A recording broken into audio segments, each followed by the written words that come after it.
Adventure will call. You will all hear our tale.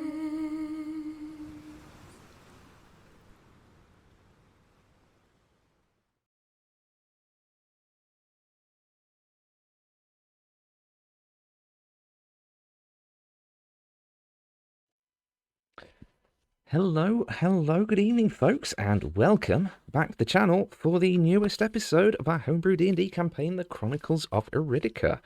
Thank you for putting up with our silence for the last few weeks while I have been away. I'm back. I'm hopefully going to remember how all of this works, but we'll see. We may be muddling through a few parts as things come back to me. First up, very exciting, not exactly announcements, because I have said it before, but today is our 1 year campaign anniversary. It's not obviously not the 1 year anniversary of the stream. That will come later in the year, but it was pretty much 1 year ago this weekend that the Iridica campaign kicked off, initially as a one-shot from Roll and Play Press's One Shot Wonders, and our little experiment with playing with the Daggerheart system. And yeah, things kind of snowballed, got out of hand, and here we are a year later, now streaming, which is really exciting and really awesome. And yeah, here's to hopefully many more happy years ahead in Iridica. So we're not going to be doing anything different at all today's session. I don't want to make it, you know, any gimmicks about what's going on in the storyline. I still want this to just be a regular old Iridica game, but it is a regular old Iridica game in which we will probably be having cake during the break. So yeah, for those folks at home who have been sticking with us for the last few months, glad you're here for the 1 year anniversary. And if you're joining us for the first time, welcome to 1 year in. Moving on from that to our regular announcement, starting with Game Tea. We are very proud to say that we are part of the Ambassador Network for the lovely folks at Game Tea. Game Tea is a small independent company based in the UK, and they make absolutely gorgeous accessories for D&D and other things as well, actually. But amongst the stuff that they sell, you can get wonderful dice trays, dice bags, leather goods, notebooks, hats, badges. Not this hat, afraid not. But hats, badges, t-shirts, all kinds of wonderful stuff for a wide range of price points. If you go to gametea.co.uk/Iridica or use the code Iridica at checkout, you can get 5% off, which is lovely. So go show them some love, because they are fantastic people, wonderful customer service, and we love their stuff very much. And on the subject of thanks, we also give our thanks as usual to Tabletop Audio for being the provider of our background ambience. So if you go and check them out, tabletopaudio.com, they've got a whole library of background music and sound effects for your tabletop campaigns. So go show them some love as well.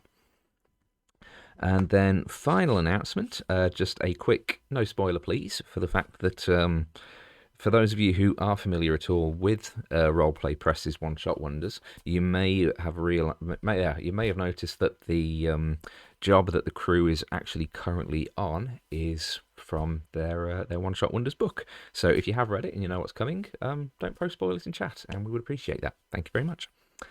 And of course, if you enjoy the shenanigans and you want to keep up, please like, follow, subscribe, delete as appropriate.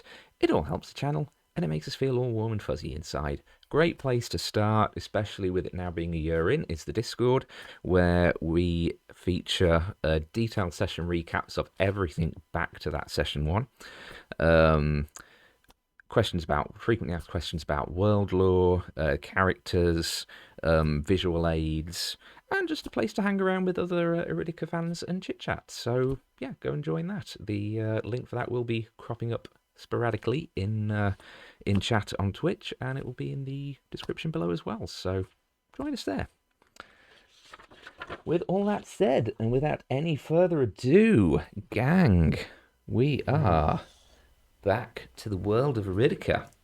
So, last session, as the party prepared to venture out into the Wolf's Teeth Mountains in search of the missing climber Deswyn Oakenbell, Flynn's Sky Knight paramour Lyra paid a surprise visit, venting a little bit of frustration towards the poor little bard.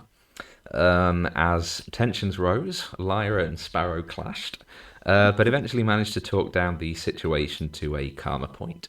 Discussing the matter of the Night of Shattered Stars mentioned by Nephestra, Lyra confided that it was a dark day in the history of the Sky Knights.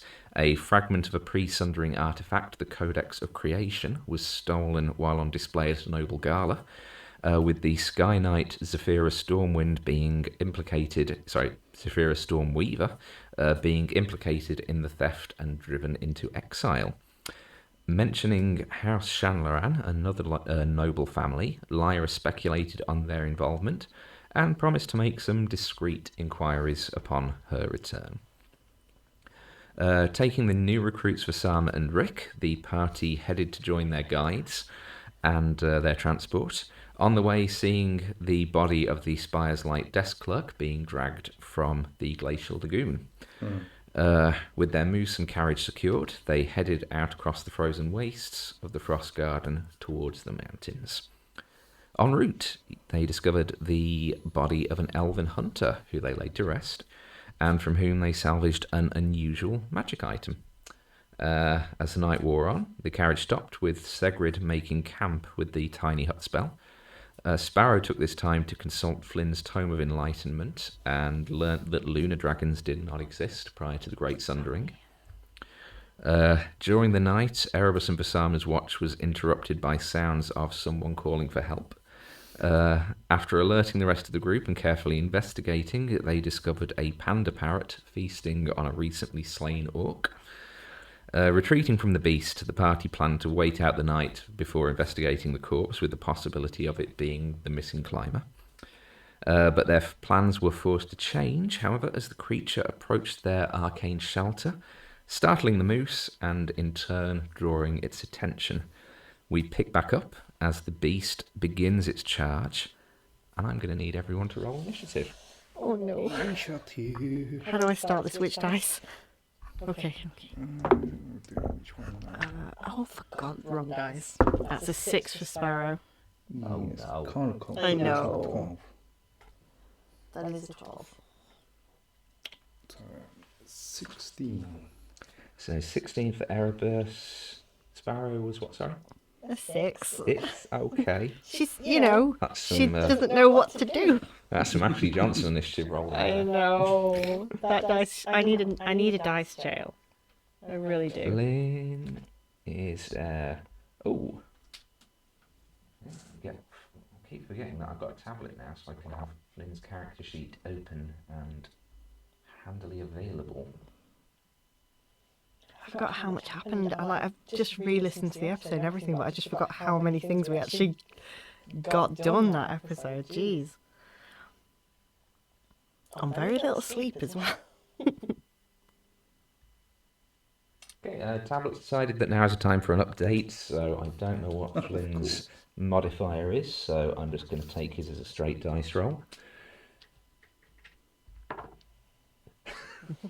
What did he get? Natural 20 for Rick. Oh no! No! He's so dead. He's Oh. gonna die. And a dirty 20 for Vassama. Oh god. Sparrow's gonna be watching everyone just run at this thing while she's just there like, wait, no, stop. Rick, you're 2 days from retirement, stop it. He doesn't know that. Think of your children.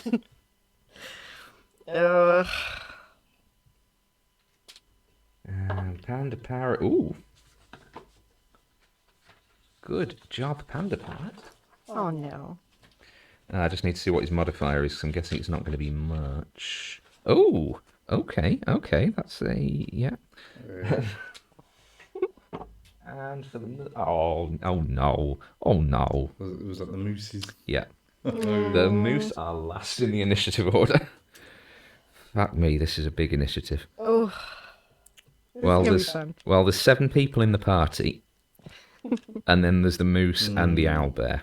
So, yeah. I'm sorry, your NPCs batted their eyes at me, Rob, and I had to bring them.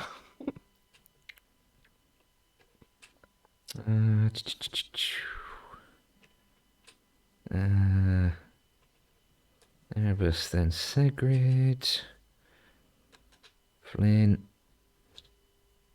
Sparrow, Cerise, Moose.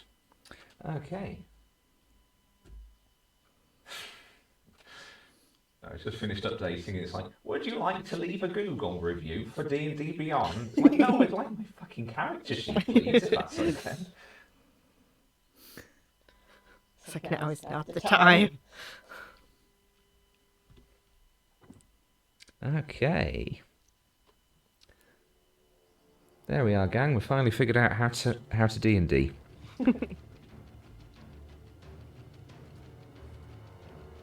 Oh. Almost figured it out. There we go, combat camp, so that you folk can see what we're doing. That would probably help as well. How lovely. Okay, so first up in initiative order, I can't believe I'm saying this, is Rick. Well, he had a good run. He got to see all of a day's drive outside of his home. I mean, the important thing is that no one gave him a weapon. Shit. That did occur to me just randomly one night last week when I was thinking about... This is the problem. Did you not dish weapons out? I gave one to Vassama. Yes, yeah, you dished I went out of my way to give one to you Vassama. dished weapons out before Rick joined the crew. This is the problem, chat. He's had 2 weeks to think about this encounter. Okay, let's see. No, you are shitting me, right? What? Huh. Okay.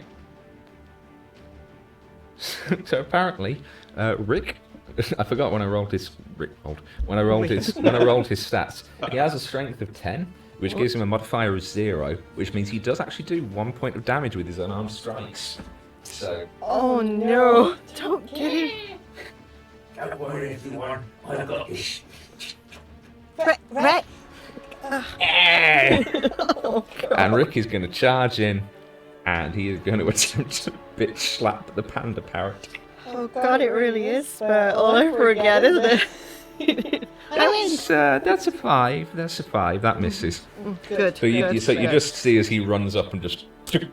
And there's just like a dull sort of slapping sound as the fist is just lost in a mass of muscle and feathers and fur. And... I helped.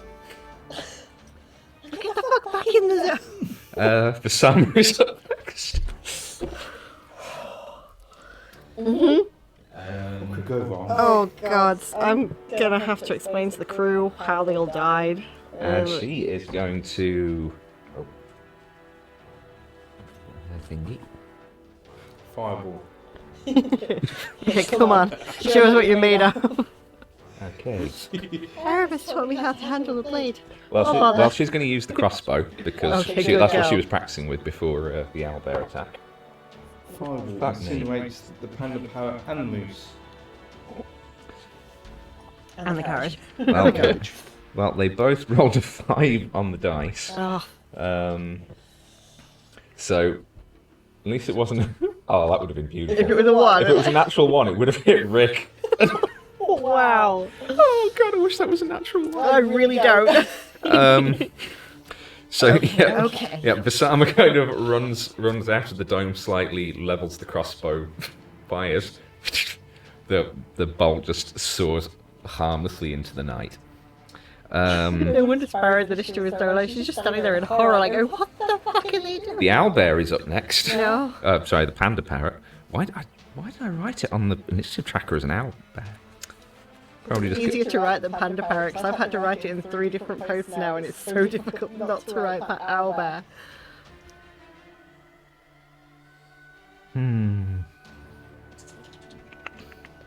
Well, here's the thing. Technically, neither of them have actually been a threat to the panda parrot. So it's actually quite lucky they didn't hit. Otherwise, it would have turned to them. Yeah. So it is continuing its initial charge, and it's going for No. the poor little moosey. No.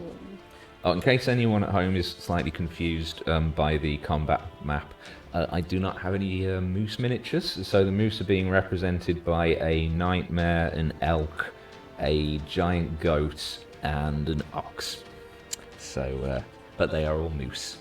You know it's really bad? Sparrow has speak with animals up still, so she's gonna hear everything. How long does that last? 10 minutes.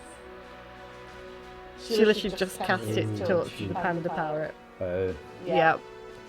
7. It's fine. Oh, balls. She has trauma. It's fine.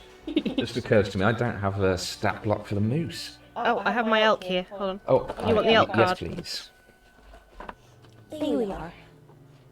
See, it's, like I said, gang, slightly unprepared. Well, not so much unprepared, more just like I couldn't remember what I needed to prepare for. So, there we go. There we go. Okay. Okay. They don't have a lot of hit points, guys. Oh no, they don't, do they? No, they don't be so Oh, fucking lovely. happy about that. Okay, so that is Surely being a moose, it'll have more than an elk. 2d8 plus 5.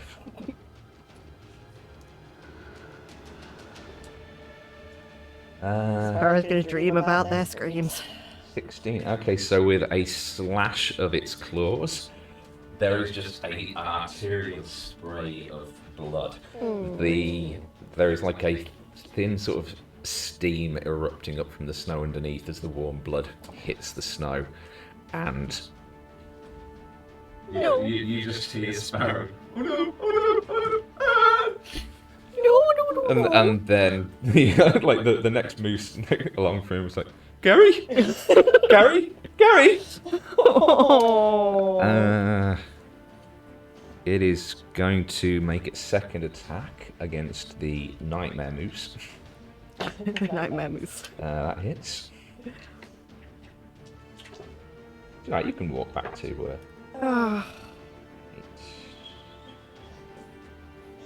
yeah, and with a sharp peck of its beak. Oh my god! Sparrow's gonna have to get hooked up to this fucking carriage, I was isn't she? thinking that. I know. And that is the owlbear's turn. Erebus, Greedy- it's your greedy turn. fucker. Panda Parrot. Panda Parrot's turn. Erebus. So looking at him, I feel like you might as well have that back now. Thanks, Rob. are they outright dead, or could I kill They are him? dead. Yeah. Ah, I like the moose. Yeah, the one at the front is like it's literally just been torn open, just like entirely across the flank. The one that was behind it, the panda parrot, just kind of like lunged in with its beak and has literally torn the entire throat out of it. There goes our deposit. Kill wounds won't do anything. Nope. So I'm just going to just shoot the owlbear, I guess. Panda parrot. Panda parrot. See, yeah. Yeah. Short bow. I need to make that a drinking game now. Every time someone says owlbear instead of panda parrot, drink.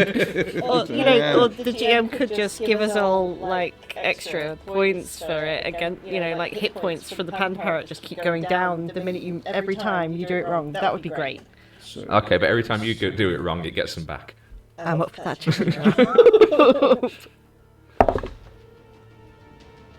it's, 21 Yep, to that hit. hits. It is a big target. So,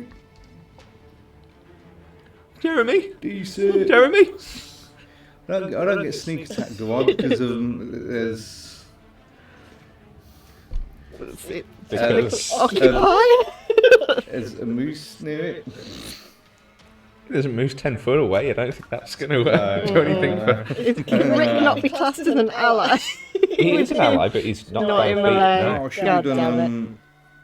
I should have done. But you didn't, so carry on Thingy, rolling. yeah. Never mind. So, 9 damage. Okay. And there's nowhere to actually hide, is there? I mean, you are in front of a clearing of trees. That was why this area was kind of selected by Segrid to put the hut up. Oh, you could also go Hey, behind te- the carriage. Are you up against him now then? You're over here. Well, no, because I shot it with an arrow, so. Oh, okay, then you are there. Well, you would have had to have come out of the dome. 'cause Oh, yeah, nothing- yeah. Do you want to be up near Vassama? Yeah, I'll go in with his armor. You could go behind the carriage or behind the moose. And, Or the bodies. I'll just go there. I should have done bonus action steady aim first, but. Never mind, that's it, I think. You staying put? This is steady aim give you advantage. Yeah. You know what? Go for it. Go for it. Yeah, but I did it that way around now. No. It's not game breaking. It's It's a natural one. okay. So it wouldn't have made a Forget difference. I've we done go. everything. That's fine. Segrid is up next. He is just going to basically turn to you, Sparrow, and go. I can either help or I can keep the dome up. Keep the dome up for now. We need some place to retreat to. If we need you to help, I'll let you know. Okay, that is Segrid's turn then. Yeah, because he can't cast spells through the dome. It's not like concentration or anything, but if he leaves the dome, it goes down, and he can't cast spells through it. So he is, that's literally all he can do. Okay. Flynn is up next. Do I have? Oh no, I do. Sparrow, Yes, Flynn. I'm proud of you. And I think the moose would have been as well. Oh God, bless. And he's going to inspire you, so you get a D8. Thank you, Flynn. That's very nice, Flynn. No problem. Now, if you'll excuse me, Go kick his ass, Flynn. firebolt. +2 to hit. That's a 6. Oh. So yeah, you watch as Flynn just confidently strides out into the snow and then just launches a firebolt that impacts the body of Gary the moose, and there is just like this smell of cooking moose meat in the air. It actually smells quite nice. I was thinking. Good job, Flynn. That's. I was thinking Thanks, we Flynn. have that for more rations. Yeah. Good job you are not within ear spot Sparrow. right Say now. that. I've spoken to those moves. Just thought it. It is your turn, Sparrow. Okay, Sparrow is going to cast Flame Blade immediately on her on her sword. That gives me a +5 to hit and 3d6 damage if I hit. Okay. And yes, she is going to run forward and just have at. So this is obviously she gets dual attacks. This is my first one.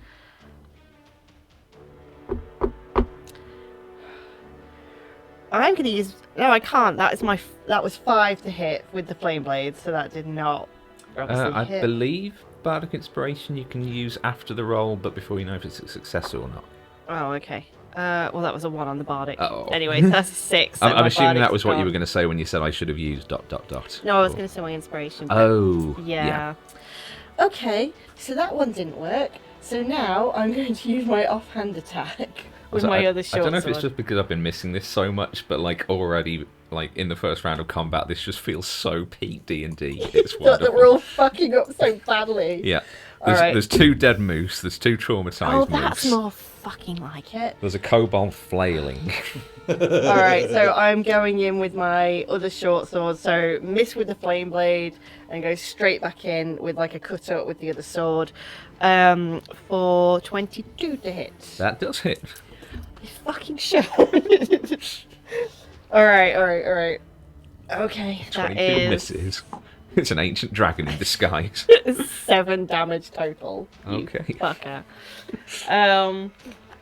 Yeah, between that second hit that does make contact and the first one that Erebus put in, there is now some, blood from the panda parrot dripping and sizzling off the snow. And I would like to say I'm not going to move anywhere, but I'm going to say to the other 2 moose, you can't help your friends. Just go behind the carriage and just stay as quiet as you can. We'll deal with this. Okay.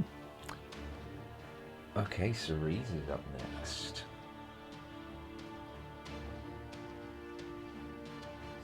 Cities, where are you? You crazy little halfling. There we go. Okay. So, in like the sight of like seeing the two moose drop already, and everybody else sort of rushing in, you just see as like Cerise's head just drops slightly, and her shoulders kind of come up, and there's just a momentary. And she is raging, Nice. and she just leaps over Rick and just charges straight in. Good lass. Okay.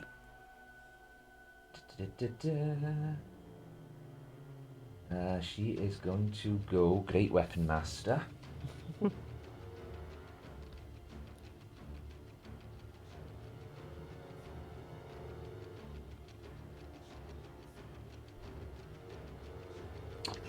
Okay.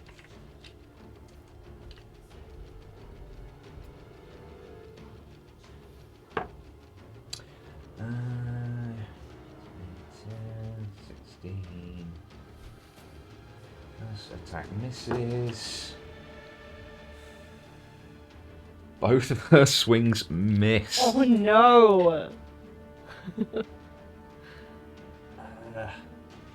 But yeah, she bonus action raged, so that is all that she can do. Yeah, she just sort of swings twice, but she just kind of, whether it's sort of just in the axe just sort of glances off just a particularly heavily compacted area of feathers or whatnot, you can't quite tell, but the panda parrot seems unfazed by her attacks. The moose are going to run, so if you just want to move them around to the back of the carriage. Hooray. And that is top of the initiative Oh my god. round now, with us No. going back to Rick. Shit. Don't worry, everyone. I've got this. No, Rick, don't. Yeah, if I'm dead, I can have advantage on my attack. I'm a formidable warrior. Okay. I'm not as formidable as I thought I was. Yeah, he runs around. Your view of him is sort of blocked now by the fact he's on the opposite side of the owlbear, but you just hear another dull. Oh. Vassama is going to stay put, and she is going to make another crossbow attack. Oh god, I'm right there, aren't I? Well, if there's any one of 3 people who she could. Mm-hmm. I'm sure it's fine. Oh. Okay. Fuck me. We're cursed. I was just rolling the second time just to see if I truly am cursed. No, the second roll was an 18. The first roll was a 3. So I was not. I'll be honest. I'm not expecting what is basically a reskinned owlbear to be a TPK for the party. But at this point, I don't. Anything's possible. I mean, you know, our track record is so good anyway, you know. So Oh. Shit. he's going to turn to one of the only two people who's actually caused any damage so far, Uh-huh. and go for its claw attack initially. This my Sparrow got to sleep with Marin before she left. It's fine. Oh, that is only a 13 to hit. Oh, no, it does not. Then beak attack. 19 to hit. Yeah, that one hits. Oh, that is not rolling well. 3, 7, 12 points of piercing damage as its beak just spears you in the shoulder. Motherfucker. Erebus, it is your turn. Yeah, we'll just go in melee. Well, we're there technically as allies in melee with it, so you could get your sneak attack. Yeah. Sneak attack needs to be flanking, Oh. so you No, could. well, you have to have an enemy of the target within 5 feet of it to get sneak attack. I've never really played a rogue. I do not know. Yeah. So if you've got so if you've got like an ally within 5 feet of it, and you're in melee range, or well, not even melee range, you can get sneak attack.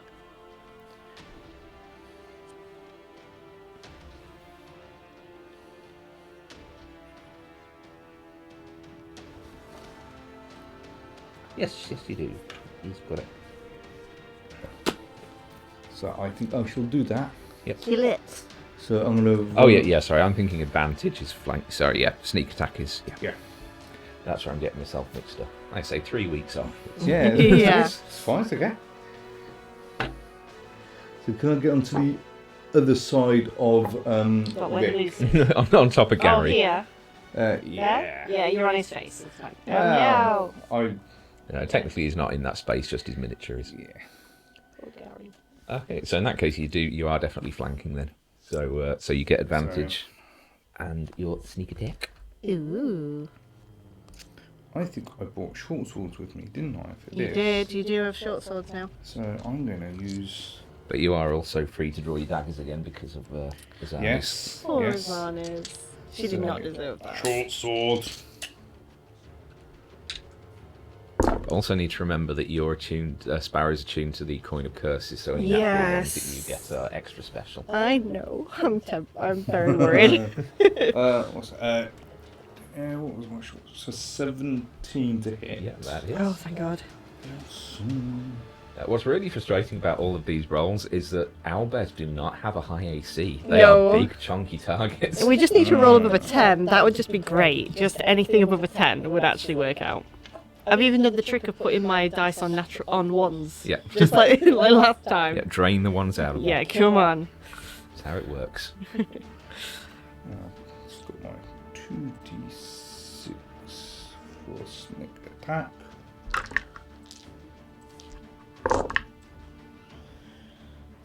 A 12 damage, Okay.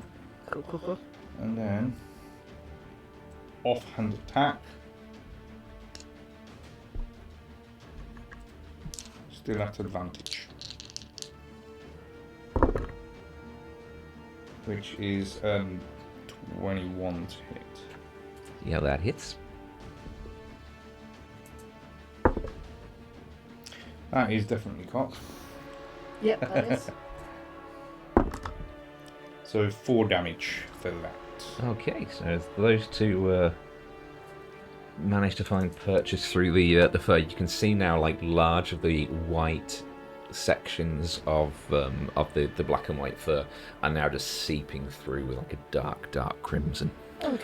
So the owlbear panda parrot opens its beak slightly. That was opens its beak slightly, and there's just a kind of misting of breath in front of its beak as it's just like heavily breathing now, and you just hear a voice emanating from it which just goes, "Oh, hello, what are you?" Oh, that's dark. Your worst nightmare. No. Yeah, I think that is my go. Okay. I'm not moving anyway. So. Segrid is staying in the hut. Flynn is going to. He's about to long rest anyway, so he's going to chuck his second bardic inspiration to.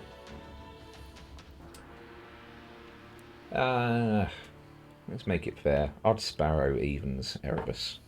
Evens. So Erebus, you have a bardic inspiration for 10 minutes. And Firebolt! Duck's a race! Natural 20! Yay! Oh, thank God. Yay! I'm a powerful fucking wizard! Yeah, you are. Yeah, you are, Flynn. Oh, I hope Flynn gets this kill. I mean, with a natural 20, you might do. So that is 4d10. Oh, good lad. So what did he cast? Firebolt. Normally 2d10, but it was a natural 20, Yeah. so 4d10. I am missing a dice. Would you like one? Would you like a cursed dice, Rob? That's my collection of cursed dice. Would you like one? Oh no, there it is. There it is. I was going to say, did you want to borrow a I d10? think you don't want to give a cursed dice to Flynn on his damage roll. No, I don't, to be fair, actually. 8, 10, 18 points of damage! So yeah, this time he actually connects with his firebolt, Oh, and God. it kind of impacts where the panda parrot's already been hit, and you can sort of see the blood sort of sizzling and bubbling where this firebolt hits the open wound. And there is more very tasty, gamey meat smell in the air as we move on to Sparrow. We should tame it and make that pull the carriage. Yeah, we should. Certainly try. Alright, Sparrow's gonna go in for a 2 attack. She's still got Flame Blade up, so go Flame Blade first. Oh my fucking God. That is just a 10. Misses. Son of a bitch. Okay, offhand attack. Natural 1. No. Okay. Wow. Okay. Okay. Roll some damage for me, please. Oh, okay. So 1d6 plus 3, that's not a lot. 1. So it's 4. Okay, so 4. I'm sure it's fine. So you miss with the initial attack, you come in for the second, you feel that kind of confidence of like the blade hitting flesh, and you hear a "Oi, fucking watch it!" from next to you as the blade slices through Cerise's right shoulder. Shit! Sorry, shit! What was it? Watch back swings. Spatial awareness. Damn. Anything else? Sparrow is going to move around here, but I'm not going to disengage, so I'm literally moving around. Okay. Okay. That is my turn.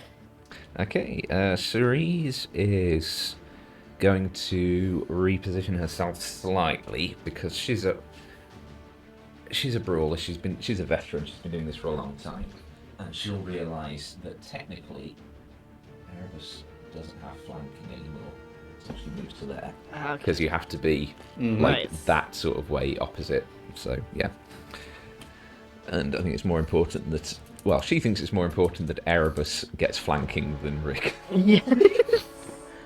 And now she is going to go in for a swing with her axe, and that is a hit on the first. We don't know it that, but Rick is the MVP. Yeah, Rick's going to get it. He genuinely might, Oh, actually. no way. Would be hilarious. So Cerise does manage to connect with her first attack, misses with the second. Fortunately, didn't go Great Weapon Master that time, so...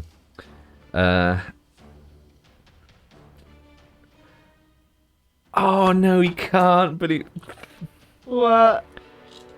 Oh, I was just trying to work out if Rick could actually finish it. Oh, shame. Wait. The dice may fall in his Okay. favour. You can see it's like from that last hit from Cerise, it's swaying heavily. It's not looking very good. If Rick gets a natural 20 on his attack roll, he is literally going to punch the panda parrot to death.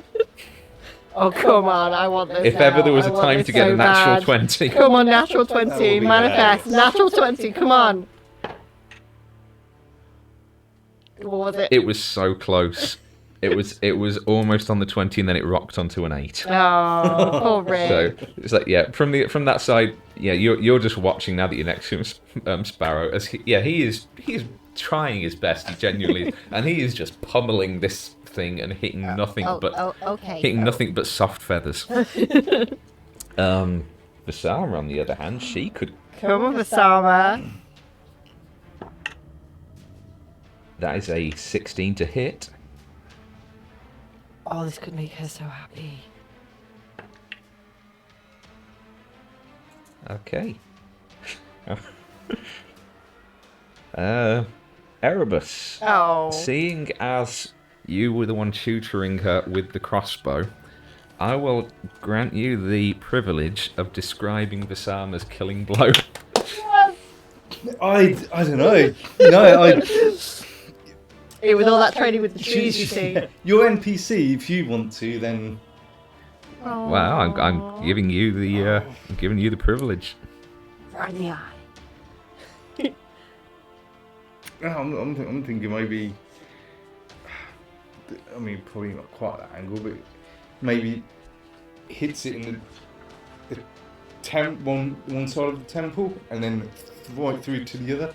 Okay. Oh. Yeah. So while all this is going on, you kind of just see you're actually in the perfect position there to have a clear eye on Vassama, and you can see as like in the moment she like holds out the crossbow, and you can see there's no quiver to her hands. She is just completely steady, and she times the shot, and then at just the right moment she just gently squeezes the trigger and yeah, through the one temple of the panda parrot's head.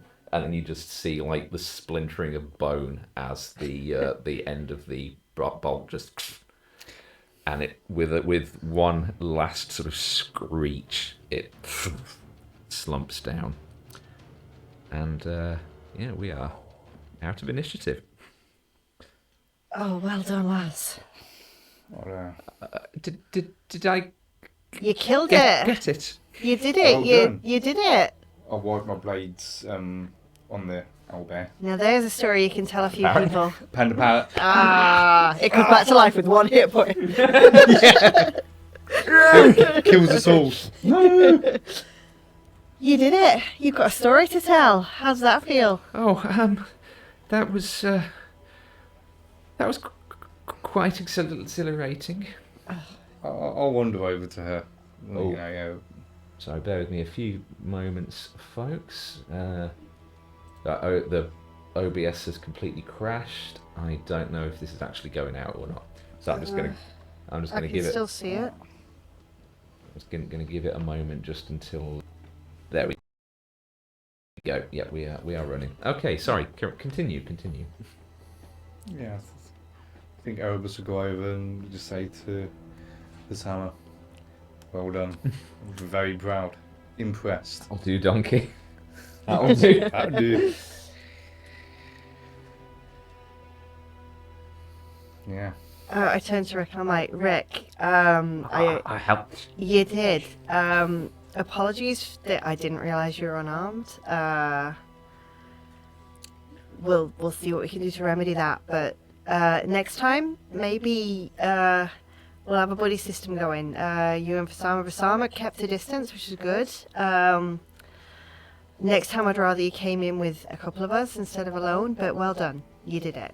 I just thought the rest of you were coming in after me. No, that's absolutely fine, Rick. It's not like we discussed the strategy for whatever the hell this was. The fucking moose are dead.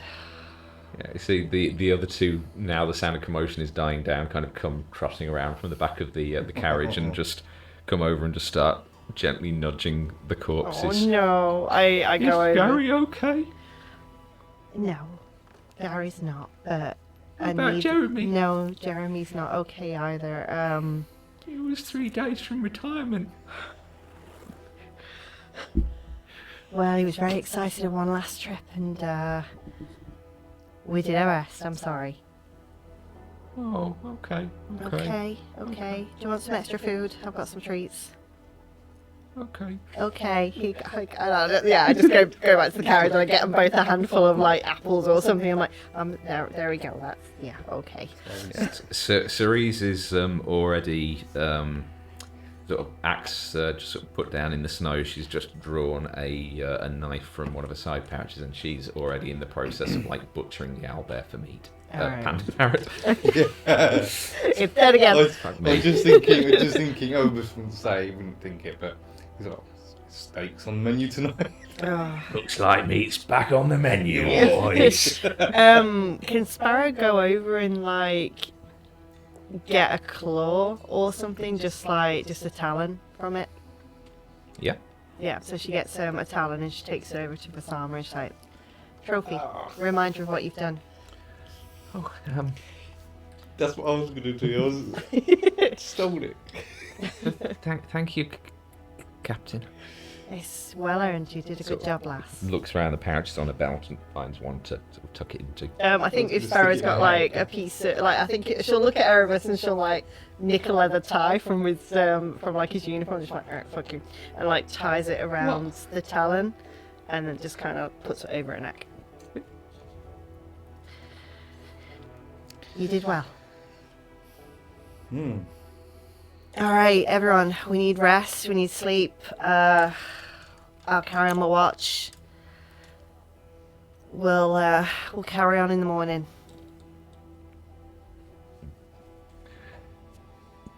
Not wanting to be too insensitive or anything, but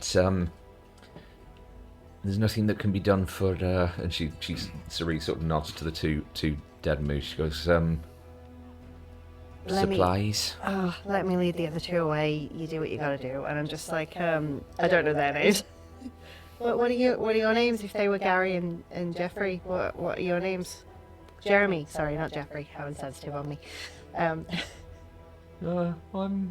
Martin. Well, nice to meet you, Martin. I'm Sparrow. Like the bird. I'm Jeff. All right, Jeff. Jay. Okay. Like Jeremy. Yeah. Okay. Come back behind the wagon. I think it's a little warm around back there. And like I bring her around her. Only And, like, child. yes. Like come. Settle down here. I'll sit with you for a moment until you go back to sleep. It's all right. Yeah, I'm just like, just sit with a moose like a head on each knee, just like, okay, it's fine. That one's called dinner and that one's called supper. Oh my god. Okay, so Cerise is harvesting what meat she can. At this point, now that sort of the immediate threat has gone, Segrid will drop the dome and he comes over to help start harvesting because he can just cast the dome again in 10 minutes. So, Okay.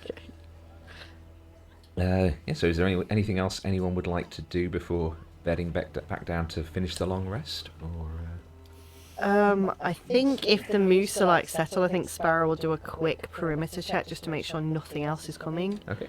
And I think she'll sort of like take Flynn with her to. And I'll say I'll join you if you want. oh, okay, or, yeah, you as well. Well, actually, I just need to sleep though, doesn't he? He does, but yeah. I mean, not everyone's sleep- going to be not going sleeping back to yet, yeah. so- It's like we're mid-long rest at the moment, so everyone's going to be going back to the long rest as soon as we sort of settle back down again. So Yeah, I kind of say to you, I'm like, Rick's gonna get himself killed.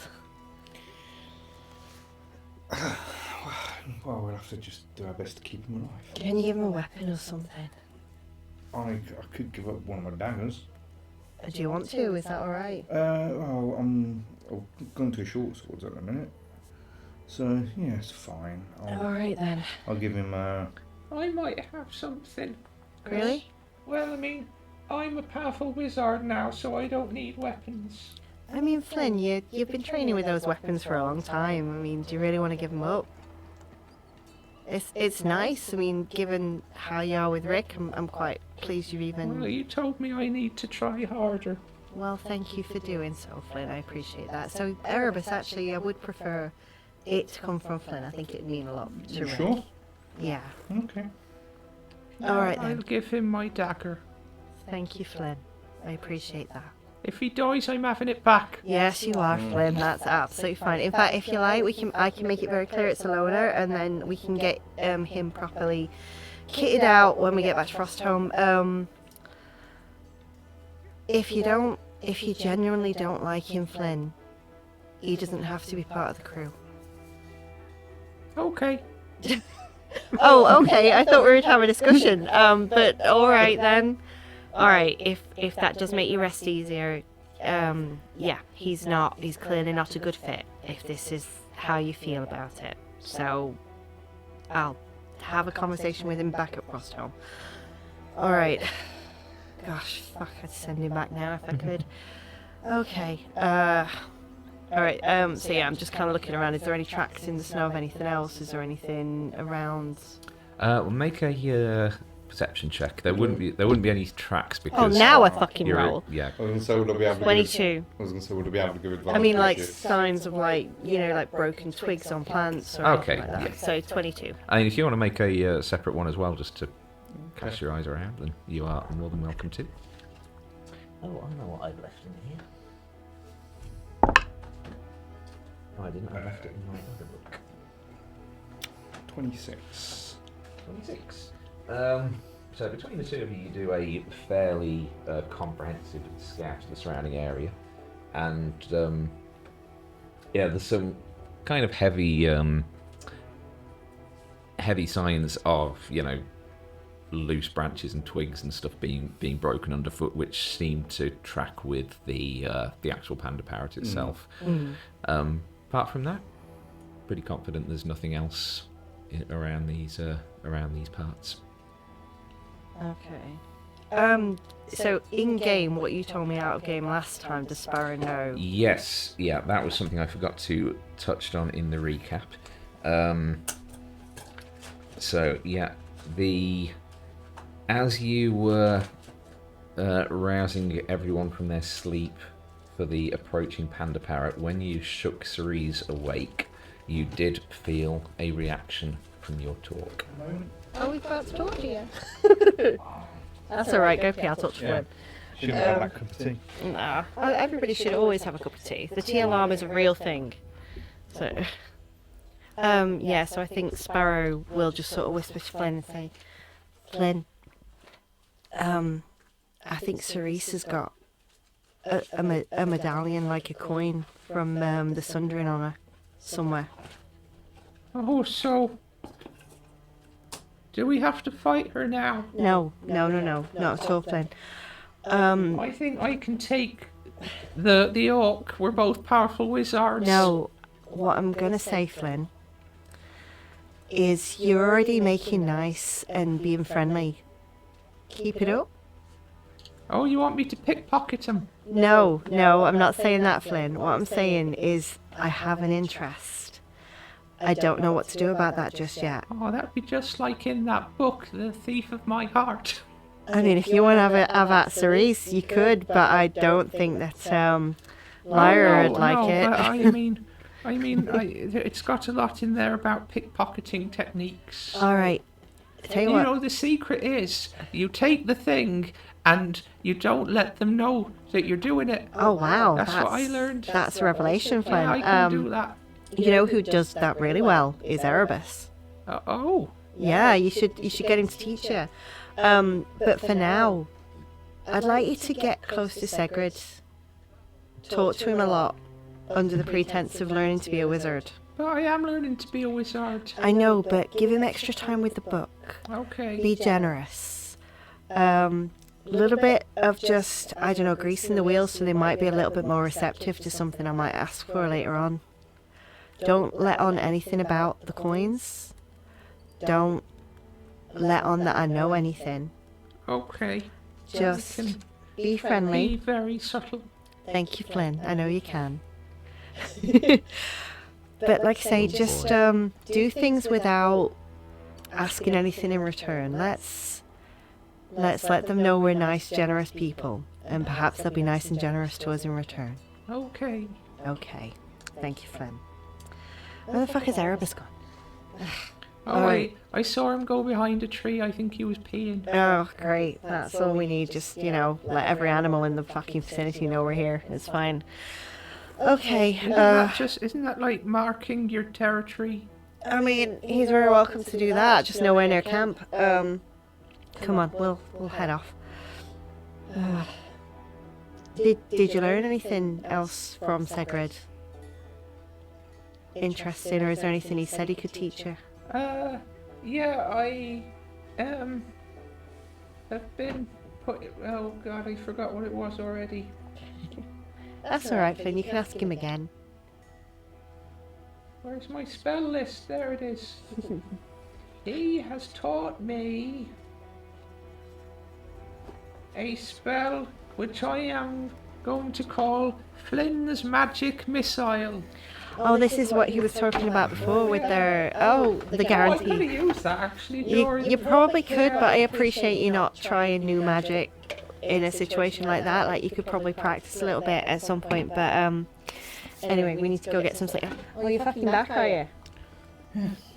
It's fine, just, I was saying, Cerise has got a coin. So Flynn here is going to make very nice and friendly with Segred. If you can maybe help me just figure out exactly where it is on her person. I don't want to take it necessarily. I'm thinking of my options. I'd like to know where it is. I'd like to maybe get a gleaming idea of what she uses it for, if she even knows what it is for. And maybe we'll ask your expertise later on down the line if I feel the need. But for now, be friendly. Maybe friendlier than you might have been. Make him feel very welcome and comfortable with us.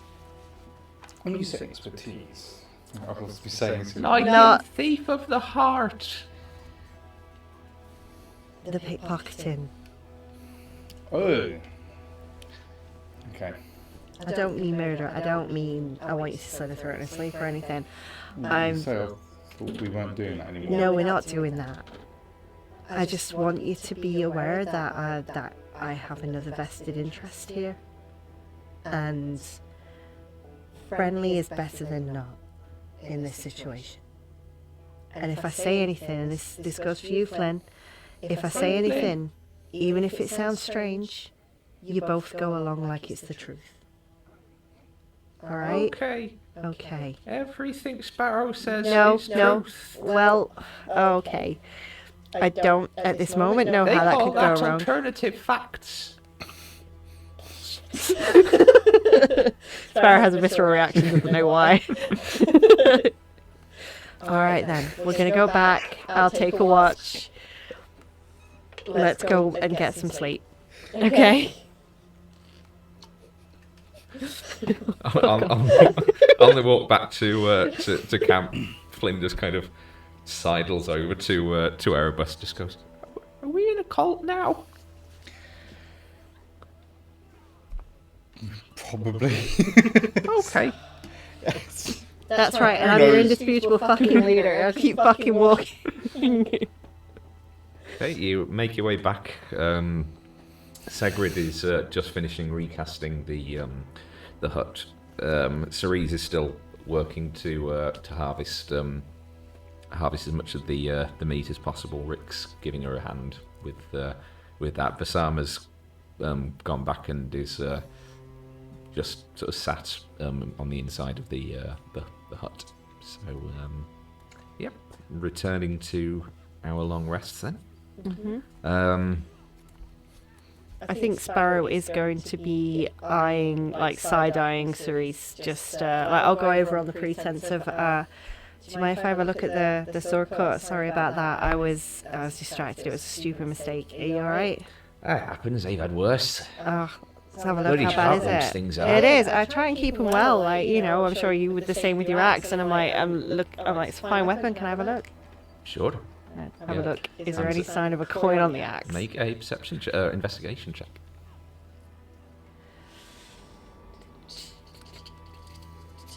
Okay. 5. I hate my dice. I hate all my dice. Doesn't seem to be. God damn it. Yeah, it's Sparrow it's just like a, roll it's, it it's and a, give it a yeah, couple it's a of... fairly plain looking axe. It is heavy, even though it's the haft of it has been broken in half to make it like halfling size. It is still a great axe head on it. It's like you'd think at a glance this is too big and too heavy for a halfling to wield, and it does have a lot of weight to it when you pick it up. This is something that still needs two hands to juggle around, but the head itself is very kind of plain, no ornamentation or engravings to the head whatsoever.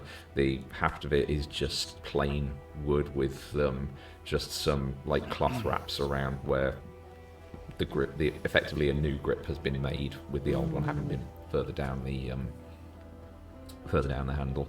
But yeah, it's as far as weapons go, it seems very plain. It's a fine weapon. I can't say that I like the balance myself. I prefer two hands free. Works for me. Yeah, it clearly does. I can see. I sort of like hand it back to her. Is there anything on her at first glance that I can see that might have been a coin, or are we classing it the same investigation check? Make a perception check. I don't like any of my dice. This is the problem. I keep saying that and they can hear me. No. I love you, really. You're lovely and sparkly, and I care. That works. That actually works. It's not great, but it's not bad. That is 17. 17? Not that you can particularly tell. I mean, when you met her in the tavern, she was sort of mostly bare-chested, apart from the chest straps, and like legs were just a pair of sort of plain sort of hide trousers. Now that you're actually out in the wilderness, she's more layered up in furs and whatnot. And from the outside of the furs, there's nothing particularly noticeable. No. God damn it. Alright, I help her sort of clean up, like using snow to sort of clean the blood off things, and like I put a little bit on the panda parrot thing. It's like, it's alright, I'll leave that till the morning, we're fine. So, fucking thing that does the bone, look at this shit. God. Yeah. And then yeah, I'll I guess settle in for the night, I suppose, after this. So Erebus took first watch with Vassama, second watch Sparrow. Who would you designate third watch to? Vassama took a watch. Flynn, would you and Rick mind taking a turn? Okay. Flynn? Yeah, Very important to keep a watch. I know. Alright. Rick? Yeah. Oh. Yeah. Yeah. Did he just mock me? No, Flynn, he did not. He did not. I'm sure he did not. Rick, Flynn, if you need to, opposite sides of the dome for this. More eyes on either side. We don't want another panda parrot. Alright. Look out for each other. Look out for us. This is life and death. I'm gonna go to sleep. Alright. Okay, good night, Sparrow. Good night, Flynn. Good night, Rick. Good night, Kathy. Alright. Wake up in the morning, Rick's dead. Yeah. What happened, Finn? I don't know, I didn't see a thing. Boys gave him the dagger he wanted. That's fucking dark. Okay. Alright, yeah, I'm gonna, like, Sparrow's gonna go to sleep, and she's gonna be, like, listening there, and she's just gonna be like, think about the pub, think about Marion, it's fine, it's fine. We'll get through this, we'll be home soon. Gave him the dagger he wanted. Oh bloody my hell. god. Yeah, see, I'm not being mean when I'm saying Rick can't join the crew, I am literally saving his life. I was thinking when was it Rick said about no, Flynn said about having Rick's stuff if he died. I was thinking, so if Flynn dies, does Rick get his like loot? No. Well, no, he was just saying this, that he gets his dagger back off Rick if he dies. So. Okay, yes. So the Nice, cozy Keep them all dome. alive. No one's dying now. Let's say that in front of the GM. The morning comes, you get to mark off a long rest, Yay! Thank you. Thank you. You're a kind of benevolent DM.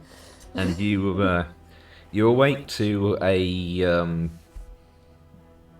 quite strong chill in the air as you wake up to realise there is no dome above you anymore. You are fully exposed to the elements.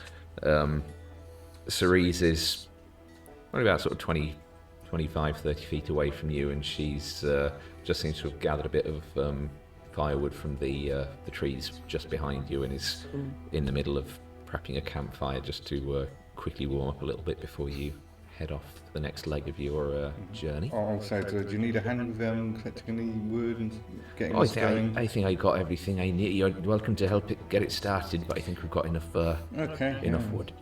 And you see from the tree line as Segrid emerges, he goes, I'm terribly sorry to have cut the dome short. Unfortunately, at my age, nature calls slightly. It's understandable. It was a long night. It's fine. Wasn't too long ago, it was screaming in my ear. I go over and I help Cerise set the fire. Yeah, so between the three of you, you get a fire started. It's What's it for is breakfast? Moose. in panda parrot.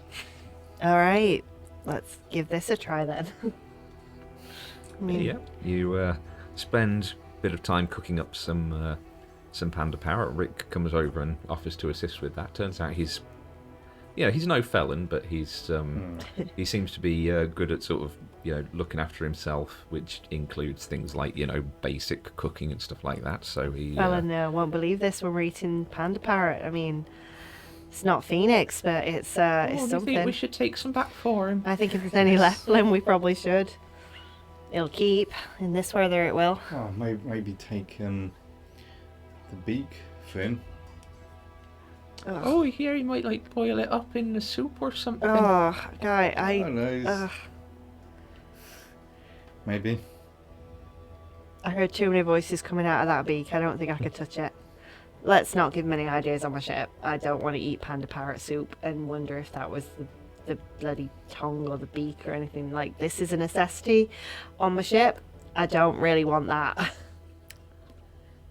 The man suckled a fucking harpy. I don't want him having any other opportunities to do any strange shit. Yes.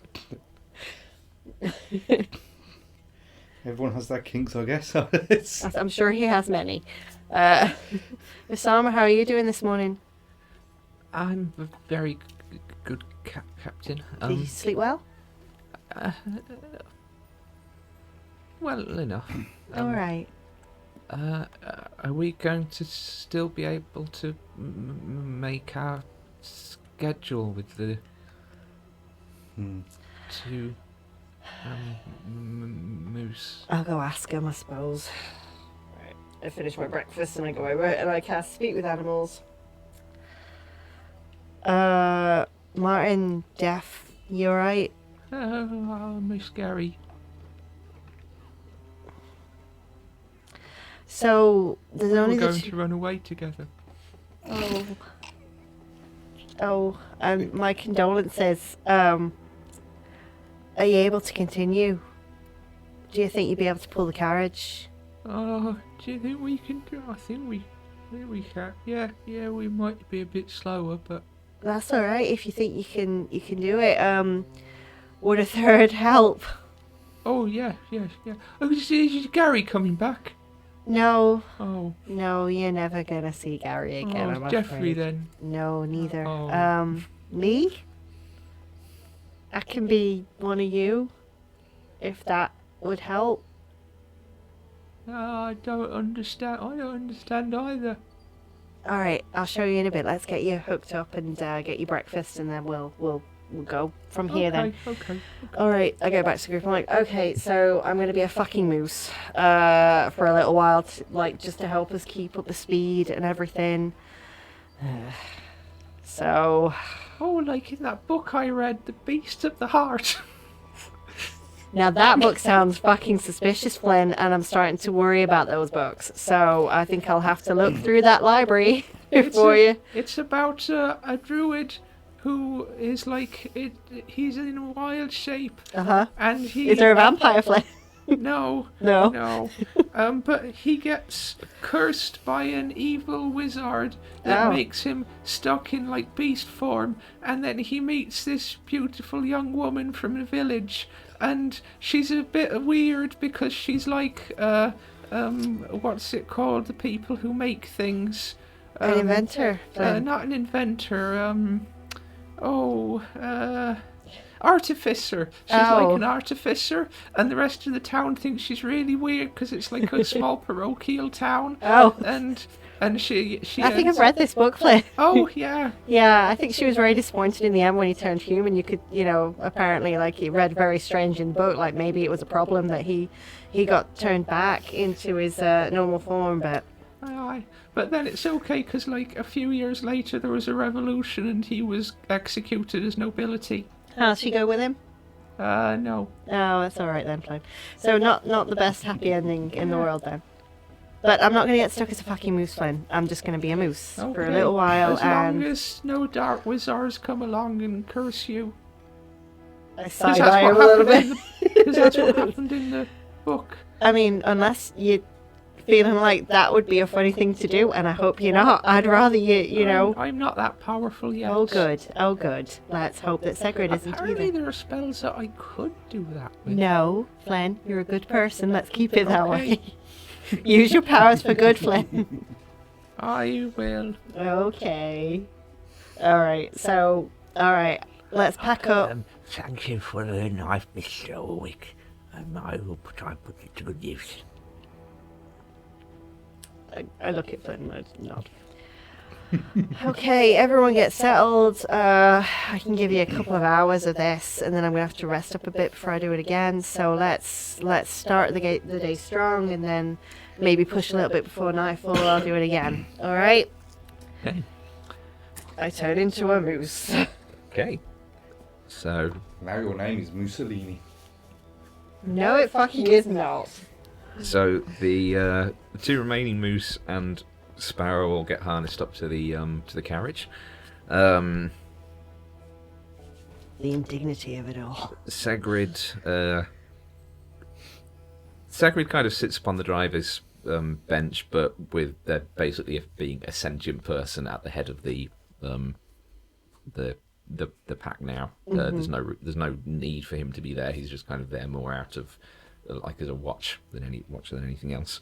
Is anybody else joining him, or is he just going to be up there? Well, if nobody else joins him, Cerise will, unless anybody else from the carriage wants to.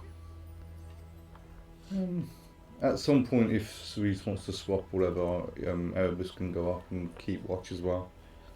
Okay, so Cerise will go up for first to start with then. The carriage pulls away, and over the course of the first couple of hours, it's slightly slower going with only 3 rather than 4, but you're not losing as much time as you would be if it was just the two remaining moose pulling. Can I be head on a swivel still as I'm going, just kind of looking around, seeing, since I'm leading the pack a bit as well, just kind of be alert to any changes, any of the bodies on the path, keeping an eye out for other people, that kind of thing. Oh, actually, before you do leave, just because this just might be something that got forgotten because it's been a 3-week gap, did you want to investigate the body? Yes. The Yes. I think we said we were going to do that. We were going to do Yes. that, yeah. I think that would have been something before Sparrow changed into a moose, yeah. I think. Yeah, So I think we will rewind slightly for that. Okay. So yeah, I think we'll go over to that clearing and take a good old look at him. And I'll say, Cerise, is this Deswin? Is this our guy? She sort of rolls the corpse over and is just having a look. No, it's definitely not him. Flynn, I suppose you've got to speak. I do have another thing for Flynn. Flynn, do you have another speak with Dad? I do. Can we have a word with this chap? And then after that, I need to send a message to Navareth. Okay.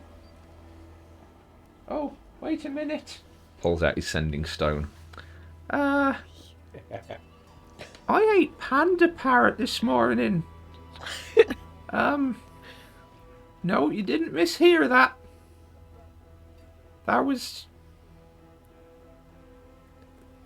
Okay, love you. Panda parrot sausages. I think, yeah, the Flynn sort of sits down next to the head end of the orc body and just spends a moment casting the performing the incantations, casting the speak with dead spell, and as he does so, the quite sort of torn and mangled side of the face, kind of the jaw hinges open, and you can see like where tendons have been already sort of pulled out by the beak of the panda parrot, but it does kind of breathe out a mockery of life. Oh, what do we want to ask it? I think same as before. So, what's your name? I guess. Untold shame. Untold shame. So not the chap we're looking for. What were you doing out here?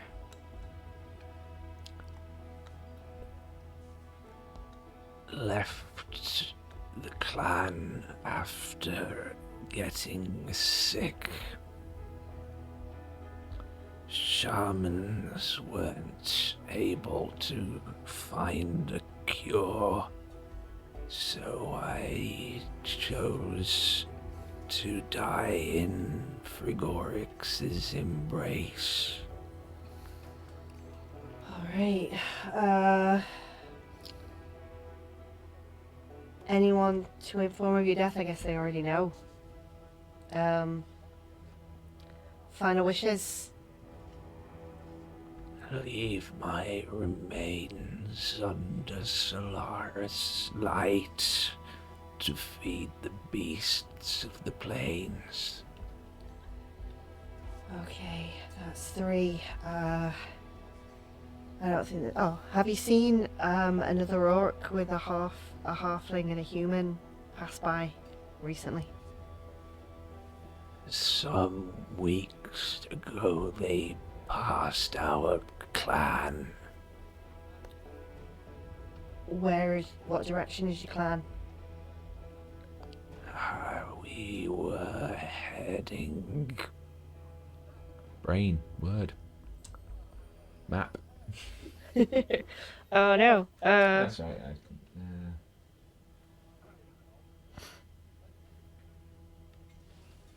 We were heading at Hallwood. Cayleywood, rather. And they were... Oh, that's 5. Yep. 1, 2, 4, 5. Okay. And yeah, the head kind of goes limp again, and yeah, that last vestige of breath leaves it. Okay, you want to have a quick look, Erebus, and see if he's got anything valuable on him? Okay, yeah, I'll Yeah, make an investigation check. With advantage if Sparrow wants to help. Yeah, I will help. I will, like, hold clothes aside, I guess. Okay. Unless you both want to do an investigation check. It's entirely up to you. Nope. I got none. 18. 18. So searching his body, as you kind of pull through the mat of kind of blood and basically human offal that's already been sort of torn out of him by the feasting panda parrot, you see that underneath the body is quite... it's not completely tattooed, but there are a lot of tattoos which do seem to have a tribal nature. Sparrow, you would recognise that there's a similarity in style to those from like Aga. Like this is these are like the tattoos of someone who lives in the wilderness of the of Frostholme, and sort of rummaging through the like hide and animal skin clothing that he is wearing, you unsurprisingly don't find any coins. You do just find a few feet away from him, partly concealed under the snow, a basic spear. And you do find in one of his pouches a potion of cold resistance. Nice. I'll pass the potion over to you. Okay. I might need this. Potion of cold resistance. Do you reckon we should give the spear to Rick? Keep him at a distance, maybe, from whatever he's attacking. Might be a good idea. I mean, it'd be more like a fucking bill to him. Look at the size of it. Jesus. Ugh, why do I keep saying that? Yeah, I think. Yeah, I think we could try it with him. Other than that, he's not really much use to us. Yeah, I don't think he's not had much weapons training or anything at all, has he? Experience with that? He's got enough courage for it, that's for sure. Alright. Maybe after I'll teach him some weapons stuff as well. Alright, let's go back. Need to get moving. So yeah, we'll head back. Okay. I would like both of you, please, to roll me a d20. Yeah. 11. 7.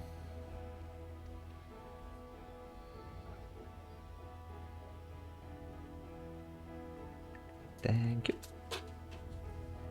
Okay. Okay, yeah, so now fast forwarding. You, Yeah, Sparrow's moose form is like as vivid red as her hair is, like. Nice. Yeah. Yeah, so you were both about to roll perception checks, weren't you, for the first leg of the journey, if I recall, before we stopped to rewind, so yeah. That is 22. Nice.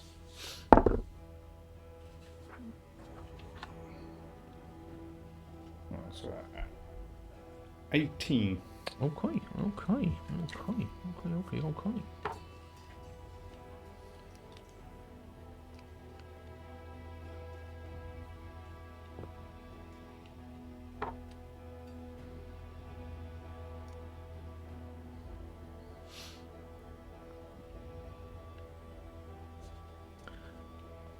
Right, as you're approaching the end of the... Is it 2 hours, did you say? That Yeah, you 2 hours yeah. for wild shaping. Yeah, as you're approaching the end of your initial 2 hours in moose form, the winds haven't picked up too much. It's a little bit...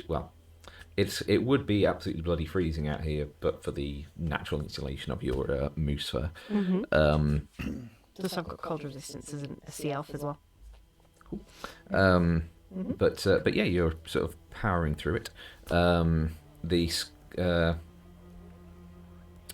The snowfall around is staying kind of relatively light. We're not whipping up into a blizzard or anything yet, so you have got a decent amount of visibility.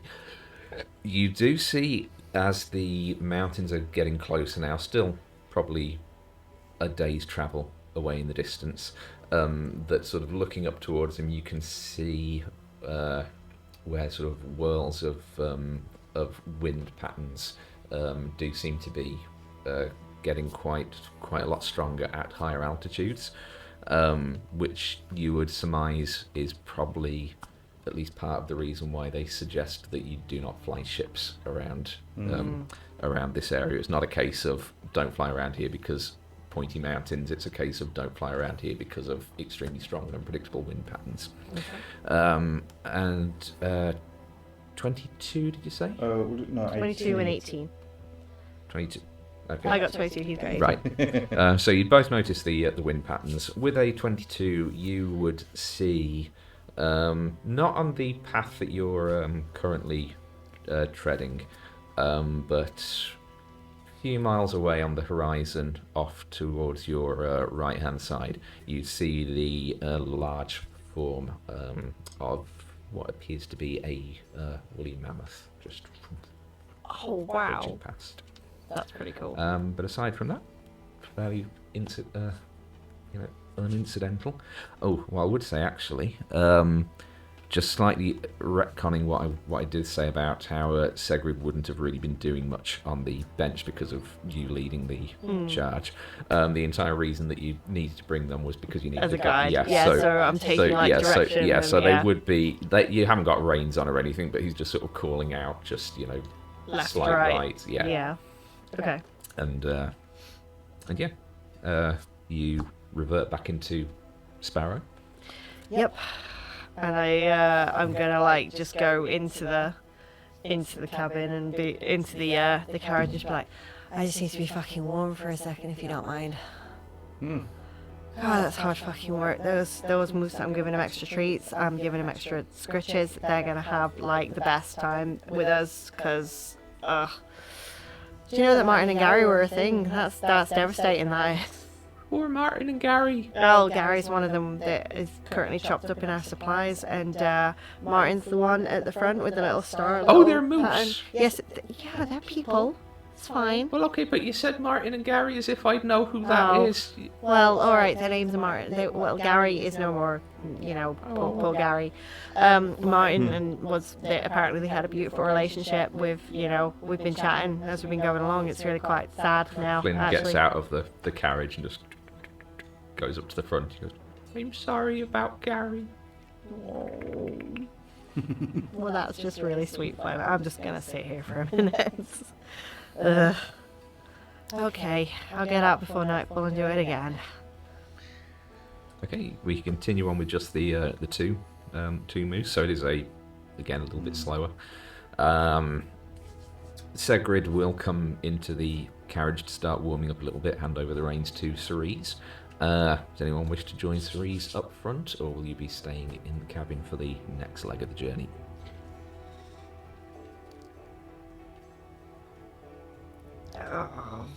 I think Sparrow will stay in the carriage for a while, but I think she kind of side-eyes you. Yeah, I'll stay with up there with Cerise. Okay.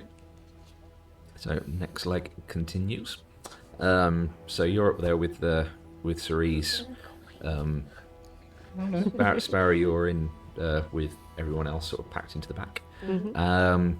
Is there anything anyone wishes to do, or we will move on to perception checks for the next? Knowing that Cerise has got a coin, do I pick up on any movements on her? Does she keep checking on a certain part of Make clothing? an insight check. Just to see if there's a clue of.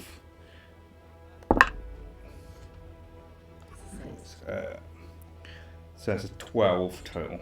12. Apart from just mostly sort of paying attention to the path ahead and occasional sort of light chit chat, she doesn't seem to be showing any other particular body language or anything that you pick up on.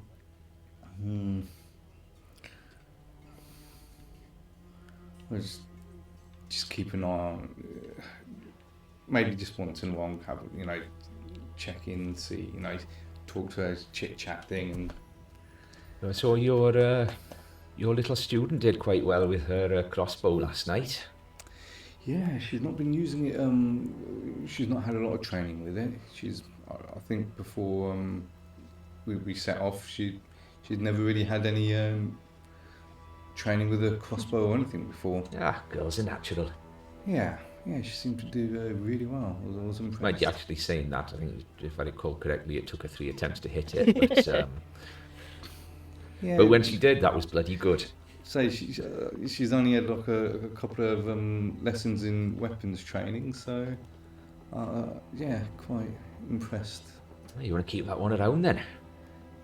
Yeah, I think she'll do really well. And the little fella as well, he was quite brave, wasn't he? Yes, I think I might have to teach him some stuff though. Yeah, you might want to give him a weapon first as well. Yes. I think he's got a dagger now, but I think to start off with, I have to keep try and get him to keep his distance as much as possible as well. You probably want to give him something apart from a dagger then. Yeah. We did. I think we did pick a spear up. From earlier, so I might have to give that to him. Oh yeah, you can give things a bit of a poke from a distance. Good work. Yeah. Well, what about you? Is the axe the only weapon you have, or? I mean, I've got sort of pats the leg where you saw that she drew the knife from earlier to begin sort of harvesting the meat. She goes, well, I keep that for mostly dealing with carcasses and whatnot. But the dagger, the axe is my thing. Always has been. So that's more of a survival knife, more. Yeah. Oh, may I have a look? Sure. Yeah, just pulls it from its sheath, just hands it over to you. So did she have to move any clothing to get that, or? Well, she has to sort of just kind of pull the her outer coat just aside to. Yeah, when she does that, do I notice any like pouches or anything? Or? Make a perception check. I'm just trying to see if Belt there's any. buckle, Huh? like a belt buckle or a. Well, I can't even see what's that. That's 11. What did you say, sorry? Perception. Which is plus 9, I think it was. Yeah, so 30, 20. Yeah, she's got a couple of sort of pouches on her belt on that one side that she does expose for a moment. Right, but I wouldn't be able to tell if there's anything. It's just that. So at least I know. Yeah, she doesn't have like a little like coin size. Yeah, individual. I know. Yeah. It's just like anything that might be like she keeps. You watch, it's going to be a nipple piercing or something. It's going to be like dangling off there. I was like, I hadn't thought of that. Oh dear. Anyway. Yeah, I don't know why my brain immediately decided that's where it would be. I could have had other things pierced, it's fine. Now I'm remembering a Lord of the Rings skit with Jack Black. Oh god, I remember that. Yeah. Just carrying on having a bit of chit chat and stuff, but at least I know where she might keep that. Yeah. I think I'll leave it there for the moment. Okay. So inside the carriage, Segrid and Flynn kind of just have a brief bit of an exchange, and Flynn does hand over his book to Segrid as per the agreement. And Segrid opens it up, and obviously you can only hear the one side of the conversation, but he seems to be mostly asking questions, sort of academic, like arcane-related questions. So questions about schools of magic and theories on like transmutative effects and things like that. It very much seems that he has the air of someone who is finally having a chance to speak to a fellow intellectual. From the book. Oh wow. But yeah, aside from that, is there anything that you would like to discuss with anyone in the back of the carriage?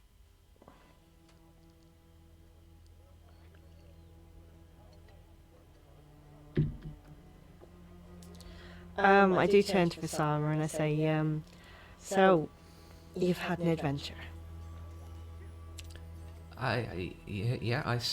Well, we're still in the middle of an adventure. We are, but you wanted a story to tell, and now you can tell about the time you killed a panda parrot.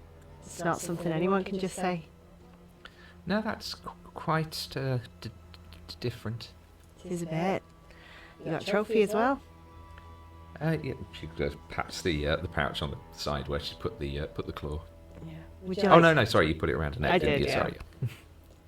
I mean, I can teach you some other things like fighting and maybe some other skills. You do have a talent there, if you care to build it. It depends what you want to do, is what I'm asking. Like, where do you see yourself on the ship? Where have you always seen yourself on a ship? I haven't really thought about it. I see. Well, you've got time to think about it now, and you've got a captain to discuss it with. So, lass, where do you see yourself on my ship?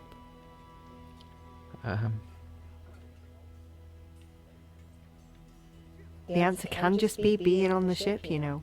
Oh, good. Yeah. You can be a general deckhand, but I mean, is this what you want? Coming out on jobs like this? Doing things like this constantly? I think so. and we'll get you I trained mean, up. it'll be very exciting when we take to the skies. It will, and that takes skill all on its own, but there's things I can only teach you in the sky. Don't worry, I will. We can take care of each other. I don't respond to that. I think, lass, you need to decide where your strengths lie and what you want us to help you work on. Erebus and myself, we can teach you fighting. Azanis can teach you healing. Jerome can teach you bookkeeping. And if you ask very nicely with about 4 or 5 barrels of cheap booze, you might even get Rahija to teach you some helmswoman techniques. Perhaps even steer the ship one day. That could be quite nice. I mean, I'll have to think about it. We've got time. I've enjoyed being out with all of you today, and I don't think that the helmsperson generally goes on adventures, do they? Oh, being a helmswoman is an adventure on itself most of the time. Someone's got to get us through the storms, haven't they? I think that's Miss Solus's job. Oh, they work in tandem. You can have a lightweaver to lead the way, but without a helmswoman to point the ship that way, you're dead in the air, aren't you? I guess. 2 of them.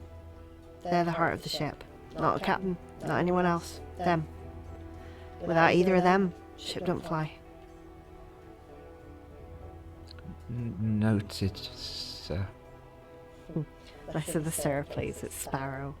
Or Captain Sparrow if you feel like you're trying to be a bit more formal about it, but I'm Captain of nothing out here, am I? Well, you're still our leader. And if you'd said that to me a year ago, that would have been fucking funny in its own right, but... You'll do well, lass. I'll be glad to have you as part of my crew. Thank you, Captain. Rick, Yes, we'll be having discussions when we get back. I have a knife now. I can see that, Rick. I'd prefer if you kept it sheathed in close quarters, if you don't mind. Thank you, Rick. Just seeing if he rolled a natural 1 and accidentally stabbed someone. Yeah, well. What about you, Rick? If you're on a ship, have you thought to... I mean, I would like to be my own captain someday, Well, that's a fine ambition to have, Rick. but for the moment, I'm very good at paperwork. So, if your quartermaster would like any assistance, then I would be very happy with that. Noted. I'll bear it in mind. Yeah, and then Sparrow will just kind of like sit back Otherwise, and... I could have a go at being a light weaver. Oh, have you got that skill, Rick? Are you a light weaver? Not yet, but I'm a fast learner. I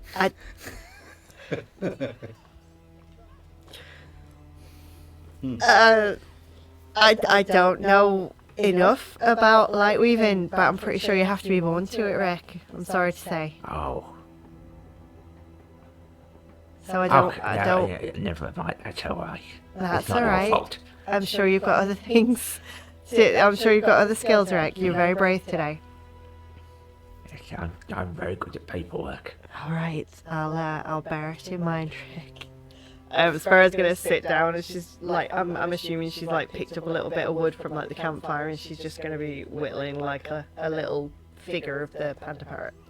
Okay. So she's just gonna be there, just working on that Yeah, while make we travel. a dexterity check plus. I can't remember if it's the woodworking or the wood carving or the woodworking that you're proficient in. So the carpentry, it's carpentry Carpentry. and woodworking.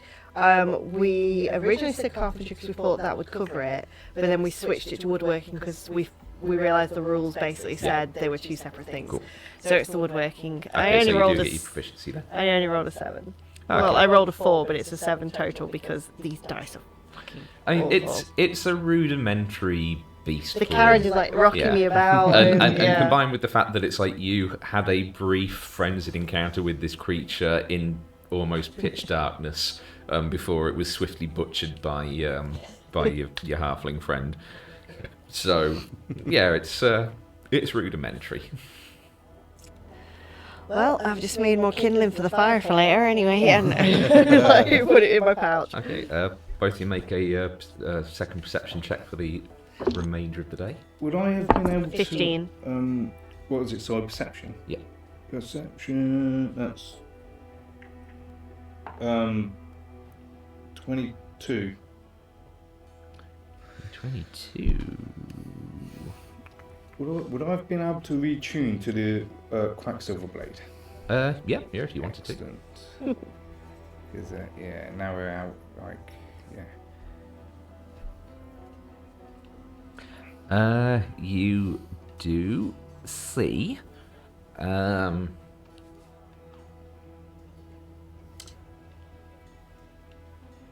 you're sort of 300 feet away as you're making your way down the trail with some trees to your right. A herd of elk just making their way through the tree line. Just meandering, nothing. Just passing through. That is all that you'd see throughout the second half of the day.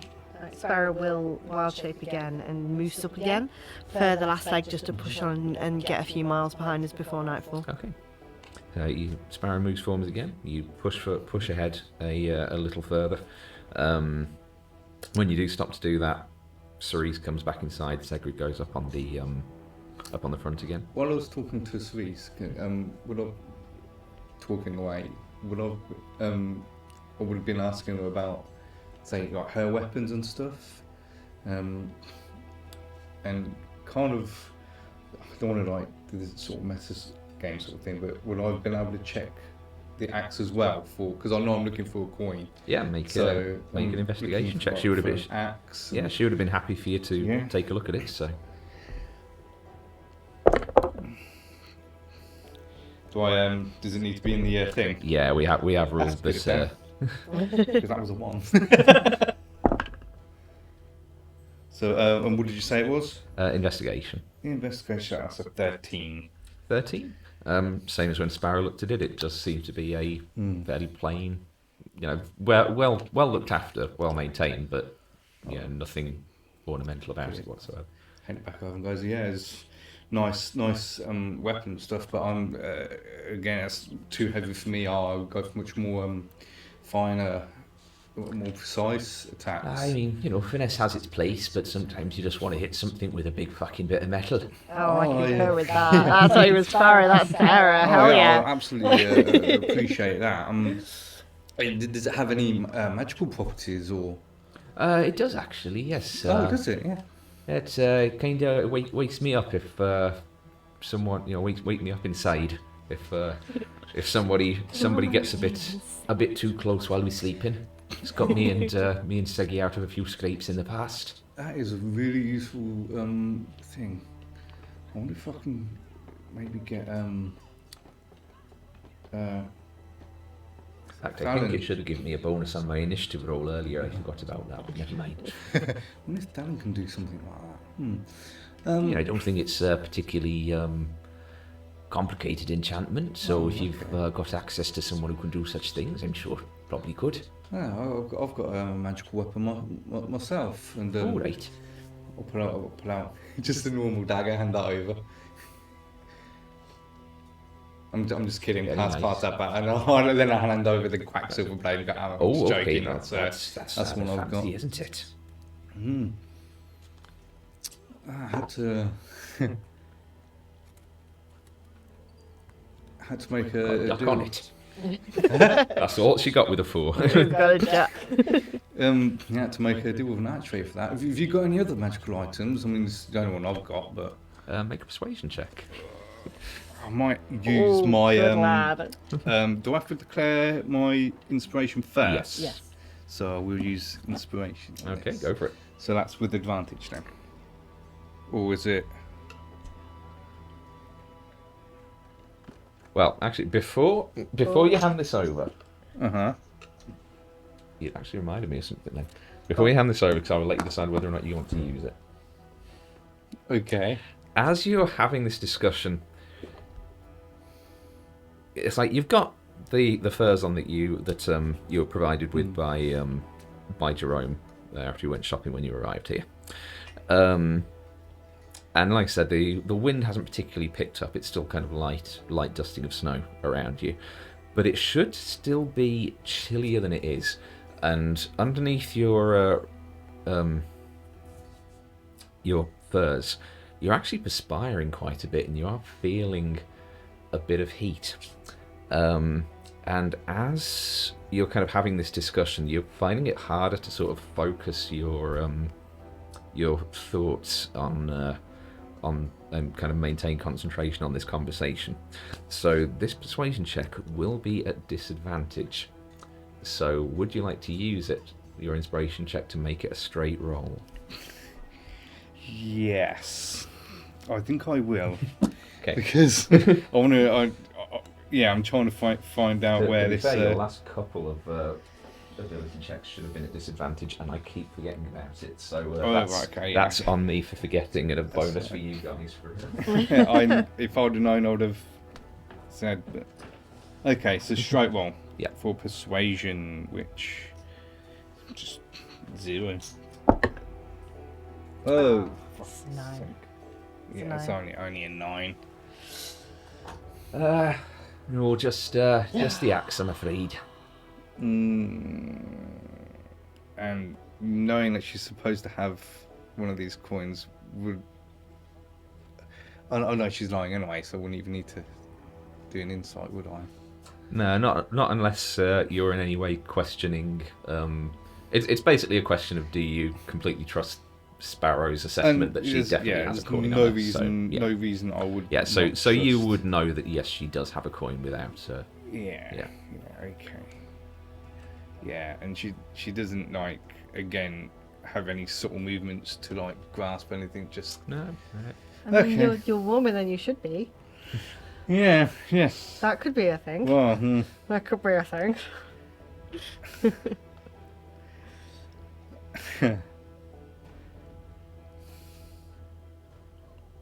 Yeah, I don't know where to go from there.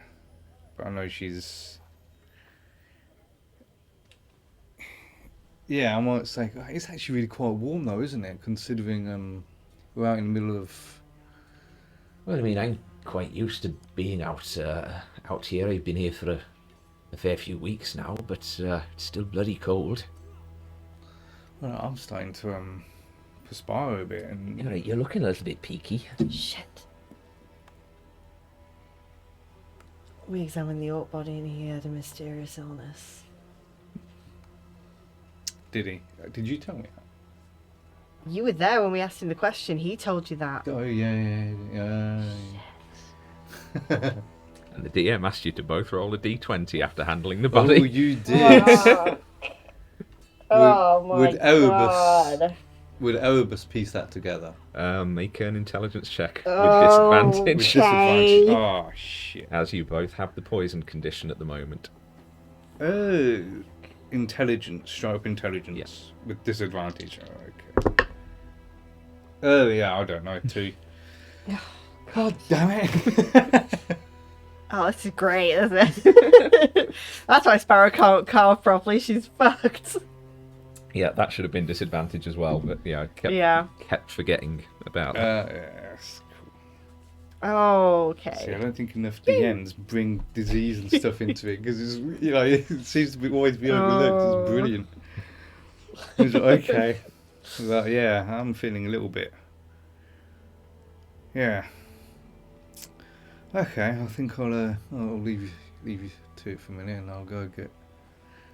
Knowing that, yeah, Okay, yeah. So we'll go in.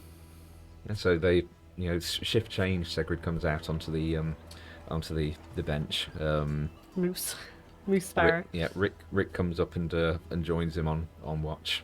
Moose Sparrow takes the lead, and yeah, you continue on to the next point that you make camp for the night.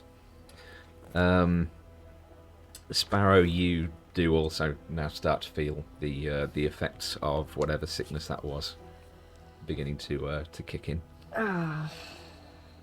And yeah, unless there's anything anyone else wants to do, we will reach the camping point for the night. Mm-hmm. Yeah, I'm gonna like turn into myself and go, fuck me.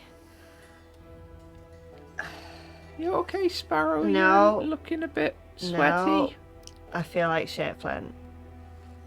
Would you like a handkerchief? Yeah. Starts just mopping your brow. Thank you, Flint. Maybe keep your distance a little bit. Okay. You don't feel bad, do you, Flynn? No. Alright. Erebus, how you feeling? Yeah, I've felt better. I'm not feeling too great. Alright, I think we need to isolate ourselves from the rest. No. Was Yeah. it that panda parrot we ate? Maybe because he ate that orc. I knew I shouldn't have let Rick cook it. I don't think it's his cooking, Flynn. I think it's whatever that orc illness was. Shit.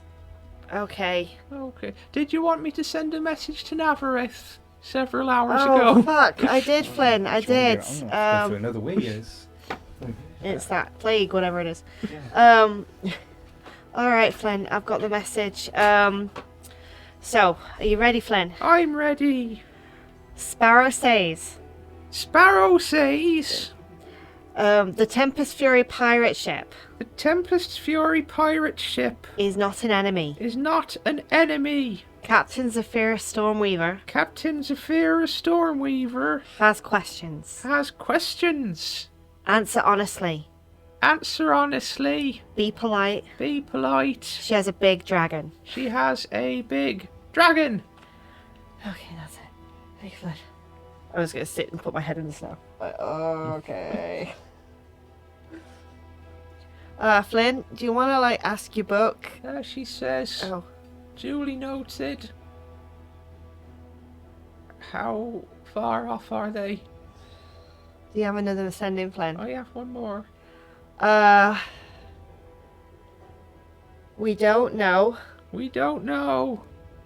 She left yesterday. She left Frostholm yesterday. Doesn't know where you are. Doesn't know where you are. Or does she? Just don't Just don't attack attack a ship with a dragon. a ship. Shit. Oh yeah, he said no, does she? God damn it, Flynn. Okay. Alright, Flynn, can you just leave me to just like chill in the snow for a wee while, I think. Would you like some music? That would be nice, Flynn. I don't... I can help with that. No, Rick. Oh, if you don't mind, I'd like my brother to play me something. No offense. Oh, none taken. Okay. Rick? No, Rick. Fucking I'm delirium. Flynn. Flynn, could you ask your book about this illness and just see if it knows anything about it, and could you ask like Sigrid if he's got any like cure disease stuff, please, Flynn? Okay. You see, like over back in the cabin, he's kind of got the book open and seems to be talking to it a little bit. Segrid comes out, just wanders over to you. I'm about to put the dome up. Maybe keep your distance. Master Orwick says you're feeling a little under the weather. Me and Erebus with the orc body, it wasn't who we were looking for. He said he had an illness that he had to leave his tribe to die out here because they couldn't cure it. I don't know if you've got anything to help with that. I'm afraid I don't really have anything by way of healing magics. Okay, that's fine. That's fine. However, I I'll- would recommend you do join us in the dome tonight. I think in terms of keeping the temperature more comfortable for the both of you, it would be wiser. Oh, but it's not wise exposing you all to this, is it? Mind you, we've been in close quarters thus Exactly. far. I think if airborne transmission is a thing, then I think that we'll all be affected by now anyway. Unless the two of us sleep in the carriage, I go, oh, no, sorry, we'll join you. But if that's the case, we'll all become infected tomorrow when we get in the carriage anyway, so... Or I could do there's the no, original, build us an igloo separate to you and heat up the inside as best we can. If that is what you wish to do, you may, but I'd rather limit exposure if I can. very well. Alright, thank you for the offer though, I appreciate it. Until we know what this says and if we can clear it, you're best to keep a distance as much as we can. Alright, Erebus, we're sleeping in a fucking igloo, don't fucking touch me. And like, yeah, so Sparrow just starts shaping water. Yeah, I shake water like bit by bit. I clear the snow off the ground first, and then I build up like literal igloo bricks. I mean, when you say clearing the snow off, bear in mind this isn't an area with a light dusting of snow. This is the Antarctic. It's probably 10-15 feet before you hit bedrock. So then I'm building a snow cave. Yeah. Right, we're gonna be sleeping down here in the snow cave. Just let us know if anything happens. It's fine. I'll put a little, like, I don't know, I stick that spear in the ground next to it. I'm just like, we're here. If you need to dig us out in the morning or anything, Okay. can you all organise watches? I think we're just gonna need to sleep this off if we can. So okay. okay. And yeah, So once we're in the snow cave, I get fire a bit and just kind of like heat up the interior. Yeah, so you managed to basically construct an underground igloo. You may mark for long rest. Both of you make a Constitution saving throw for me, please. Okay. Oh no, which dice? 2. Natural 20. Dirty 20. Okay. The night passes. You both wake up the next morning feeling completely refreshed. No traces of fever or anything like that. You may remove the poisoned condition. Oh, thank you for that. Just need a long sleep. That's all we needed. That was all good. Yeah. Like, fuck So- me, I slept for 8 hours. What the fuck? Yeah, you actually kind of break through the snow and emerge back out to the early morning light of the iridescence. Flynn is just there, just like, Hey, you're alright, the two of you. Feeling better, Flynn. Oh, good. Just need a good rest. Oh, that's all we lovely. needed. Yeah, that's all we needed. Good rest. He didn't. Oh, he just farted all fucking night, Flynn. Oh, at least it warmed the place up a bit. Oh, for it you. really. It was not worth it, Flynn. It was foul. It was pretty fucking Oh yeah, foul. I know it's Oh, I- I I get it wouldn't go- because he was a duck. What do you mean he was a which jerk? technically would have been as soon would've- as would've. Oh, Sparrow yeah. fell asleep. quacking out of both of Yeah. them. What do you mean you're a fucking duck? God. That does explain a lot, though. Don't go out in there, it smells foul. I'm collapsing the fucking. Hey!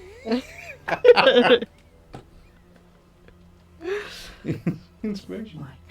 I think Sparrow is like, she has like had a hand like over the coins where they were like all night as well. You haven't told anyone you've got them, have you? Would I have noticed she keeps... It's right over the scar on her chest. so I'm probably not yeah, thinking so it'd it's be scar. like the cold Yeah. hurts. And I would say make a perception check versus a sleight of hand check. Oh, okay. Perception. I'm rolling good now. This is not. 22. 17. Yeah, you wouldn't have picked No, up that's fine. that she was doing anything apart from massaging the scar. Okay, so as you have a quick breakfast and harness up ready for the final leg of the journey, you can see the Wolf's Teeth Mountains at this point. The range is probably, only like a mile or two before the mountain range begins. But because it has just gone 9:45, we're going to stop for a quick 15-minute break.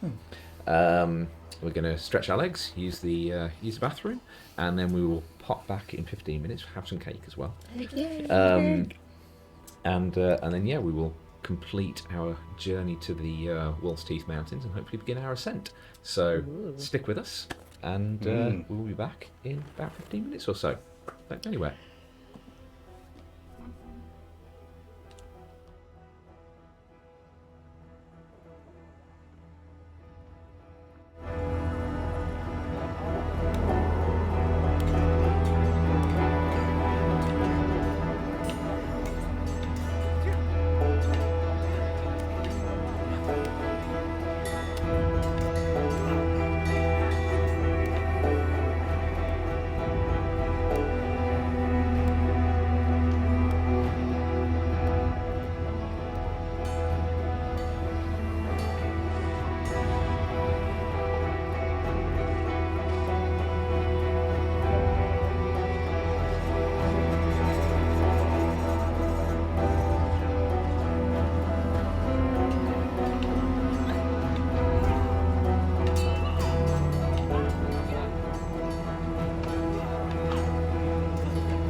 Oh, hands are going to Okay, get all... and we are back.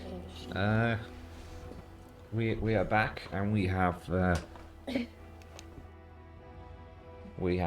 cake. This is some Caribbean chocolate rum cake.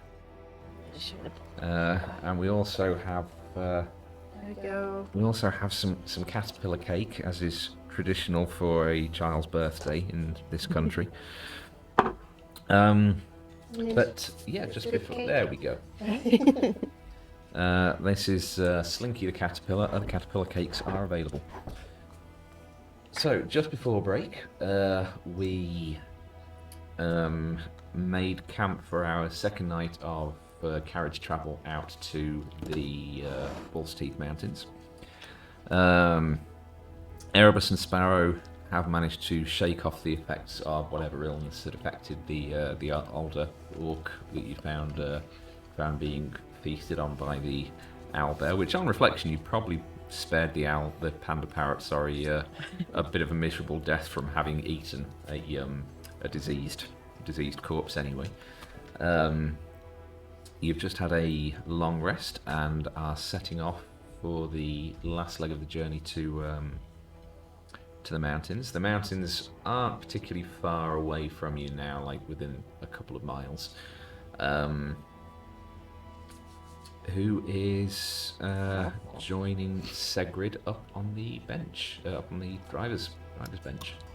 I think same as before. I'll start the day in it as a moose. Getting intoxicated. That is so nice. Oh yeah, that is too sticky. I'm not going to be. Do you want me to run and grab you a fork? I'll eat it later. I'm a moose. I can go get you a fork. Okay. Yeah, you can Sorry, get guys. all, Hey, priority cake. Yeah. Erebus, are you staying in the carriage or are you sitting with Segrid outside? I think I'll sit inside. Probably talk. I think I was talking to. You'll talk to Rick first. Like, so you've. I hope I haven't let you down, Mr. Erebus. No, yeah, you haven't. That's good. Although, Something I never want to do.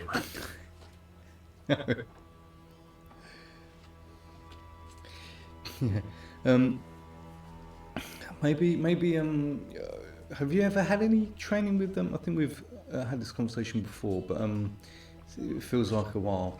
Have you had any training with weapons? Oh no. Would you like I some? do. I do sometimes use letter openers in my job at the Draconic Couriers. Thank you very much. Would you like some training? Because I'm giving Vassama some training in that, and I think you. Oh yes, please. He just draws the dagger. Oh God. Not right now. No. Cut someone's throat. Oh no. Yeah, maybe at some point, we can. Could you remember? Not quite as rummy as I remember. Oh, it feels But rummy to nice, me. It smells like. Yeah, so when I teach Vassama some weapon, training, maybe you could join us and you could get some training yourself. Oh, that would be wonderful. Thank you, Mr. Erebus. Okay, you have to bear in mind, don't just whip the dagger out at any opportunity. I will try to remember that. Restraint, Rick. Restraint. So you're going to be teaching us both? Well, I think we could all benefit from it because it stops me being rusty, and you two could become more skilled in it, and hopefully it keep you both alive. If that's what you think is best. Yeah, I mean...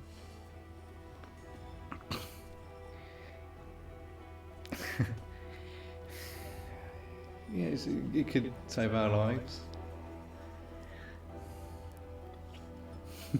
I know what you're thinking. I'm looking forward to it. Okay. Poor Vassama. Yeah, there might be an opportunity for Well, there are no. curriculum activity. There's not going to be many opportunities for anything now Rick's involved, is there? Yeah, poor Vassama's going to have to see you essentially go behind his, cup his arms and show him which way to hold a dagger and all this, and. I was gonna make it really crude there. No. I think Sparrow's still a moose, so you're fine. Right. I was gonna lower the tone, I know. but we're streaming, so.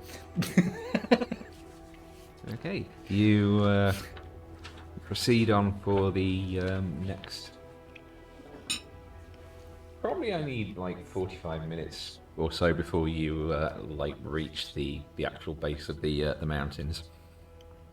Segrid just calls over to you at the front of Sparrow. He goes, so these are obviously the Wolf's Teeth Mountains. If our friend Mr. Oakenbell was indeed wishing to scale the tallest peak, there is a trail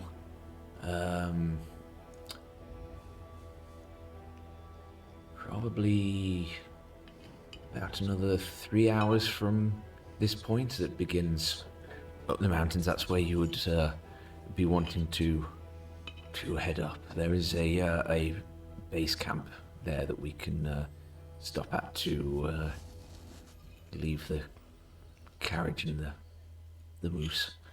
Alright, Sparrow's going to just sort of make a little acknowledging kind of whatever a moose makes, and turn like her head and head that way, and she's gonna moose talk to Martin and Jeffrey. Can I moose talk? No. God damn it. If you can speak with animals, you can talk to them, but just being in that animal form doesn't automatically mean that you can. Yeah, I won't be able to cast it just yet. So I think if I've got another. No, I'm probably done with my 2 hours anyway, so yeah, I'm going to drop moose form. And I'm going to cast Speak with Animals. Lads, can I have a moment? Oh, I know, I'm sorry about that. So we're going to be heading to this base camp.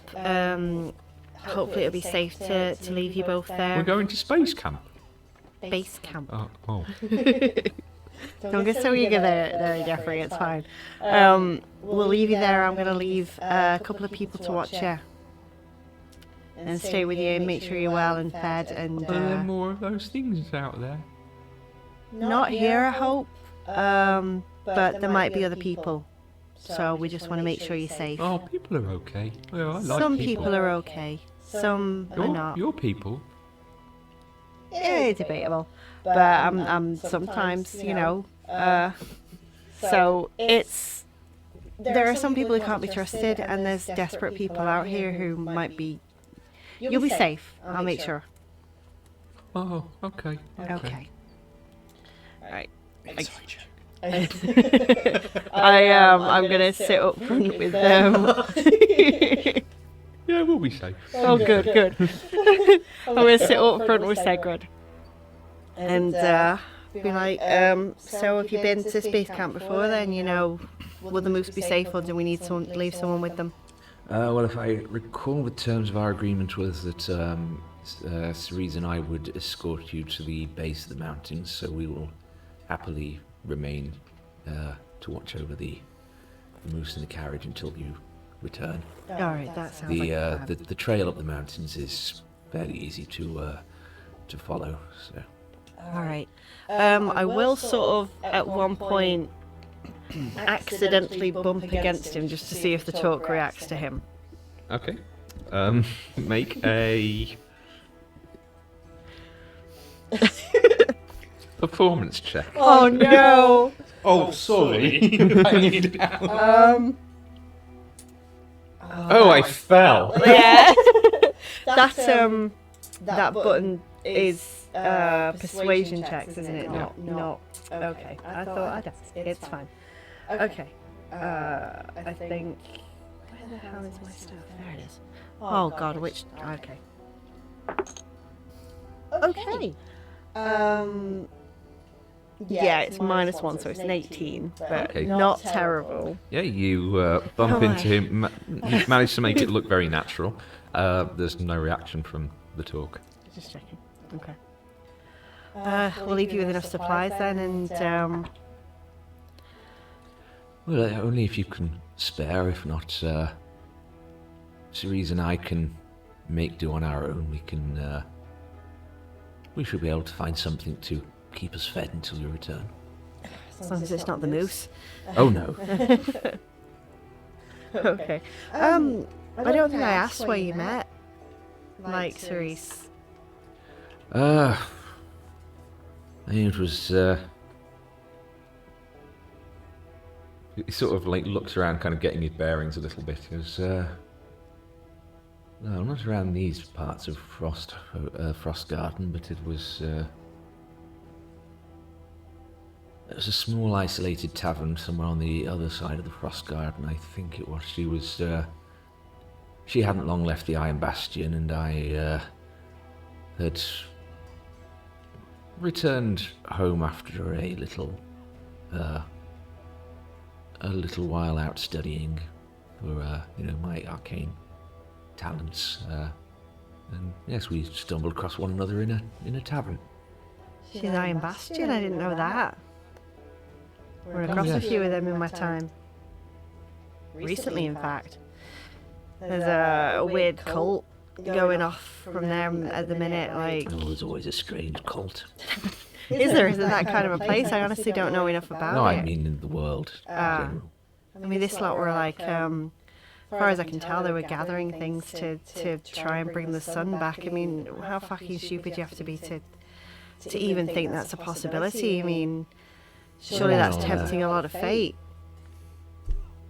I mean, cults are generally built on hope and desperation, But so... why would you hope for that? What benefit would the sun bring us now? Maybe a few thousand years after it happened, maybe, but now we've got a society now. We've found a way of living. I don't see what the sun would do to benefit.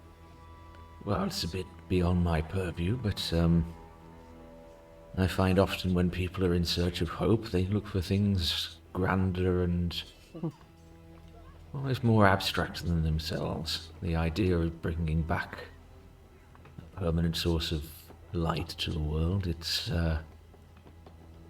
I can't deny that it would have a little bit of appeal to most.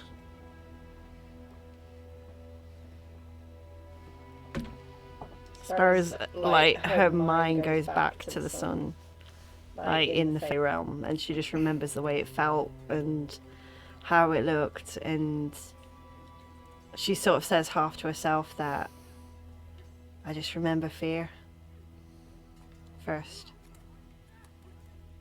I think there'd be a lot of panic. I think people wouldn't know what it is. I think there'd be a lot of death and a lot of confusion. And I think our way of life would cease to exist if you did anything like that. But then again, I suppose that's no different to what happened the day it went away. Those that lived, anyway. As I said, beyond my purview a little. Do you know anything about the Sundering itself? What caused it? No, just what little bits that I picked up from my areas of studying. I'm not really much of one for the histories. I hear things. Flynn's girlfriend's got a bit of an interest in some of it. Apparently a lot of the well-to-do folk like to parade about pieces of this thing called the Codex of Creation and whatnot. Like Oh, these... now that I have heard of. Oh, aye. Can you tell me a bit about it if you have? It's an interest. only by reputation, like you say. I know that it's a sought after pre-Sundering relic. Apparently that's partly what this Iron Bastion cult was after. So, you don't think Cerise would know anything about it, do you? Unlikely. What I gather, she got out of the Iron Bastion as quick as she could when she was a young woman. I mean, I can't blame her by the look of it and the sound of it. The ones I've met, at least, it's they definitely seem to like to cause trouble. They're not the most welcoming of people. No, don't seem to be. Last I heard them, they were giving a guy at Serpent's Teeth a hell of a ripping apart. Sorry, Acorn's Law, not Serpent's Teeth. Did you actually hear about that? I heard a commotion. I heard them yelling at the harbour master Yes, you did. about didn't you? something, yeah. So, and now I know why, but yeah, I did hear that.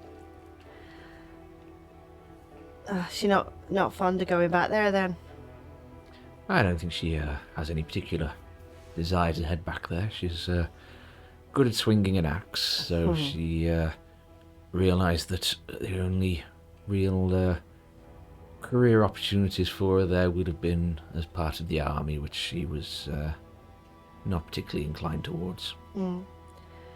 Just swinging an axe? I mean, I would have thought magic users would have, was she not got any magic skills? I mean, I'm good at swinging a sword, but you've seen the rest of what I can do. Like, even Erebus has got a little bit of magic talent. She's not got anything. No, she's got me for that. That's true. And I have her for the brawn side of things when spellcraft no longer cuts it, as it were. Yeah. Well, we've come across a few magic items like this button. I mean, you must have come across some interesting stuff in your time. Anything that helps her with that? We come across a few trinkets every now and then.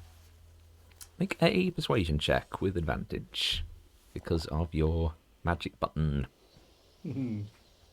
What dice? I'm going to try these two. Come on. Come on. Please.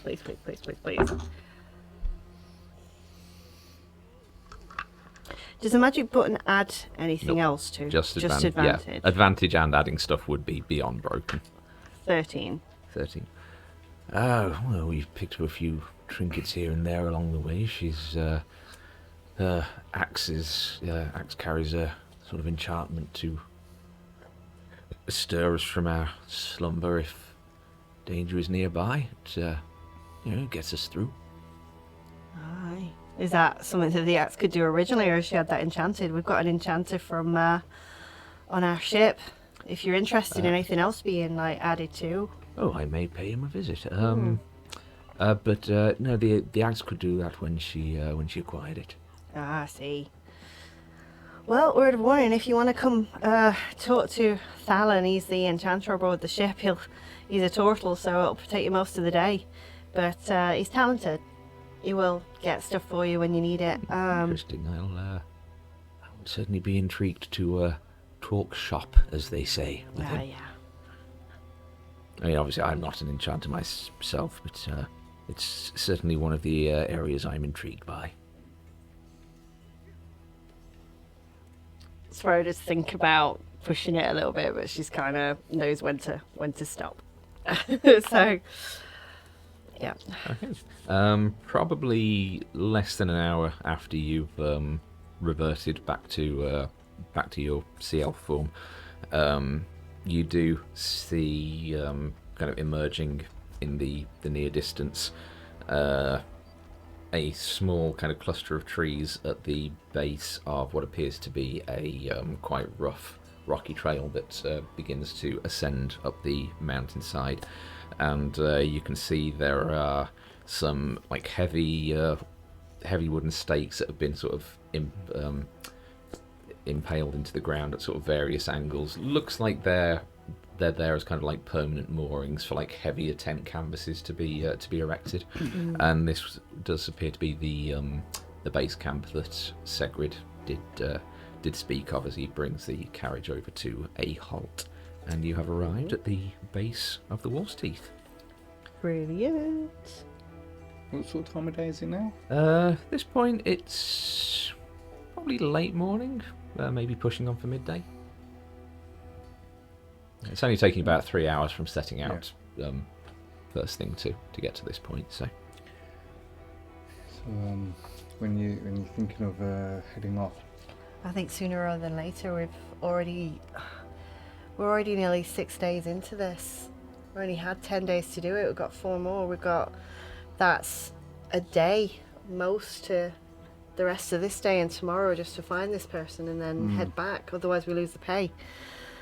We've got to do this. We've got to do it fast. okay. All right, Segrid, Cerise, much as I'm loath to leave you behind, you're useful. We did only agree. Hopefully we'll be useful keeping an eye on. She pats one of the moose. You know, these fellas for you. Yeah, that's true. Keep them safe. They're mourning. Oh, we will. This one's Martin. Don't This forget, one's Jeffrey. They're not just your ticket back; they're ours as well. This is true. So you treat them well. Any advice going forward? Just follow the trail, I guess. I follow the trail.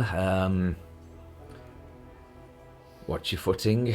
And I'll be honest, neither of us have been up the mountain. We only know of from talking to Sacklin and Ballas. They've said it's a fairly clear trail, but it does have its tricky moments. Them the other two that are missing. Yes, yeah. All right. So yeah, stay vigilant, stay sure-footed, and Alright. try not to die. I mean, we always try. I see your little friend there, Flynn. He's got the ability to send. He does. I mean, maybe just send us a message. Before you make camp at night or something. Just let us know that you're still alive, just so we know to keep waiting. I mean, don't get me wrong. We're not going to. It's not a case if we don't hear from you in a day, we're going to fuck off or anything. But I mean, give it 2. yeah, I was going to say like 4 or 5, but Oh, well, it that's would be very it would be generous nice of you. yeah. All right. Well, God's willing, we'll see you in a few days then. We'll have to abandon this if we don't find him within the next 48 hours as is. Otherwise, we don't get paid. So, right, wish us luck if you see him or anything. Is there a way you can tell us? Do you, Segrid? Do you have anything? I have to check character sheets.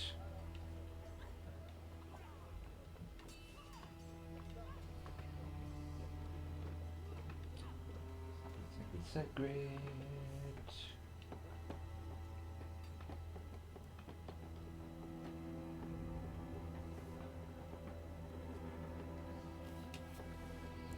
There he is.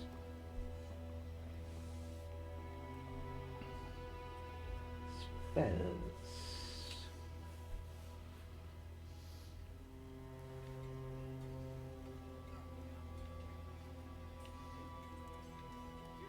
I'm afraid that's not something I have in my toolkit. No worries. If we'll be back, we'll be back. If not, we get to go back and tell my girlfriend I died. Won't that be fun? She's pissed off at me anyway, it's fine. You see, Cerise kind of looks up to Segrid. She goes, Wait, was that part of the agreement? I don't think it was. What, informing my crew that we're dead? I mean, I would have thought that's a courtesy as opposed to an agreement, but if you want 2 gold extra to do that, I'll throw it in. no, that's not. 2 gold, that would be acceptable. Alright, 2 golds, whether we live or die. If we do die, just to ensure that you tell my girlfriend and the rest of the crew that we're not coming back. Very, very well. Do you want me to sign that down just in case we do die, just so the crew pays you?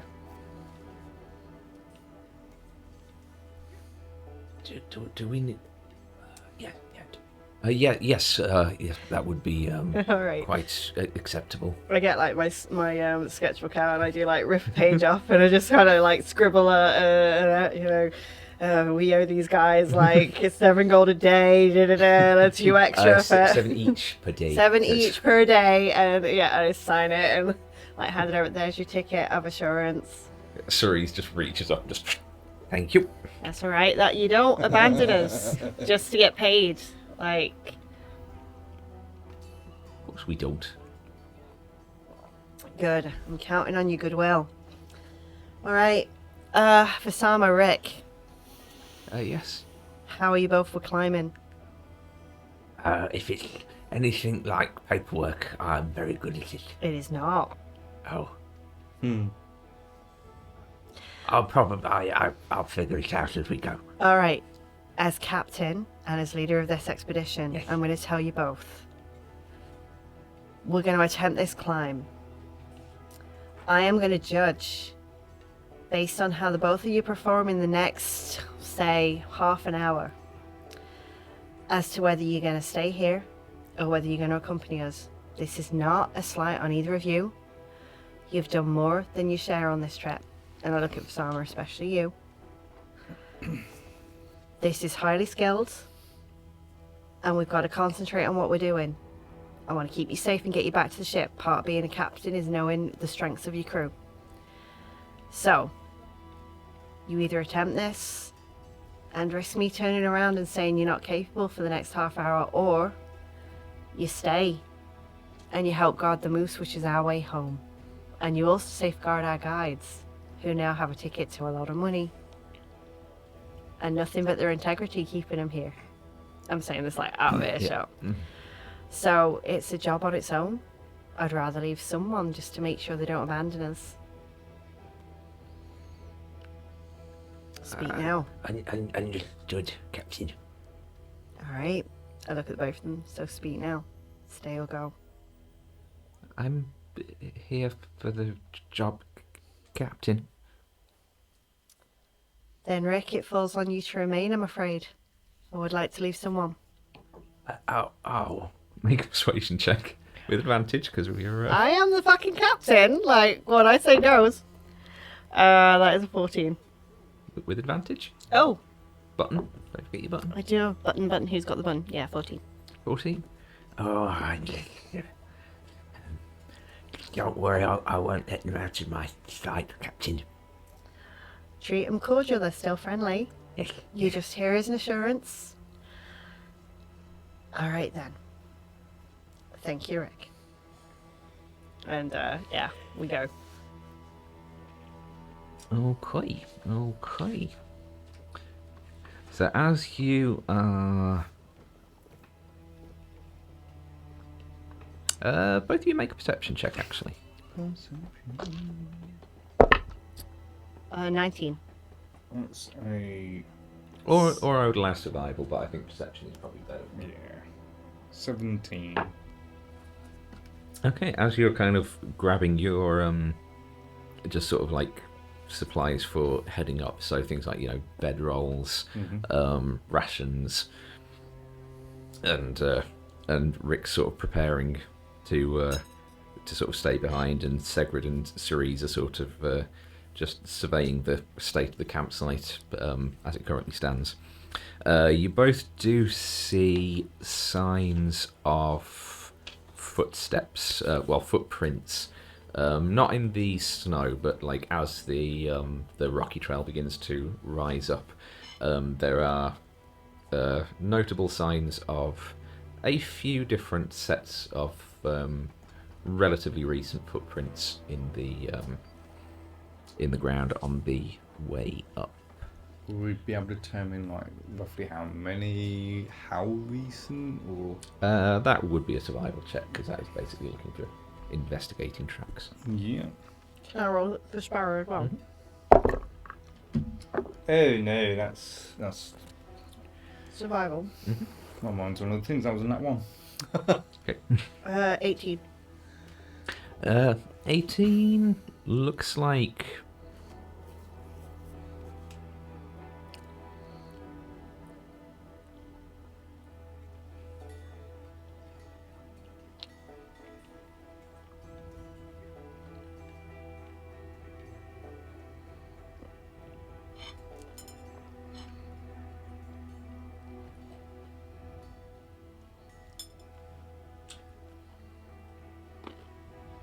You can make out 3 sets of footprints. 2 slightly larger, 1 slightly smaller.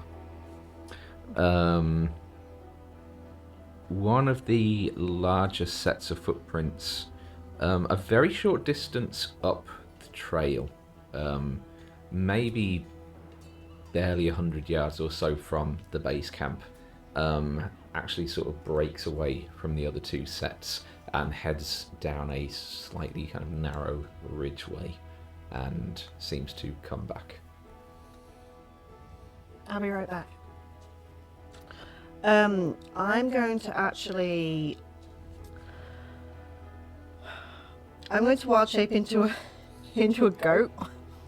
Just because they are a little bit more sure-footed in terrain like this. Okay. And I'm going to go down that narrow... So that's your second wild shape of the day. It is, that's my second I'm done for wild shape, so... She's literally the goat. I am literally the goat. Yes, I am. Sparrow is. Yeah, so I'm gonna goat my way down that narrow. Okay. Going along.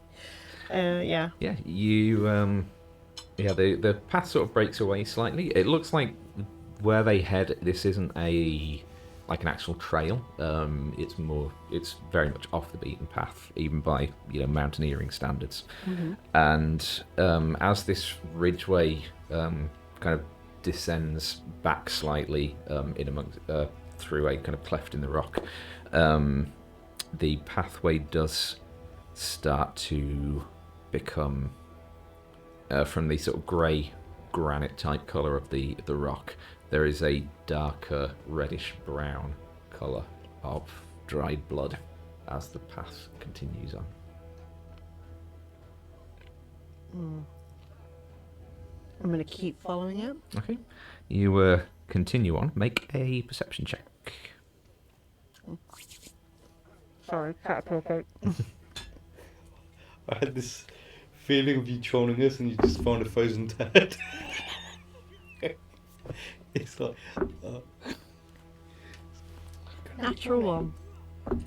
Natural 1. On the side of a fucking mountain. Okay. Oh.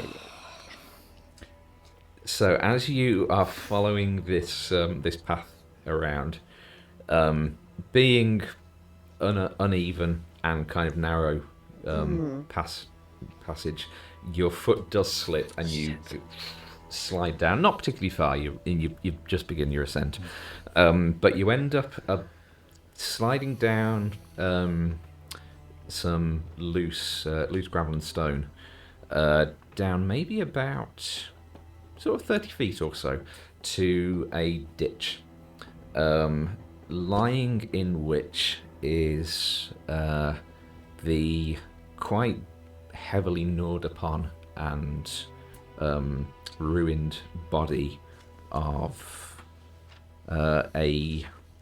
what looks to be a human woman, although not much left at this point, as the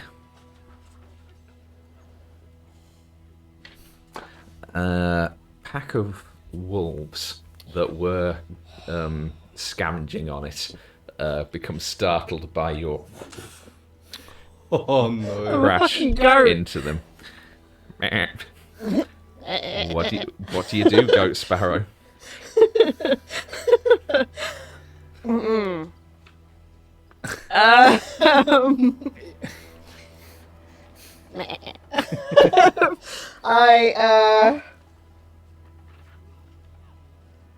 How many wolves? So there are four wolves and 3 much larger quadrupedal figures, very much like wolves but much heavier built. Yeah. Oh Shit. At the moment, they're all just as startled by by a goat suddenly basically just smacking into the middle of their dinner. So that's why I've given you a moment. That's why it's not straight away an initiative roll. It's like I'm giving you a moment to decide what you're doing. I'm shit.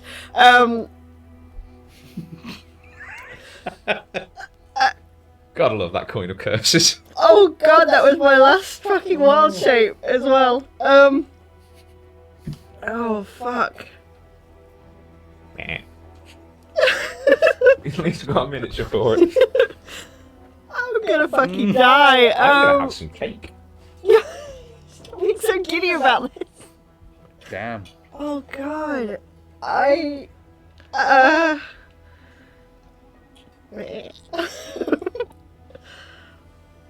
You don't turn and run when you're surrounded by predators. Sparrow wouldn't know that. That is like the worst possible fucking thing you can do. I'm gonna drop wild shape. And I am immediately going to cast Speak with Animals. Okay. And I'm going to say, sorry for the intrusion.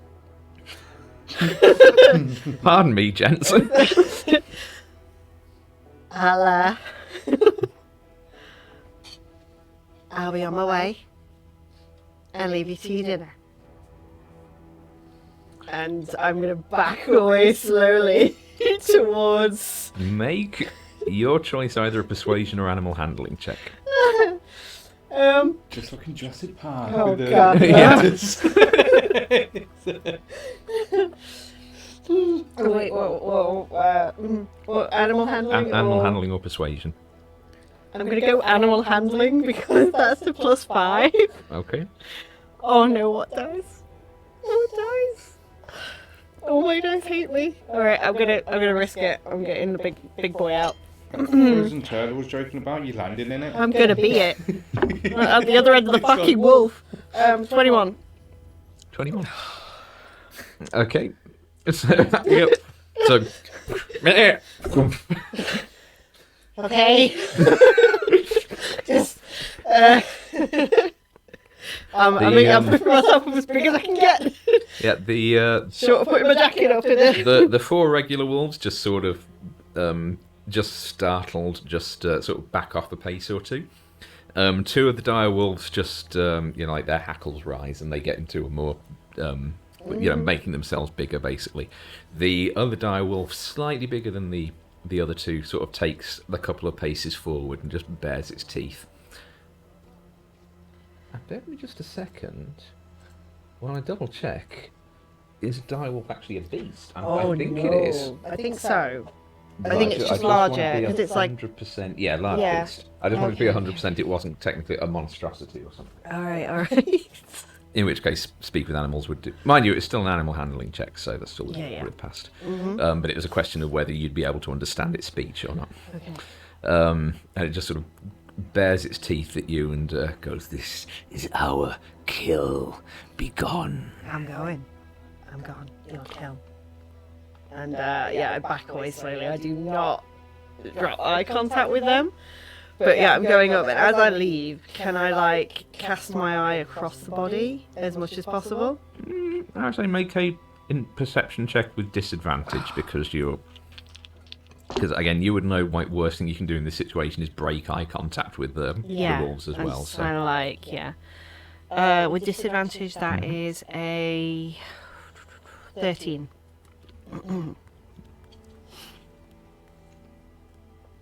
13. I mean, Can I determine how they died other than the gnawing, I guess, is the question. you wouldn't be able to determine how they died, but you would determine. It's difficult to determine how they died because a lot they're has eaten. been scavenged from the body, but from how much has been scavenged, it looks like they've probably been here for a few days. And Yeah, and you said there was the footprints I followed. You said they went off, but then they did come back. Yeah. And it's a human woman.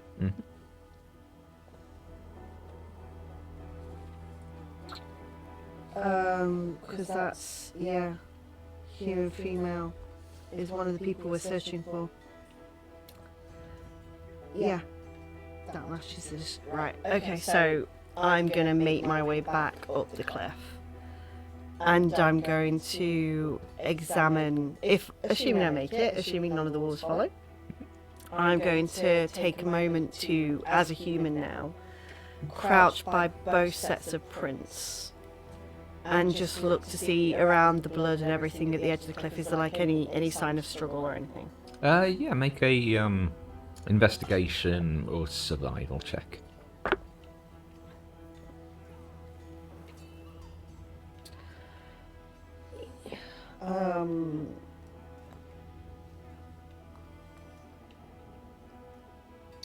Investigation, so 11. Can't really tell. Yeah. Okay, then I'm going to make my way back to where these are there and just be like, fuck me. So we just need to keep an eye out for wolves. Okay. So there's something strange. And I'm going to take you and Flynn to where the and Vassama will stick together. To where the prince. I'm like, you see, this is the prince leaving those two. Mm. And to me, that says our man, the gnome, the human woman. Okay. Only she is now at the bottom of the cliff, being eaten by wolves.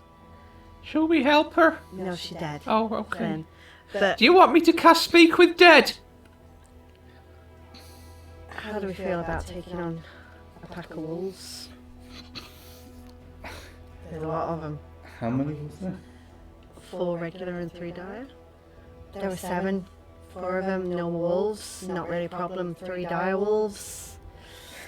Unless. I've got a lot of fire. So do I. You do, Flynn. I'm a powerful wizard. Vassama, if we do this. And I have magic missile. You do, Flynn.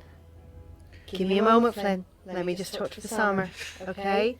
Vassama, I would like you to keep your distance with this. You're good with that crossbow. Keep your distance. If anything happens to us, you go back down the mountain. You join them at the camp, you let them know what happened. Just don't run. If the wolves turn on you, you back away slowly, you make yourself as large as possible. Do anything flashy you can to scare them away. But don't turn your back. Don't drop eye contact. Don't run. Understood? I think so, Captain. Also, because of the fact that I'm not generally very good at descriptions and whatnot, I will just highlight that it was a narrow passageway sliding down to a small ditch. This isn't an area you could get people in and have a spread out fight. So it would basically be like Battle of Thermopylae. It's like you getting one person in to fight the wolves, and if they go down, you got a second person in to fight. You're not getting everyone into this engagement. Really funneled in. Yeah. You could at a push have one person on the front line fighting the wolves with ranged attackers behind, and that's the most that you're getting out of this. I don't know what to do about this. I mean, unless we just wait until they're finished eating and then We go. don't have time to wait. There might not be enough left to talk. How does it work, Flynn? Can it talk regardless of the condition it's in? It just needs to have a jaw. Just needs to have a jar. Oh, fuck me, I need a conversation with the wolves again, don't I?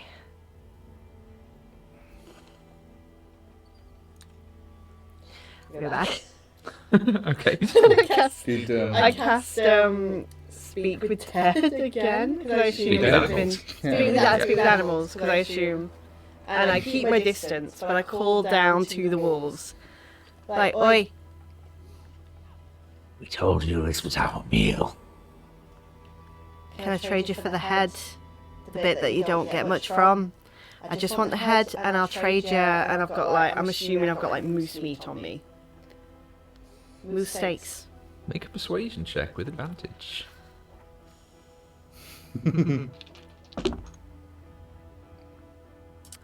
Thank God you said advantage, that's another natural one. I'm putting, that dice is gone. That dice is gone, every natural one has been on that dice. So persuasion is a 15. Just the head, there's nothing on there you need. You even eat the good bits, the tongue and the cheeks, go for it. All of the meat. All of my meat. I'm assuming they've got supplies as well, so I take all I the would meat. assume so, yeah. Yeah, and they're nowhere near, so yeah, I take out all the meat. Done. Do you want to remove the head and bring it close to me, or do you want me to put mine down first? How do you want to do this? Throw the meat. Throw the head. You take the head. Done. Half the meat. You throw the head, I throw the rest of the meat. Make another persuasion check. Natural 20. Oh, sorry, that I did advantage on that. Let me re-roll one dice, because that's not... Natural 20! Nice! Excellent. Okay. Half the Very meat. well. Done. I put half the meat, like I throw it, and then I back away. I wait for him to throw the head. Well, they're not throwing the heads. They said you come and take the head. I sidle down. I keep eye contact with that one, and like just peripherally watching the rest. I take the head. Can I very quickly see if there's any like belongings down on the floor? Make a perception check. 21. 21 doesn't seem to be any personal possessions scattered around, whether that's because they've been removed from the body by whoever left it there, or just torn off by chance by scavengers. Clothes? It's fully clothed, or rather scraps of clothing left. Yeah. Yeah, I grab the head by the hair and I back away, and as I do I put the meat where the head was. And yeah, I back away and I Okay. do not finish making eye contact. And I just say, eat well. The larger one sort of turns to one of the smaller ones that kind of come up, and kind of one of them picks up the first pile of moose meat by a mouthful, and then one of the other direwolves comes in and grabs the second one, and they start sort of retreating backwards down the pathway on the other side of the ravine that they'd come down from. Okay. So yeah, I go back and I'm just kind of holding the head and I'm just like, ugh. I just put it at Flynn's feet and I'm like, just... I wanted to use my direwolf miniatures. Sparrow's the beast herself, dude. She ain't gonna let that happen. And I'm just like, there we go, Flynn. Is that enough? Should be. All right, let's find out Okay. if she's our last. Oh shit, wait a minute. Oh no, you can't cast it. No, because you made me do that second sending to... No, that was last... No, I haven't. He hasn't done any sendings today. No, it was last night, wasn't it? Yeah, he hasn't done any sendings today. So, yes, he does have. Where's his spells?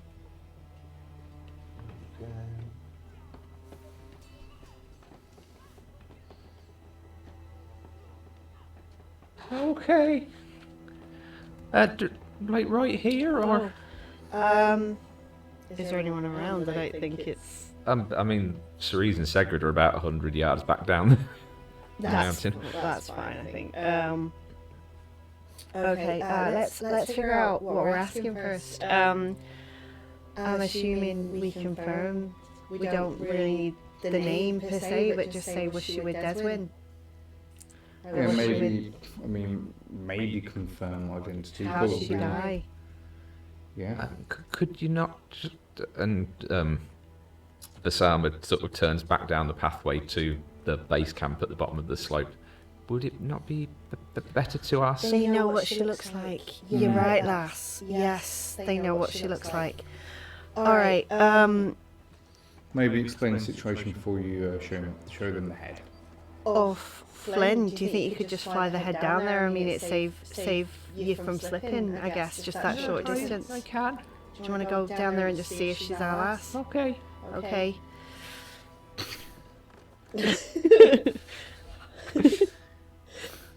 Good call, Vassama. I'm impressed. Yeah, you watch as Flynn sort of flutters down and approaches Segrid and holds the head out, and Segrid's sort of momentarily taken aback slightly, and you see as he kind of looks over and like beckons Cerise over, and Cerise comes over, and they both sort of look at each other. You can see they're having an exchange for a moment, and then exchange something with Flynn, and Flynn sort of nods and. Yeah, they say this is Sakrin. Sakrin. Ah, poor lass. Well, this is a start. So, I guess, was she attacked? Is the first question. Or how did she die, I guess, is the pertinent one.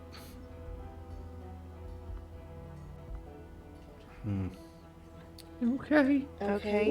Wait, Flynn. Hold on. We need to figure out the rest of the questions. Right. So how did you die? What did she have for breakfast this morning? No, Flynn. Oh. That's not as important. I mean, if it was her last ever breakfast, that was probably quite important. Yeah. So what was Deswyn doing out here?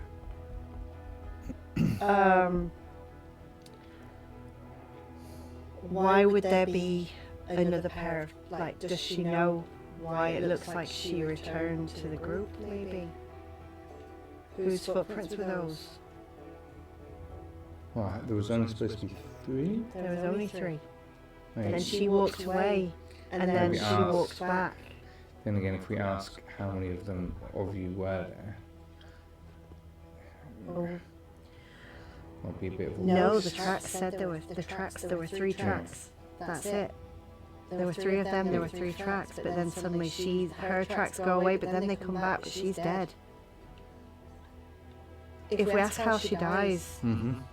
and she says someone else, would anyone be out? Shall I say, would anyone want to kill them? Would anyone want them dead? Maybe. I don't know, we could wing it based on their answers to the first question. Should we try? I think how how did you die is probably The pertinent. yeah. Should we see what the answer is to that, and then we can ask the rest? Or how were you killed? How were you killed? I think how did you die will cover that. Well, I think if Because then she'll say I was attacked by someone. Either way, I guess. Did someone kill you? Because if it's how were you killed, it would suggest that somebody actually killed her. And if she said I just slipped, then we know it was an accident. But it doesn't. As you said, the thing does make sense. Is the footprints going back to the? Should we say were you others. attacked by someone? Okay. We know she's dead. We know she died. She was killed. This will explain why. Were you attacked? If she just fell, that's a whole different thing. Maybe the footprints were going back for another reason. I don't know. No, this is why I was thinking. How were you killed? Because Yeah. All right. So, were you attacked? How were you killed? How will you die? Which one? If you ask how did you die, then she might go into more detail. If you ask how were you killed, she'll go into the same detail. If we say were you attacked, she could just say yes and not tell us anything else.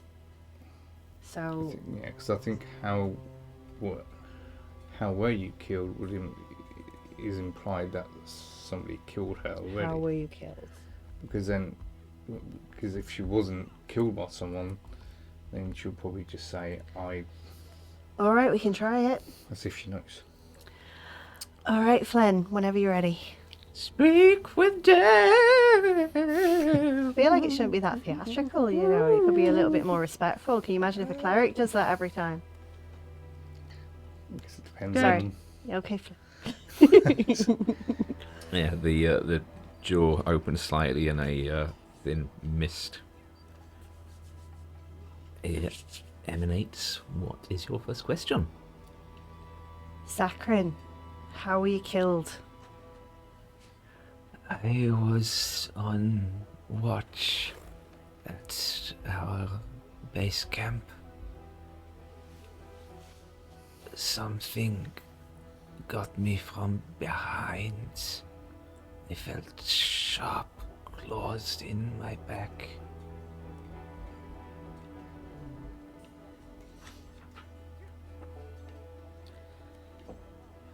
What was Deswyn doing out here?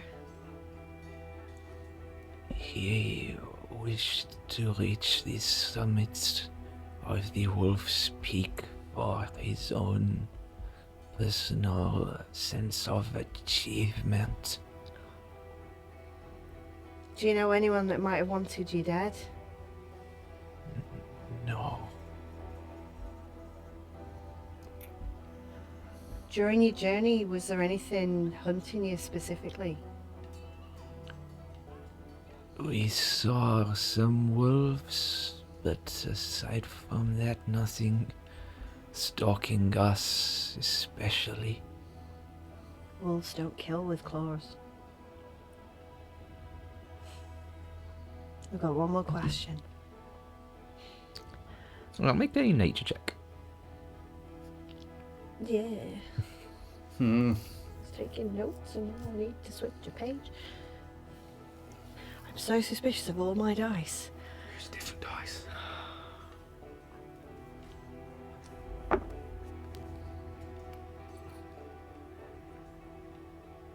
Yeah, and I think a druid should have better nature, but 11. 11. Yeah, could be anything. The only thing we could do is probably wait until the wolves are finished with the body and then go fine, but I think we'd be pushing it if we did that. That was all the questions. No, one. No, Was it one more? one more Was it one? question. Do you mind if I ask the one question we've been asking the same of everybody? Oh, what about Final Right. wishes. Hmm? Final wishes. yeah, if you want. All in agreement? Yeah. Vassama, you're awfully quiet. Anything to add? Any question you think we should be asking before I give this one up? Vassama's just kind of like moved around the group slightly, and she's sort of like vigilantly just watching the path down from where you sort of found the body. It's, nothing I can think of. Sorry. Sakrin, do you have any final requests or wishes? I would like to be cremated.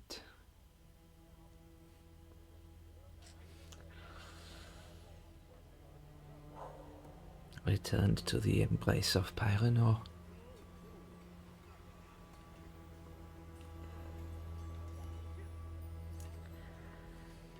Alright, that's something from the way back. Hmm. When the wolves have had their Yeah, fill and they've whatever- moved on. Whatever remains. I'll deal with it. Okay. Unless Flynn would like to deal with it. I could do that. Not now, Flynn. On the way back, Flynn. Okay. Okay. Well, that's one accounted for. Hmm. Making a note. Just thinning the miniature numbers out a little bit. Alright. I suppose we could just cremate the head. Actually, that's something. Yeah. I feel like that's somehow more disrespectful. We can do the rest later. This is covered then. No, but I mean like cremating a bit of the body at a time instead of the whole thing I together. don't think it matters to her. She's being ripped apart by wolves, Flynn. Make a religion check. Oh, Sparrow is not. Yeah, I think. Oh, maybe she is.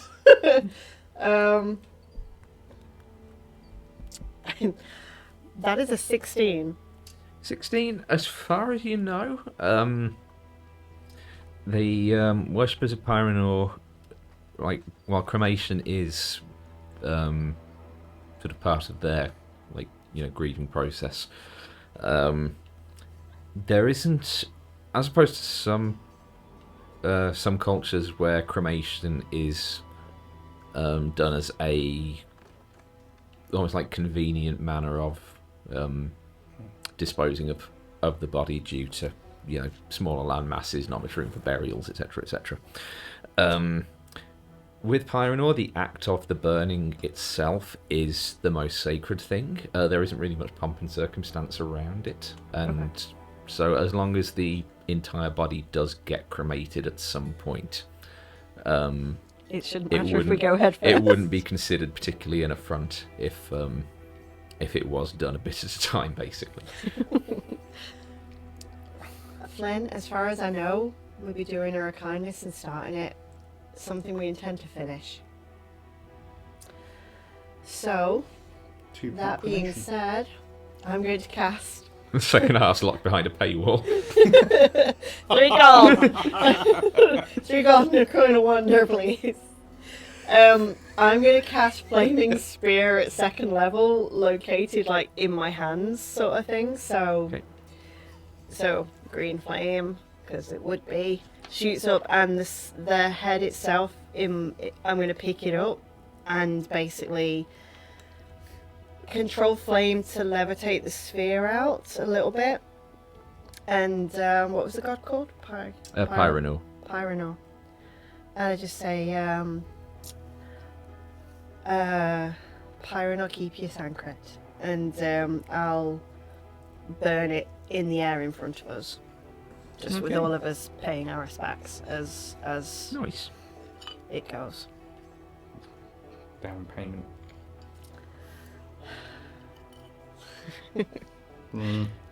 Well, let's hope that Pyronor watches over us for a minute then, after doing her a kindness. We do what we can when we can. No matter how little it is. Let's keep on. Mm. We'll come back and we'll finish the job later. So yeah, following the boot prints up then. Okay, yeah, you begin the ascent of the mountain. As described by Ceres and Segrid, it's not full on mountaineering. It's not like climbing Everest, but it's more akin to the Fellowship, like heading up the mountain pass in Fellowship of the Ring. But a bit. Sparrow walking on the snow is the only elf in the pie on a Vassama. But a bit of a kind of narrower pathway. Flynn's making very easy work of it because he is literally just flying, just hovering slightly above ground level the whole time. The rest of you, I will need you to make a acrobatics check. Acrobatics or athletics for how well you handle the trickier areas of Acrobatics. Yeah. Awesome. Or athletics. Your choice. Yeah, that's Then a natural one for Sparrow now could be interesting. 23. Okay. I only got 13. 13. I rolled low. Vassama gets a 14. So Sparrow, you are actually Legolasing a little bit and sort of nimble pushing your way up the voice paths. on the air. No bloody shadows. Are we there yet? No bloody shadows to Well played. step though, is there? But, Flying fast and against the wind. but Erebus and Vassama, you don't have any, slips or near misses or anything like that, but both of you are just a little bit slower behind Flynn and Sparrow as you struggle a bit more to find those good footholds. And Erebus, best hold the lass's hand. We don't want to take in a tumble, do we? So I got some. Wait, shall I hold on? Tie. Tumble off the cliff. You've done it now. This is now just a quoting session. I'll be like, shall we use the rope to tie ourselves together to make sure? Or we could just hold hands. Why don't you all tie yourselves, right, like Erebus says, in a row, but if you tied me at the end, because I can fly, so if everyone else falls off, then... You'll get dragged to your death with us, Flynn, because you can't carry that much weight. I know, but I'd rather you lived. Okay. But it's not a bad notion. Yeah. You know what would be great is if we had like an immovable rod or something. Is that a thing? Yeah. How does that even work, Flynn? Well, you... Is this something your book said? I've always seen them in shops. No, I've not seen one. I bet you there'd be one in a Vestra's shop. I think the very quickly talking young woman we saw in Coral Harbour has one. Sasha. Ah. Well, that would be wonderful, Flynn, but we don't have one, do we? No. Shall we go back and get one? I don't think we've got time, Flynn. Okay. We've got to do I can this. send her a message. If we don't do this by tomorrow, we're not getting paid, so... Okay, okay. Okay. Yeah, I think we will like tie. Shall I send a message to the guild hall and ask for an extension? I'm not sure they give us that. I mean, you could, but I don't know if, as you said, I don't know if they would. Okay. If we did, we'd probably lose some of the coin, and to be honest, we're pretty close, Flynn. So if we're having trouble getting It's going back, to take us a couple of days to get back, isn't it? it is. So Maybe. if we can do this in the next few days, we'll be fine. But if not, then keep that in your back pocket. Okay. Yeah, maybe when we get more information, find out stuff and that, maybe send a message back All to right. them. All right. So we're not tying everyone together then. We are, Flynn, just not you. I'd rather you lived. Okay. So yeah, That'll be like another one of those books that I read. Yeah, we're tying them together because I'm sure I saw a play called Touching the Void once. That was a bit dark. So yeah. if one dies, we all die. No, you're supposed to cut the rope if one of you's over a cliff and the other one's. Have you not heard that? If you're on a mountain and yeah. But isn't the whole point of being tied together that you're kept together if someone falls over the side? It feels like it defeats the point if you then cut I've the not rope. looked too much into it, I guess it but depends on how much you like them. it's a case of it'll be nothing but death for all of you if you don't save the ones that can still be Depends saved. on the circumstances. It does. So we're not tying ourselves together then? You tie yourself to Erebus. Erebus can be tied to me. Flynn is free to fly. Yeah, you spend a few minutes just tethering yourselves to one another. How much rope are you leaving between each person? I'll probably say about a good 2 meters between. Okay. So. And yeah, you continue on, and as the hour starts to draw late, you do. Just bear with me a moment.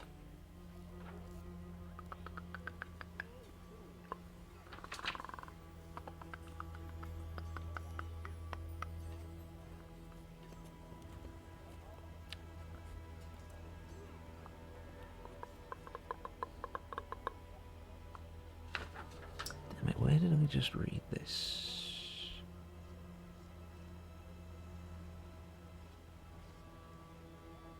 There we go. You do notice. Actually, both of you make a perception check, and I will make one for Flynn and one for Vassama as well. 23. Sweet. 3 on the dice, so 12. Okay, Vassama got an 8, Flynn got a 14. So Vassama and Sparrow, you both notice as you're getting towards the end of the first day's ascent, the obvious path ahead does continue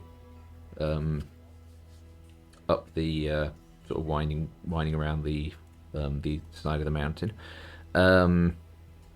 You do see a second trail, much less trodden, that branches off down towards the left-hand side through another sort of rocky crevice, and the footprints do seem to lead up that way instead of the regular mountain path.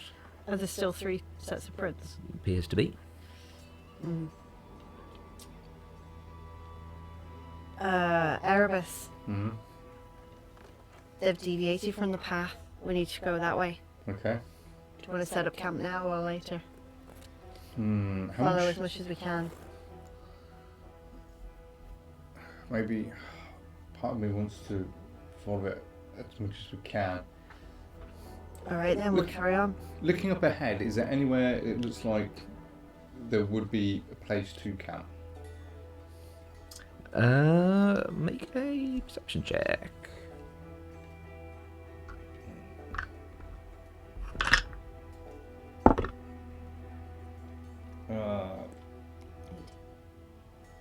27 total. 27. Looking up, maybe another sort of half an hour to an hour up this narrower passage. You do see what looks to be a rocky overhang, which might be a suitable camping spot.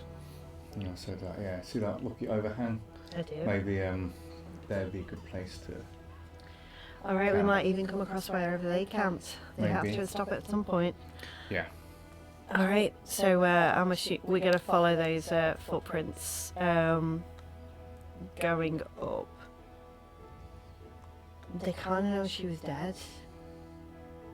I wonder. Changelings, we know whisperers in this realm. Do we think could they have taken on Sankrit's form? I don't know, I think. There's no other Have to- reason for this. Why would they not? Why would they still be travelling? I'm guessing after something. Not just. Or they just don't know. I think we have to find whatever is left of the remains for more clues to even. So you think they're all dead anyway? I mean, they've been out here for how long now? I know, but my point is if we're dealing with changelings, that puts a different spin on this. We need to know that we can trust each other. Yeah, I mean, we don't know for sure yet. Oh, we know enough. What else could it be? She's dead, but they're walking beside someone. Someone who wasn't there originally. The footprints were the same. Like if I went off and then I came back, you'd think nothing of it, but now I'm starting to think. I think tying together, no one undoes this rope for any reason. No one goes off alone. We all go together or not at all. No one is out of anyone's sight. Oh, I agree on that. Vassama, Yes? there are creatures that can look like anyone, speak like them, act like them. Their thoughts, they know them enough to be that person. So, I think that's what we might be dealing with. We've dealt with it before. Erebus, Flynn, myself. You mean doppelgangers? That's probably what I Yeah. mean, yeah. I think this is what we may be dealing with here. I've read about those in some of my books, What have you read? that they can change into people. Is what you said. Yeah. So you I probably just know wondered if more you'd read about any them else. than I do. Do you know if they're common around these parts? I don't know. We encountered them in the Fae realm. And then there was one working in Coral Harbour. But this... So, I don't know. Well, they were probably changelings then, if they were from the Fae realm. so it's a different creatures with the same skills. I think so. I What's the think difference? doppelgangers are from our realm and changelings are from the Fae realm. So one of Fae ancestry and the others don't. Is that the I difference? think so. Do they bleed different? I don't know. I've not come across any. Is there a way to tell? Because as far as I know, there's no way to tell, at least with a changeling. What about a doppelganger? Not that I know of. Would we know if you kill a changeling to revert back to the normal form? Would we know that, or? We saw yeah, it. yeah, you saw it in That the. was- Yeah. Oh, And yeah, it that was. bled different as well, wasn't it? Was it grey or deep blood, or was it normal red blood? I think it was normal red blood. Ah. It was a long time ago. Yeah, so yeah, yeah, because I thought it was doppelgangers we fought, not change. I can't remember. No. Oh, you Alright. don't know. You didn't get any. You know, nobody came along and said these There's are a changeling, doppelgangers. yeah. I think then, as I've said, Flynn, getting tied together with us. No one is out of anyone's sight for any reason whatsoever. You do not go wandering off. You hear a voice, anyone calling out to you, even if your own fucking mother, I don't give a shit. You do not go anywhere alone. What if I need to pee? Then we're going to be fucking standing there watching you do it, Flynn. Oh, that's voyeurism. Erebus will watch you do it, the girls won't. Does that make you feel slightly better? Not really, but okay. You can stand and pee together, then you're standing next to each other. No one is alone. Head on a swivel, make sure no one's like coming up behind you to kill you or whatever. Alright, so we're gonna move on. Follow these tracks. Be aware. Don't go off. Don't listen to voices. If you see someone you know, you don't. Okay? Right. Keep going. You continue on the next few hundred yards up the up this narrower, slightly more treacherous path, and you do reach the rocky outcropping that you'd seen from the distance, and there's a kind of small cluster of alpine trees that are just sort of like clinging to the edge of this ledge, and where the rocky outcropping reaches over, there is actually a small area about roughly the same kind of size as Segrid's dome, which is covered, sheltered from the elements a bit by the overhang, and seems like it was probably where this group sort of camped their previous night. There's sort of the remnants of like a circle of stones where a campfire was probably set up, and What sort of time of day is it at this point? Late on, it's probably like pushing on 10 o'clock or so at this point. This is a good campsite, but do we push on? Is the question. How are you feeling? I'm okay. Flynn, how are you doing? Well, I've only used one spell slot so far, so I'm pretty good. Alright, Vassama, how do you feel? I'm fine at the moment. I mean, the two of us could keep going a little longer than these two, but...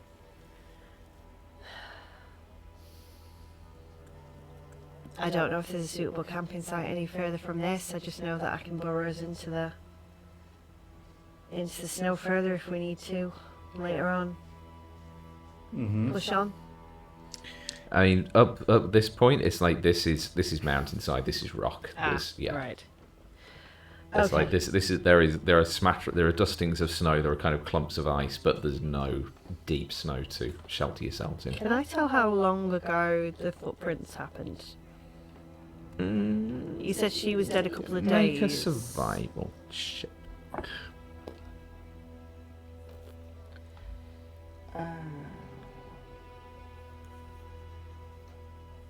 14. 14. A couple of days, maybe 3 or 4 at the most. They were alive 4 days ago, maybe. I doubt they've gotten much further. See if we catch up to them is the thing. If they're already dead, they're already dead. Do we stop? Do we keep going? I mean, and you said it was about 10 at night. Yeah. Did you say? We do need to rest. Yeah. And how much further are we able to go before we can camp again? I think this might be the safest bet.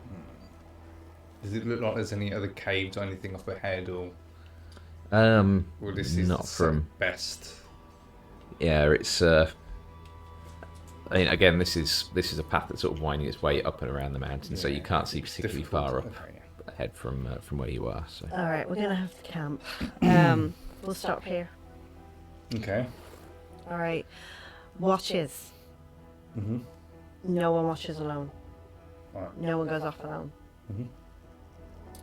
Flynn, Erebus, you with each other? Okay.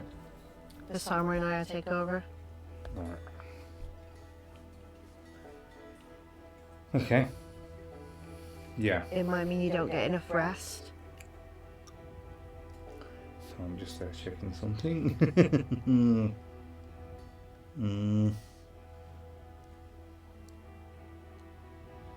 Okay. Yeah, I can do first watch. Or no, there's no way to do this so you can get a decent rest, is there? What were you thinking? Well, the servers here only need 4 hours. So if one stays up with the first watch and overlaps into the next, we might be able to do this, but we need that overlap. So you and Vassama maybe to begin with. Then you wake up Flynn. And then I close off the watches with you again. There's a little something I could do. I do have a spell I've not used before, but it doesn't cover much ground. What's it do? It's basically an alarm I can set up, but it only gives like it's within a 20-foot cube. Is that for anybody coming or going, or does it recognise certain people? I should be able to do it, so just we won't affect it. So anything else? I want us to affect it. I want to know if someone leaves this camp alone while I'm asleep. It shouldn't happen. But it only covers like a 20-foot cube, so. Well, we'll just have to get cozy, won't we? Yeah. I mean, the outcropping where you're on is smaller than that anyway, so yeah. Okay. Erebus, set it up. Let's sleep. Okay. So I'll cast alarm. Yeah, cool. So you spend. So what does, just for flavour purposes, how does your alarm work? You know, like how with Caleb, it was the silver thread that he tied around. What is similar thing, but to like that, but it's kind of very similar to why he did cure wounds. So he'll get a thread of shadow, cool, and he'll lift it up, and then use that to trace, and almost like a tripwire of shadow. Okay. Nice. So anything other than, well, you said you wanted to include this. I do. Okay, so anything that goes between it. Because I think I can designate an area within range that is no larger than 20-foot cube until the spell ends, and an alarm alerts you whenever a tiny or large creature touches or enters the warded area. You cast a spell, you can designate creatures that won't set off the alarm. You also choose whether the alarm is mental or audible. So, yeah. I don't want other things knowing that we know it's there. Oh, silly Robert. So, yeah, but if I do it mentally, I think it only affects me. But you can be up and waking the rest of us. Yes. What I would like then is, Vassama, you and I take separate watches. You sit for the first 4 hours, you wake me for the last 4 hours. Does that work for you? Okay. Sit next to Erebus. You don't leave this circle. You wake him if you need to go do whatever, but the two people together all the time. Alright, let's get some sleep. Vassama, wake me for my watch. 4 hours. I will. Okay.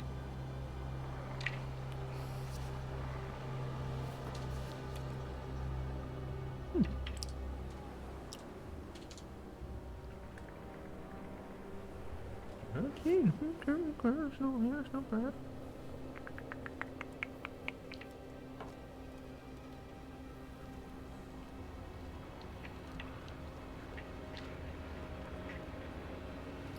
Okay. Sparrow, you can mark up a long rest. Oh yeah. I got really confused and I was just like, wait, what? She doesn't wake me up, but it's like, oh wait, no, I can. Alright. Yeah, you get shaken out of your trance by Vassama. Marin, really? Is it? Oh no, sorry. Vassama, it's yes. My watch, yes. Yes. Oh, good. Anything to report? Nothing. that I saw there was a strange flash in the iridescence, but Whenabouts was that? maybe about 30 minutes ago. Do I know it's around about the same time I saw it the last few times, or? Make a history check.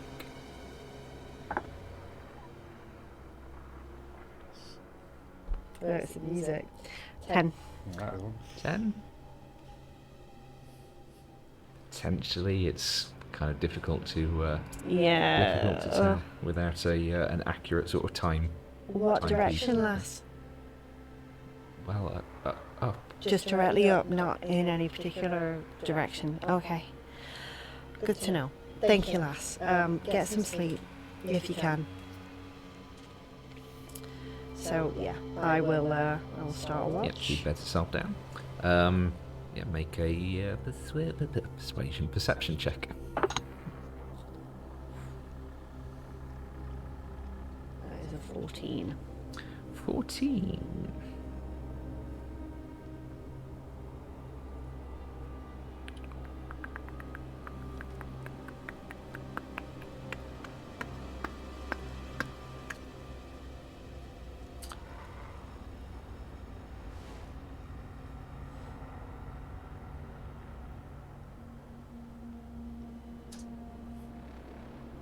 Gonna roll dice now just to fuck with us. He does that anyway. Look at that look, he knows he does that anyway. I'm rolling for nothing. Or am I? It's the thud of the dice hitting the desk, he just likes the sound.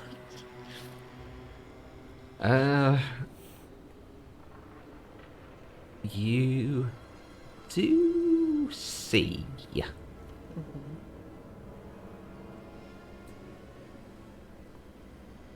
Oh, would you? No, I don't think you would actually. No.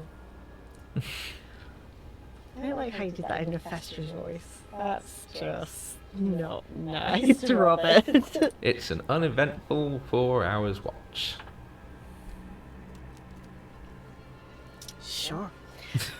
Sparrow was gonna, just as a test, like when it comes time to like wake everyone up, Sparrow's gonna actually like purposely cross the Okay. alarm and see what you do. How does the alarm trigger? Well, I think I did it just mentally. Because you said about. I did. So I think it just alerts me. Just scares the shit out of you. Yeah, so I immediately wake up, draw my swords. I'm just testing. Hmm. Morning. It's uneventful. Wait for an Vassama, we gotta go. Yeah, and then I'll gently nudge. Lyra. Yeah, I did that, Flynn, it's fine. Oh. I know, we miss him. It's fine. What? I should have sent a message last night before bed to let Segrid know we're still alive. Do it now, Flynn. Then if you would, send a message to Marin Okay, I and mean, just tell her shall I we're... send it now or shall I send it at the end of the day in case I need my spells for something more important, like making sure we are still alive? That's why I thought I should have done it last night. Nighttime is best. Nighttime is best. It is. No Alright. shadows. I mean, does it really change that much? Look at the Well. iridescence. Like, I mean, I guess it's a little bit brighter now, but I don't know. Alright, we push on. I need to pee. Erebus, go with him. Yeah. I'll need to go in the way. Don't be intimidated by each other. You're both strong, independent men. You don't need to measure up. It's alright. Okay. I'll get to piss off the top of the world. No. I was going to go in the trees. I'll piss off the edge of a mountain, Flynn. It's more fun. Okay. At least you don't need a crap. Me and Vassama just like do whatever on like to one side, not that we need to describe it. We deal with it. Welcome to the glamorous life of Skyfarer and Vassama. I've got to put this fire out, hold on. He's thinking. He's got that look on his face. No, I just suddenly had the thought: do we need to account at any point for the fact that Erebus has been attuned to the Quacksilver blade? But I don't think Erebus has been like alone since then, has he? So He had a nice sleeping feathers though, I guess. Mind you, Vassama was on I watch, think- so she yeah, could yeah, probably see. because as long as you guys were awake and on. I mean, I think you have to have visual though. Yeah. But it could be loosey goosey. Oh, God. No, it's terrible. Okay, so you begin the next part of the ascent. Perception checks all around, please. Including Flynn and Vassama. 11. 22. I'm getting a bit of a chill now. Hey, they both rolled exactly the same. Yeah, easy. Well, Flynn's a PC. And what is Flynn's perception? I don't think it's great. Yeah, +2. Sorry, 22. Was it? Yes. 11 for me. Okay. As you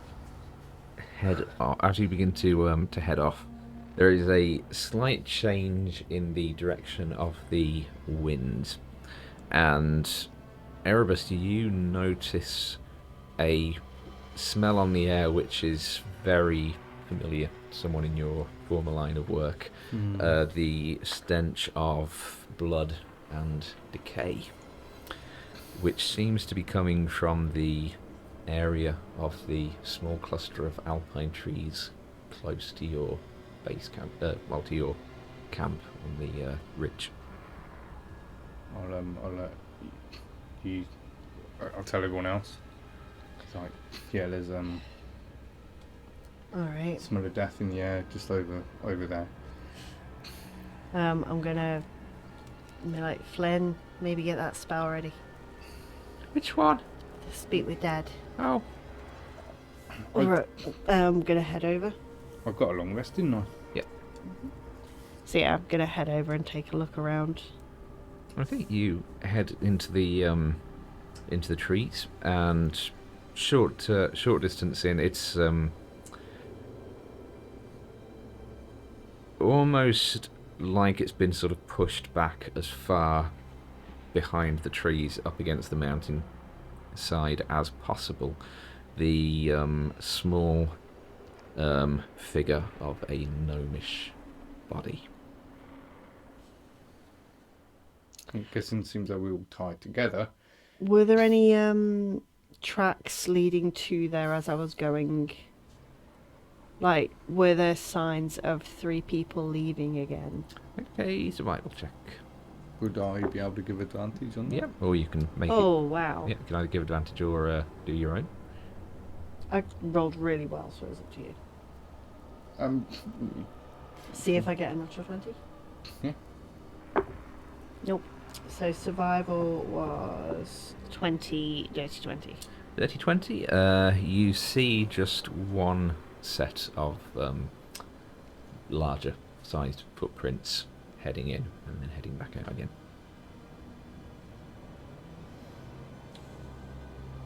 I'll take it you tell us.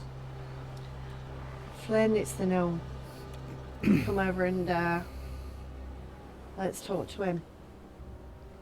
okay. Did you?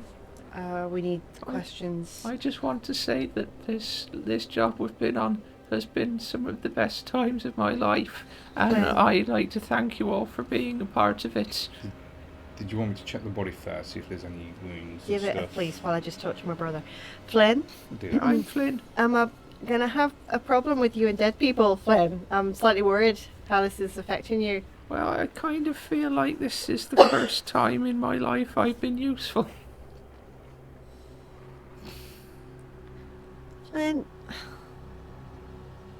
I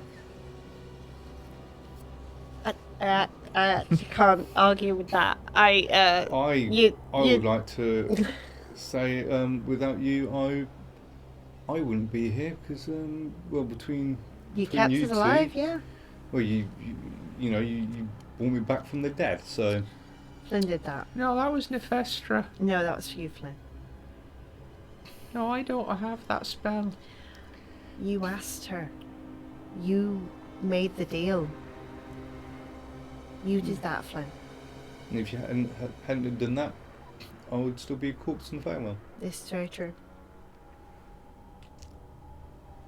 You've saved lives, Flynn. Mine included. You've returned mine. Bet Rick wouldn't have done that. No, Rick would not have done that. You'd have only let us down.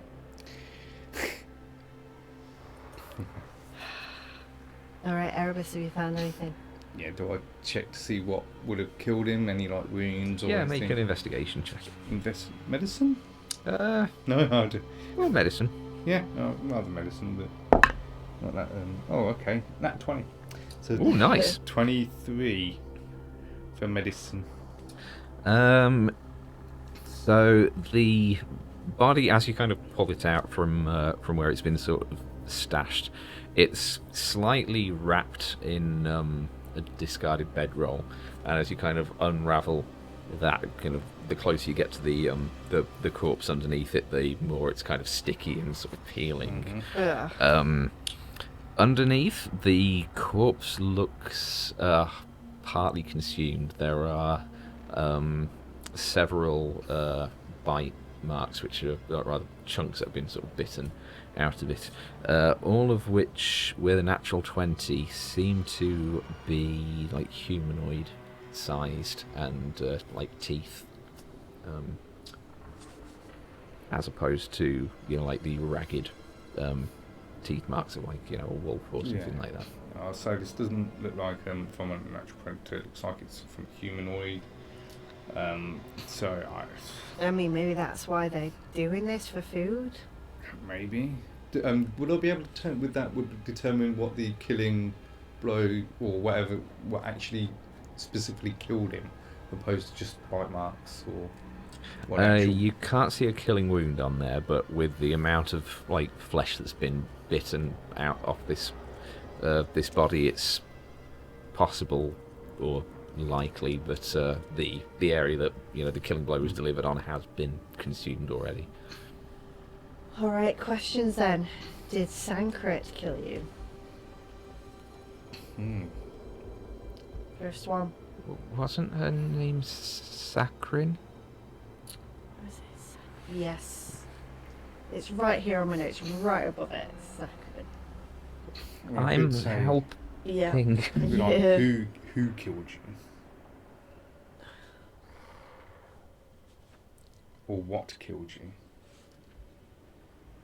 I think who is maybe a good question. Who killed you? Who killed you? I mean, yeah, who or what? Was... Who or what killed you? I want to know if it was Sakrin. We need to know if this is definitely... if they don't say Sakrin, if they say they don't see it again like she did, I think we say it was Sakrin with you. Well, yeah, I think who or what killed you should be the question. Yeah, but if it came from behind, I want to know specifically, have they been walking with Sakrin after she's been dead? Then that'll confirm what we suspect.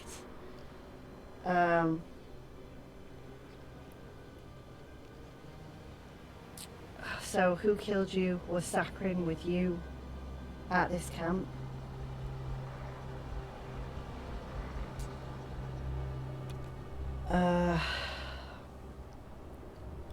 I'm always going to ask final wishes, but we've got 2 more questions after that. So, what was the name of the person we were here for? Deswin. Deswin, okay.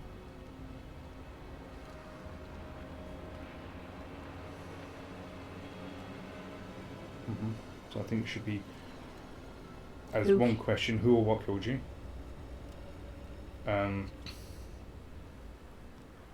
That's 2 questions. Who or what? Isn't it? I don't know if it's one sentence, is it? Can you just It land depends it how. there? It depends how sadistic the DM feels. Would that be if you You say don't know. who or what We killed don't you? know. you don't know. You're not an arcane practitioner. Well, you're not an arcane expert. You haven't studied up on the technicalities of. I think we should ask who, and then Yeah. that'll cover that. Okay then. Was Saccharin with you at this camp? If he says yes, then we know we're on the right track of what we're dealing with. Final wishes. Yeah. And then there's 2 other questions.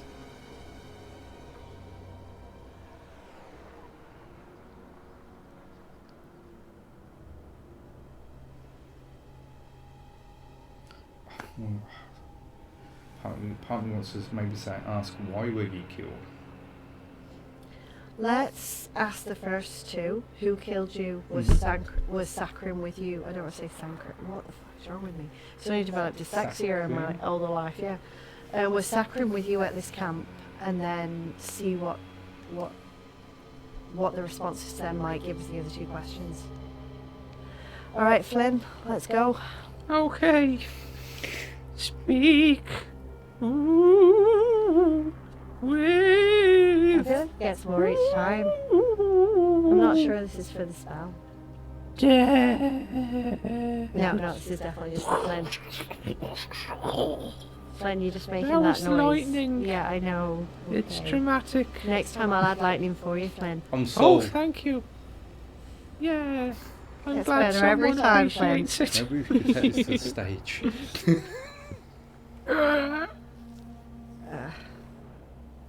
Who killed you?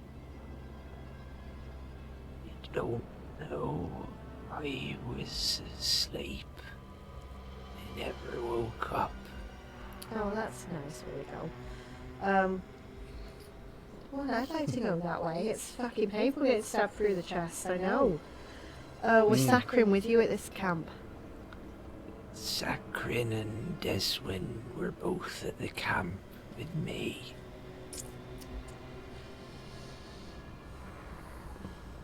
Did you feel unsafe for any reason? No more than usual. One more spare question. Any ideas? Vassama, any ideas?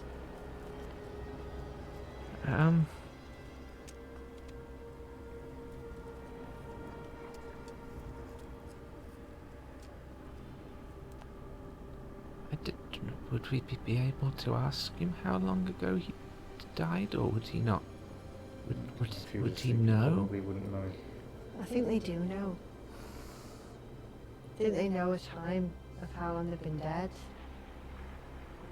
But do we want to ask if there's anything unusual about this particular excursion? You said you had one more question. Did you not want to ask if had anyone else? No, we've got 2 questions Oh, two, left. so okay, ask it, yeah. I think maybe we should ask if there was anything unusual about Oh, bugger. what? Hmm. This is what happens when Rob doesn't read all of his notes properly. Carry on. It's not like game breaking or it's not. Okay. It's literally not anything that will have affected anything. But I do need to retcon something in a minute. Okay. I'm going to ask if there's anything unusual about this particular expedition. Yeah, might be a good question. I asked that. Sorry. Is there anything unusual about this expedition? Just that Mr. Oakenbell seems very persistent. This is our 4th attempt to reach the summit.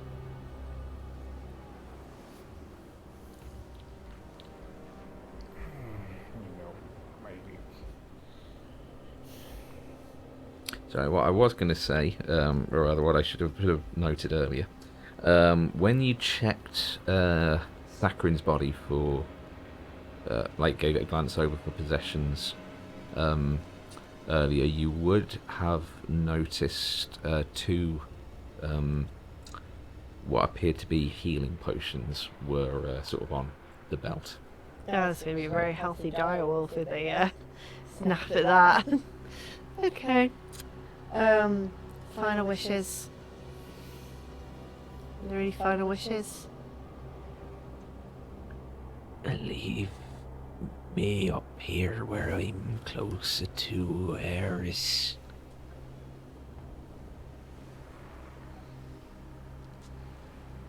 Alright then. Leave him be. I was.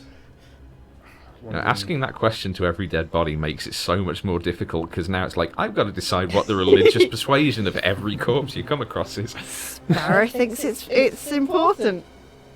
Kind of feel, in a way, felt we should have asked if he knew what was at the summit, but it might not have known. If we keep going on, we might find out ourselves. Yes, and that kind of worries me. Death. Oh, hello, Mortis. I mean, you must Have be we in your met? element at this point. Okay, alright, we continue on.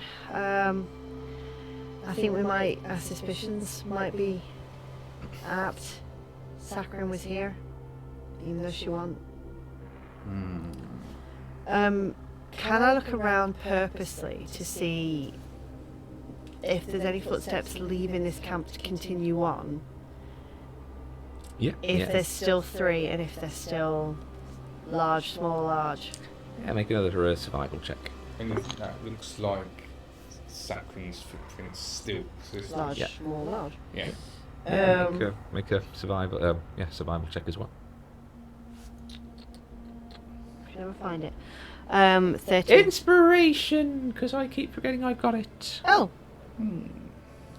That's a Inspiration for you as well. plus 8, yeah? Inspiration. Oh, Plus wow. a d8. Thank you, Flynn. 21. 98. That's nine. I mean, that lightning at the end was pretty inspiring, Flynn. I've got to say, I'm enjoying it. I know I added that dramatic flair. Always worth it. Yeah, it's a dramatic one. I got an 8, you got a 7. That's pretty cool. 7. Yeah. That's, so Always that's go dramatic, Flynn. 20, and you said survival. Yeah. 26 total with the Sweet. inspiration. Yeah, And so mine was 21. yeah, so both of you kind of inspecting the area, you do see the same 3 sets of footprints heading up. There's more than one. This is bizarre. It's certainly disturbing. Question is, does he know who was with him? If this is their 4th attempt, someone's been watching him do it. Someone trying to prevent him from doing something, maybe. Looking back, is there any other footprints following ours?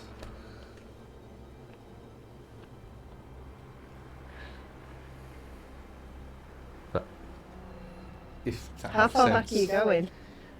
Oh, not too far back. I'm just wondering if any other fresh footprints other than ours. oh right, gotcha. Yeah. Yeah, make a survival check. You Yeah. know, another survival.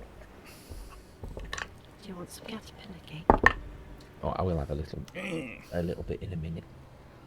What I might do, it is actually 10 to 13. midnight now.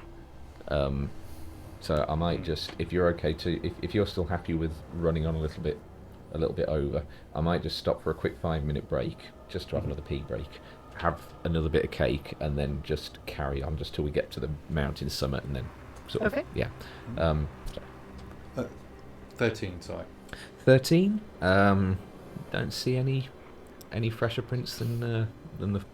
I was about to say the 4 of you, but technically the 3 of you, because Flynn's not leaving Yeah. footprints. So yeah. I can't see any of the footprints that suggest anything's following us. But I think we I'll have keep to an assume eye that on- there is. Or that maybe they're focused on our guy. Maybe. I'll keep an eye out though. I'll keep. Alright, we need to push on, we need to go fast, we need to do something about this. Let's go. Okay. Okay, you continue on. Start Is of a there fresh day. any wildlife around? Can I see any birds, anything? Make a perception check. 11. Not that you can see. Alright, You if hear the occasional duck. Oh my god, does that mean your rope goes slack every now and again as you slip out of the rope? Actually, yeah. I was wondering. Yeah. Oh, Yeah, wait. If you turned into a duck, you would. Yeah, you would leave the rope. Have I turned into a duck at any point? So I would say just to save having to backtrack so much, I would say for argument's sake, we'll say that you're like in the middle of the row or something. So that Yeah, there I always been someone always keeping an thought eye. Vassama was right behind me, so Have you told Sparrow that you turned into a duck when no one's looking at you? Because you haven't. I haven't told anyone. Oh, that's a shame. Not yet, I know. No, but I'm just saying, because if you'd have told Sparrow, she would have put you at the back of the group, because then it means that if nobody can see you and you're still not a duck, someone else is watching us. I think But he's you haven't told conflicted. her. I think he's testing it. He kind of feels, for some way, he feels a bit embarrassed about it in a minute because it's just like, he's a duck. Sparrow turned into a fucking goat, and she's been Yeah. pulling the carriage as a moose. You're in good fucking company, dude. All I'm saying is from a... Erebus is going through some changes. He's discovering himself. Yeah, but I mean, would Erebus know the value of what he's doing? Because if he's told Sparrow, Sparrow would move you to the back of the group. Because then no one can see you, but if you're still Erebus, we know something else is watching us. But you haven't told Sparrow, which is really fucking frustrating. I think- Unless Erebus would think enough and be smart enough to consider that. Especially now that you're checking for traps. Like, not traps, tracks. Yeah. Ugh, okay. Okay, so beginning the next sort of day of ascent. Now that the altitude is getting higher, the wind is starting to pick up more around this area. Being a bit on the sort of road less travelled, there are sort of icy patches on this this stretch as well. So if I can have acrobatic / athletic checks from everyone for this ascent. 24? Very nice. 19. Okay, 21 for Vassama. Good girl. Yeah, that's And, athletic. oh, okay. And I did roll for Flynn, but I didn't need to because he's flying, but he rolled a 16 anyway. Oh. Yeah, so you... He's flying well. Yeah, now that you're all after like the first day's ascent, you're all kind of getting the feel for getting up the side of the mountain comfortably. The path does start to widen a little bit and starts to become a little bit sort of thicker with snow. You do actually pass just next to one of the wider sort of areas of the ridge, maybe about sort of 15 feet wide. This area, like right up against the rock face, there are a couple of snowmen that have been built. Just your very typical, like boom, boom, boom. Just two snowmen just up against the mountainside.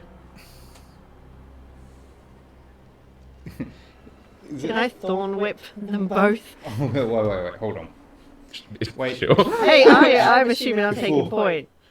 Oh, okay, if I see that. Wait, maybe just poke him with a stick. That's what I'm going to do. I'm just going to do it in a very violent way. Thorn whip. Okay, make an attack roll with your thorn whip. Something could be hitting them. Could be bodies hitting I them. know, that's why I'm doing thorn whip. Yeah, I was thinking, poke him Natural with a stick. 20. Okay. So 25 to hit. The one on the left or the one on the right? Let's go left. Okay. So that is that's a 10 damage. 10 points of damage to the snowman on the... Sorry, left or right, did you say? The left. 10 points of damage to the snowman on the left. Or initiative. And also it gets pulled towards me. But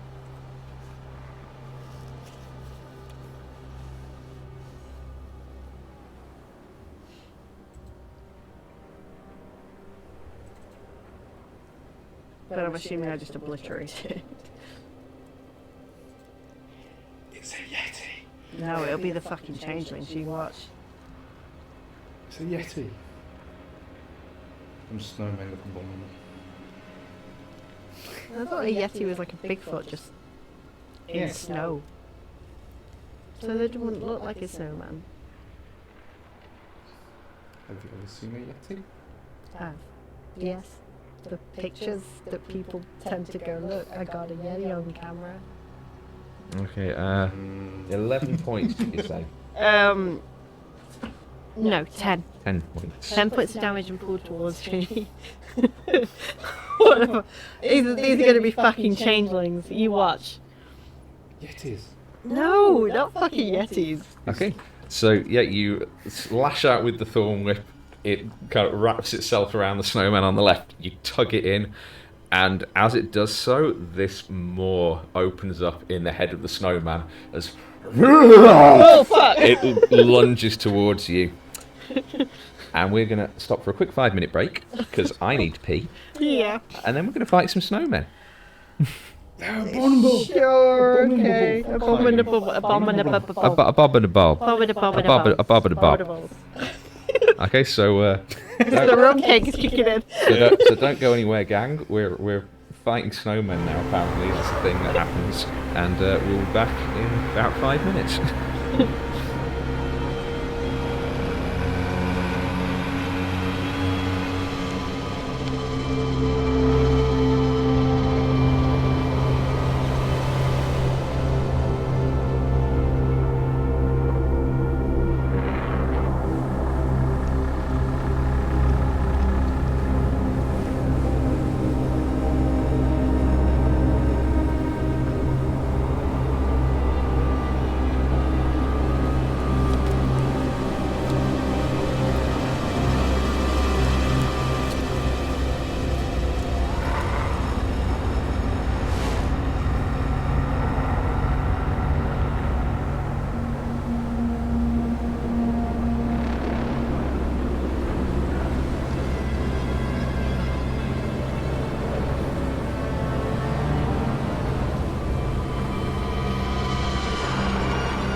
Okay, and we are back. We'll be rolling initiative any moment because it was a very brief break.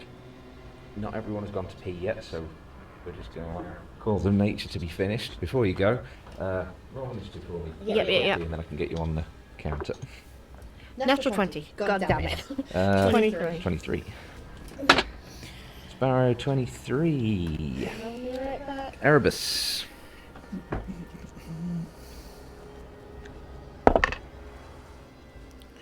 That is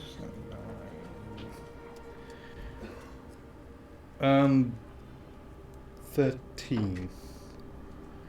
13 for Erebus. Vassama. 21.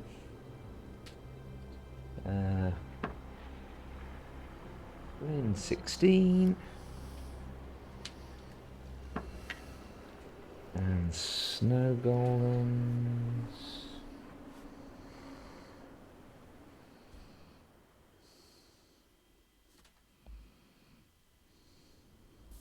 16.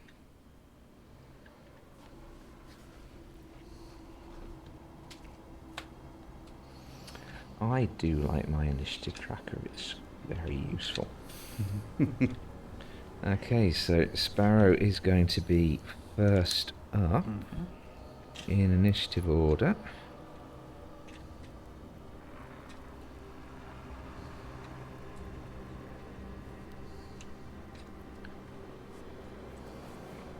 So we had said, haven't we, that Vassama was at the back of marching order. Yeah, and I was just in front of her, I think. So. She is not dressed appropriately for climbing the mountainside. Yeah, part of the miniature. Oh, I'm now seeing it.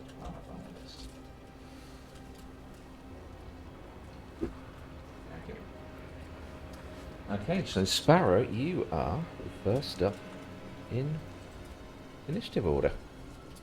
Okay, I am gonna. And bear in mind that anything past this edge of the map is a plummet down the mountainside. So you are on a 15-foot wide. Oh, and actually, the snow golem that you just thorn whipped has been moved over to you. So can you move him just one square closer to you, please? The one closest to you. Yeah. There we go. In that case, since he's up close, I am going to cast. I'm actually going to do. Let's do a good old-fashioned thunder wave and push him away again.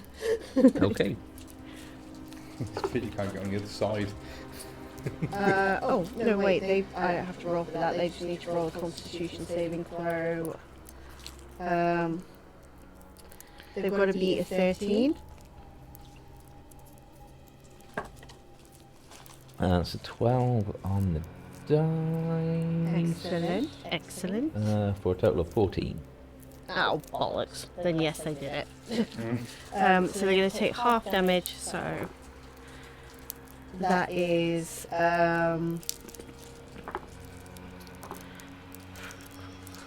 6 is 11. So yeah, they're going to take 5 damage from that then. Okay. Okay. And they're pushed back again, back to the. No, we made his con save. Oh, sorry. Yes. Yeah. So yeah, that's all Sparrow's going to do. Oh wait.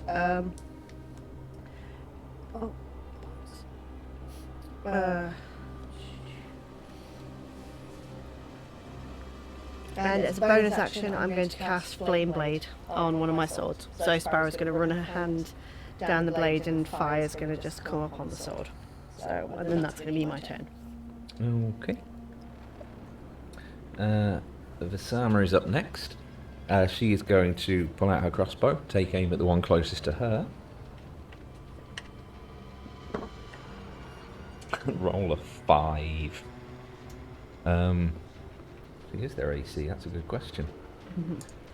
That hits.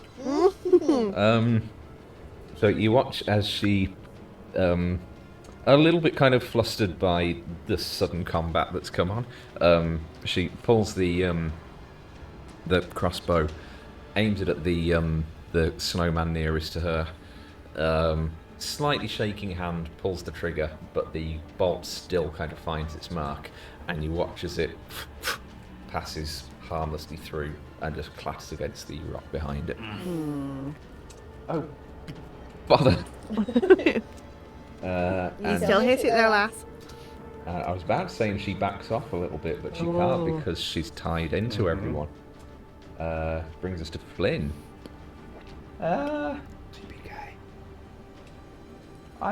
This is a snow person. I think that using the fire, I know I'm becoming something of a one-trick pony, but I kind of feel like fire might be a good thing right now. So I'm going to use that, because it's a thing. Yeah, that is very much it. Yay! 4. Really? 2d10, rolled a 1 and a 2. Oh no! Now, I'm assuming that, yes. Okay. 6. So, Flynn does hit with his firebolt. And you do see, as the fire hits it, that it does more damage than you'd expect. It's clearly having the effect of fire melting snow, and it actually tears quite a large hole out of this creature that's lumbering towards you. Good job, Flynn. It is the snow golem's turn. Erebus, you will be up next. The one closest to Erebus is just going to lumber over towards him. If somebody wouldn't mind moving him one space forward. Lovely, lovely. So the one that's in front of Sparrow is going to attack. Okay.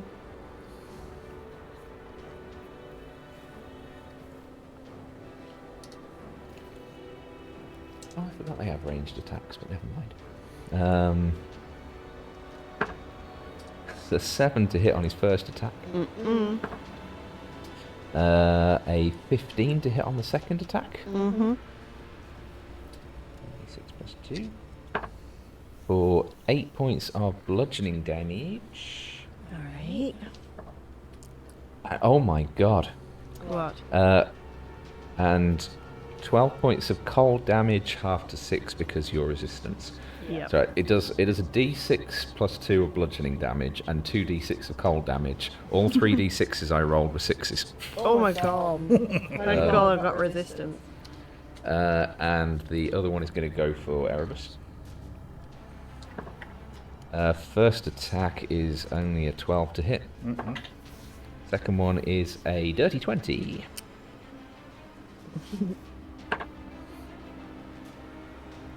That is a 6 on the d6 for 8 points of bludgeoning damage. So 8 bludgeoning. Yeah.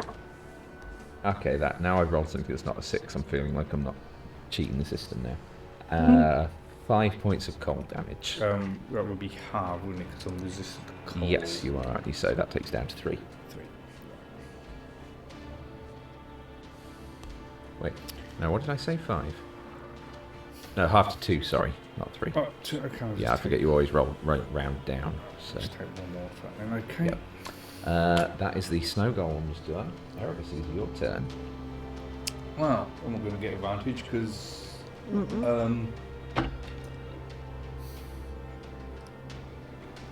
Alright. How close is Vassama to me? She melee with it. Yes. She is. So I would still get sneak attack then. Yeah, I'll probably won't do it a lot, but I'll short swords. Okay.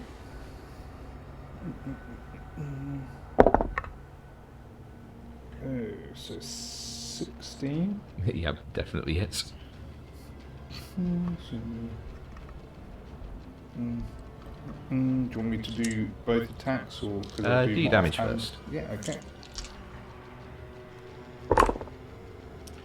Okay, so 5,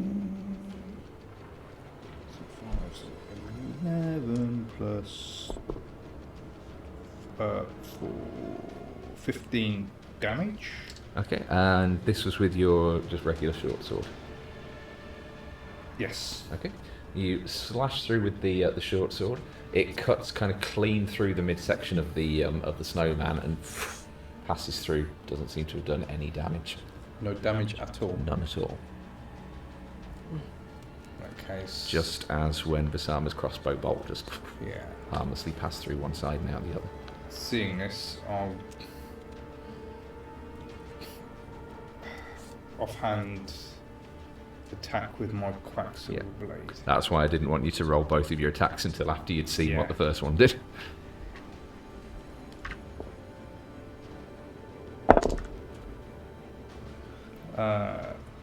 So that's 19 to hit. Yep, that hits.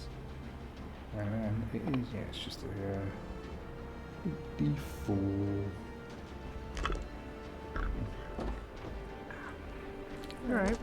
Yeah, just a little bit of cramp in my foot. I was just sitting a bit funny. Oh, really? Oh, one. Hey, at least you haven't got the coin of curses anymore. Oh, sorry, that was damage, sorry. Yeah. Okay. 1 point of damage.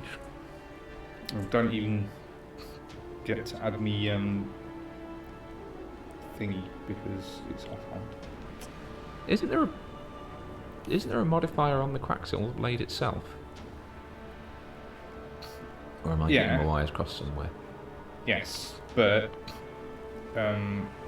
with the offhand attack, unless you've got 2-weapon fighting thingy, you don't add your modifier. No, you don't add your modifier, but you still add the weapons modifier. If Yeah. a plus one blade always does +1 damage, even if it's an offhand weapon, it's just your modifier that you don't have. And isn't the Quacksilver blade a +1? Yes. Yeah. So it'd be 2 points of damage then. Okay. But remember, that's an intrinsic property of the weapon itself, not. Yeah. Okay. No, I thought because it's not offhand, because it. Yeah, like I say, your damage, offhand thing is you Yeah. don't add your ability modifier. That's not your ability modifier. That's the weapons modifier. Yeah, I'm, So, I'm happy with that. Yeah. Extra. that is my Okay. turn. Cool. Wow. Yeah, as you strike with the Quacksilver blade, this time you actually feel a bit of resistance as it digs in, and there is like a noticeable growl that emanates from the creature as you hit. So, sweet. Up to the top of the round with Sparrow. Okay, so I'm going to make an attack with my flame blade. That is an 18 on the dice. I'm assuming that hits. Yep. Great. So that's 3d6 of damage, fire damage. So that, oh wow, that was 14 fire damage. Ooh, okay. So with the flame blade, is it all fire damage? Or Yeah, it's all fire damage. I think. Yeah, target takes 3d6 fire damage. There we go. So yeah, all fire damage. 14, you said. Yep. Okay. And then offhand attack. Describe the killing blow. Oh, brilliant. As being fire damage, it absolutely obliterates this thing. So yeah. I think Sparrow goes up to it with the flame blade, and she is absolutely just going to cleave its head from its body. Okay, yeah. As you do so, the head just basically it melts on instantly on contact with the blade. And by the time the blade has passed through the entire head, and everything from like the shoulders down to sort of belly area is just water just pouring down, and what's left just kind of crumples into powder. Oh, brilliant. I'll make my offhand attack against the one in front of Erebus, but this is without the flame blade. This is just my normal. Okay.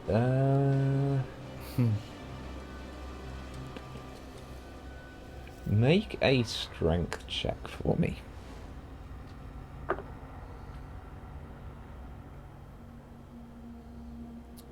That would be. Sorry. 20. There's Okay. 20. Cool. Yeah, you do manage. Oh, actually, I would have only been half movement anyway. Yeah, to be fair, I shouldn't have asked for a strength check. I was just trying to think on the fly of how this works. Because the fact that you are having to physically drag Flynn if you're Yes, that's moving, true. because the fact that you are on a taut rope at this point. Okay. But really what I should have done was treat it the same as dragging a person, which just halves your movement speed. So, yeah. Okay. Flynn is at the same time. Sorry, Flynn. So that's a 16 for my offhand attack. Yeah, that hits. That is 6 damage. It's regular damage. Okay. The sword just passes through Okay.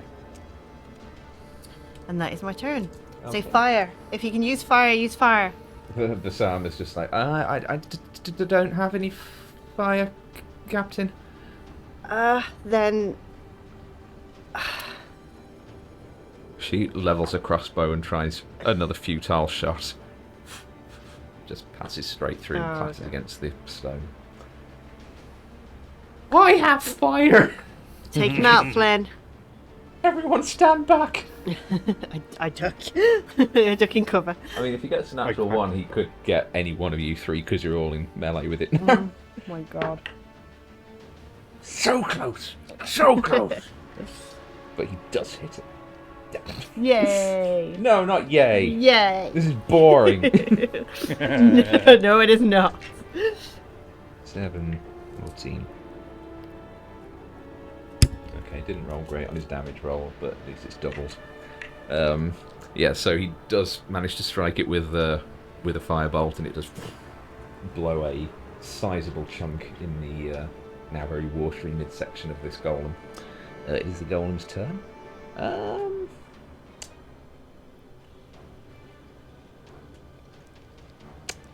Might hit Vassama just for shits and giggles. No. Yeah, that hits. That's good die. I am at this point genuinely questioning this dice because I've rolled 5 6s in a row on this now. Let me try. So, I'll roll it on there. Should I double up my dice tray? we can experiment later. Okay. 6 6s in a row. That's got swayed. Yeah, Suede does not help on gemstone dice. Okay. 6, 12, 15, 16. It might just be a really lucky dice. Might be, but 6 6s in a row is questionable. It's a at best. lot, yeah, to be fair. Oh, I know. No, that's not good. 15, 16. Okay, that is 17 points of damage to Vassama Damn. from its first attack. That's nice and soft. And its second attack, which is going to make against... Fuck it, it's just going to keep going for Vassama. No! 22. No! 23 to hit. 5, 12.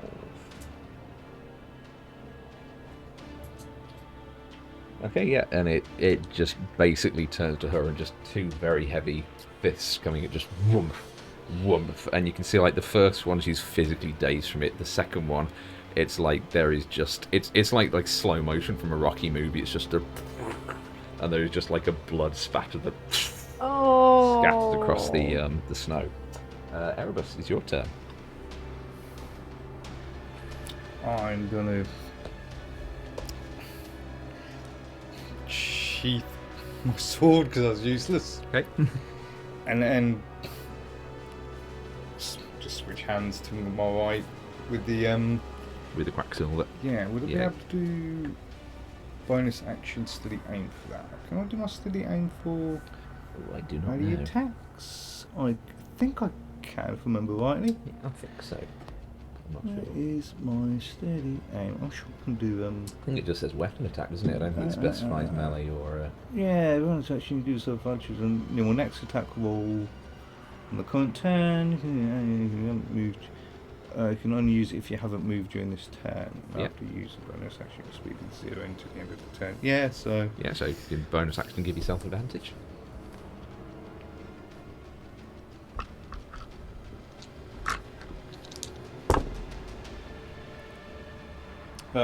So 12 plus 8 is... Yeah, hits. 20. I think you said something like 5 hits, didn't you, before? Well, that was not including a modifier. But, What's me fit? So me... yeah, I might as well just say at this point, their AC is 8. Oh, wow. Yeah. I think even zombies have got better a better Yeah. AC than that. Yeah, so 11 and then plus 5 for my, so 16 total. Okay, yeah, you strike kind of very cleanly with the Quacksilver blade. The sort of fey energy is just sort of sizzling through as they cut through, and you can see the form of this thing is starting to crumble and fall. It's still in the fight, but it's basically one good hit away from dropping completely. Can't really do anything now. I can't even move now because of thingy. Mm-hmm. But hopefully that'll take the attention off the side. Yeah. That takes us to Sparrow. Again, with the flame blade, that it's 10 on the dice. So, Yep. yeah. Alright. So, all fire damage, 3d6. Oh, 2 6s and a 3. Yep, describe the killing blow. Seeing what it did to Vassama, Sparrow's actually gonna punch it around the face first, and then slice it in half with the Nice. flame blade. Yeah, so as you punch your fist through and then kind of come back with the flame blade, what's left of this thing just disintegrates into just spatters of water on the ground in front of you. And yeah, we are out of combat. Yeah, Sparrow's going to immediately go up to Vassama and just be like, "Are you alright, lass?" You okay? That was very painful. You looked it. Do you need a bit of healing? Yes, please.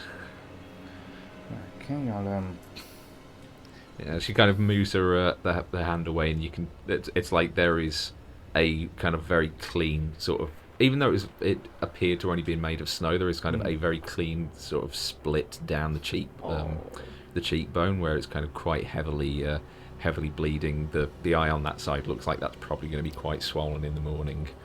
So.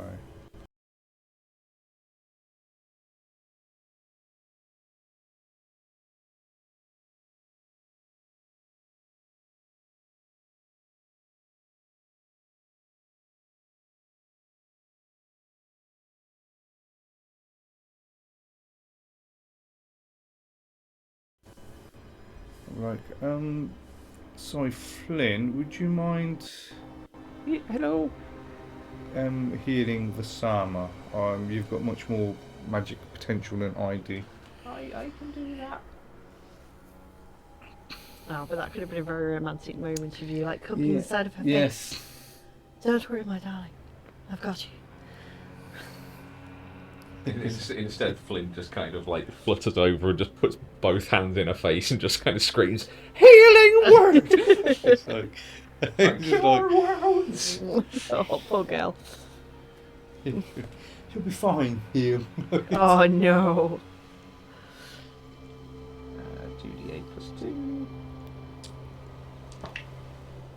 Damn. 14. 2d8 plus 2, and I rolled 2 7s. So 16. Nice. Cool. Yeah, you can see as the healing energies sort of start to sort of pull together the cut on the cheek. There's still a little bit of blood seeping out of it. It hasn't done anything for the swelling on the eye, but she's mostly patched up from that. Sorry, I thought I'd better save my higher spell slots for, like, you know, descendings and whatnot. And No, Good, thanks, good Flynn. thought, Flynn. Vassama, can you carry on? I think so. All Are you right, okay? then. Do you feel better? A little bit. Okay. This is why we say keep your distance. But I know you couldn't on there. Tried. I know. Not exactly the best environment for this, is it? No. Let's push on. Mm. So yeah, we're just so Sparrow's carrying on, paying attention to tracks. Yep. Everyone make another acrobatics/athletics check as the Ooh. continues on.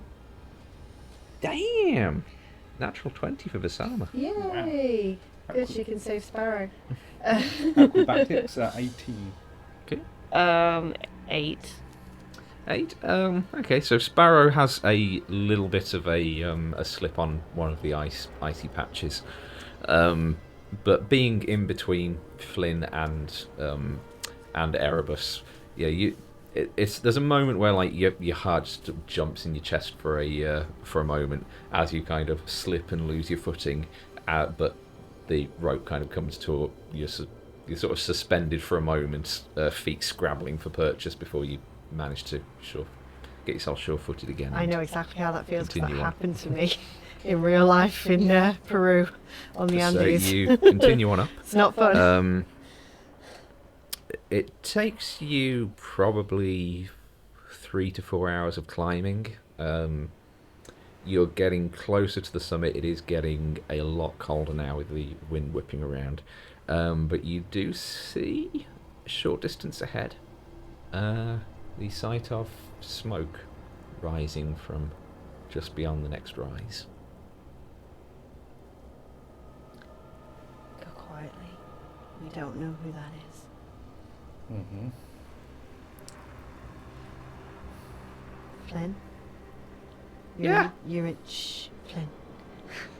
You're in front. Do you see... Can you fly it up a short way and just see if you see Not anything? while I'm.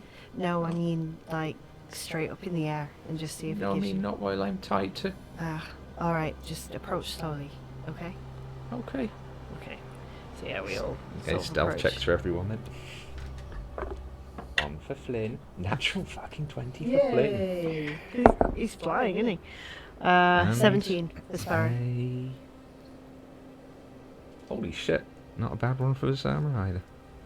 Yep, 17 star. Just a 20 from me. Okay. So you all begin this kind of stealthy approach. You notice that out of all of you, the one that is like absolutely silent as the fucking grave is Vassama at the back. There is not a sound emanating from her. I'm just checking she's still there. Yeah, she's still there. No, I'll just smile like, oh.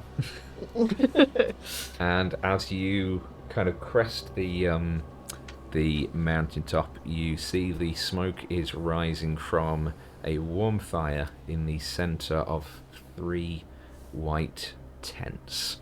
As this kind of small expanse opens up, where you see a orcish, half-orc man in his later years, dressed in sort of furs wrapped around him, hands extended out next to the fire, as there is some kind of small creature on a spit just rotating over the fire, as his 2 companions, a human woman, most features obscured by the hooded fur-trimmed coat, and a plump gnome with satchels, climbing tools, coils of rope wrapped around him, are just laughing and smiling together as they sit around the campfire waiting for this squirrel to cook.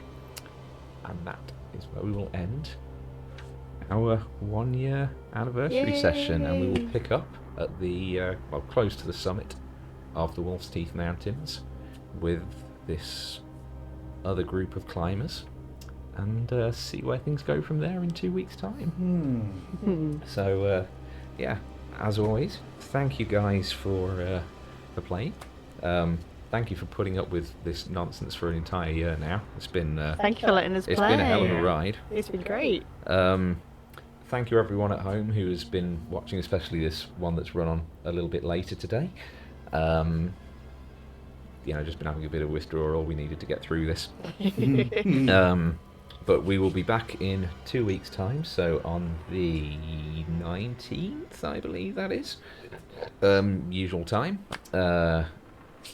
Hopefully more of a sort of usual duration rather than running on a bit over like this one.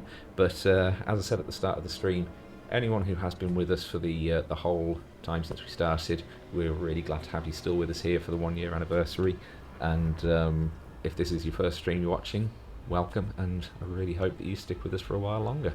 But for now, thank you guys for indulging my nonsense. Thank you guys for indulging my nonsense. Thank you for running it. And yeah, we love and appreciate you.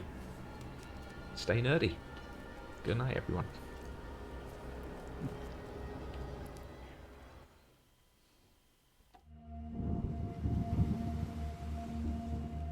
So Elysium is lost, but Iridica is born. We're the ones who lived, we weathered the storm. The fire left the skies and the world it is dark. But I am still free to follow my heart. Water and air, the sea and the sand. You cannot confine me to one single land. Give me a ship with a crew that is true, and I'll show you the world, the skies wait for you. Over waves I will wander, through storms I will fly. Light weaver to guide me as the world passes by. We follow the moons, the wind in our sails. Adventure will call.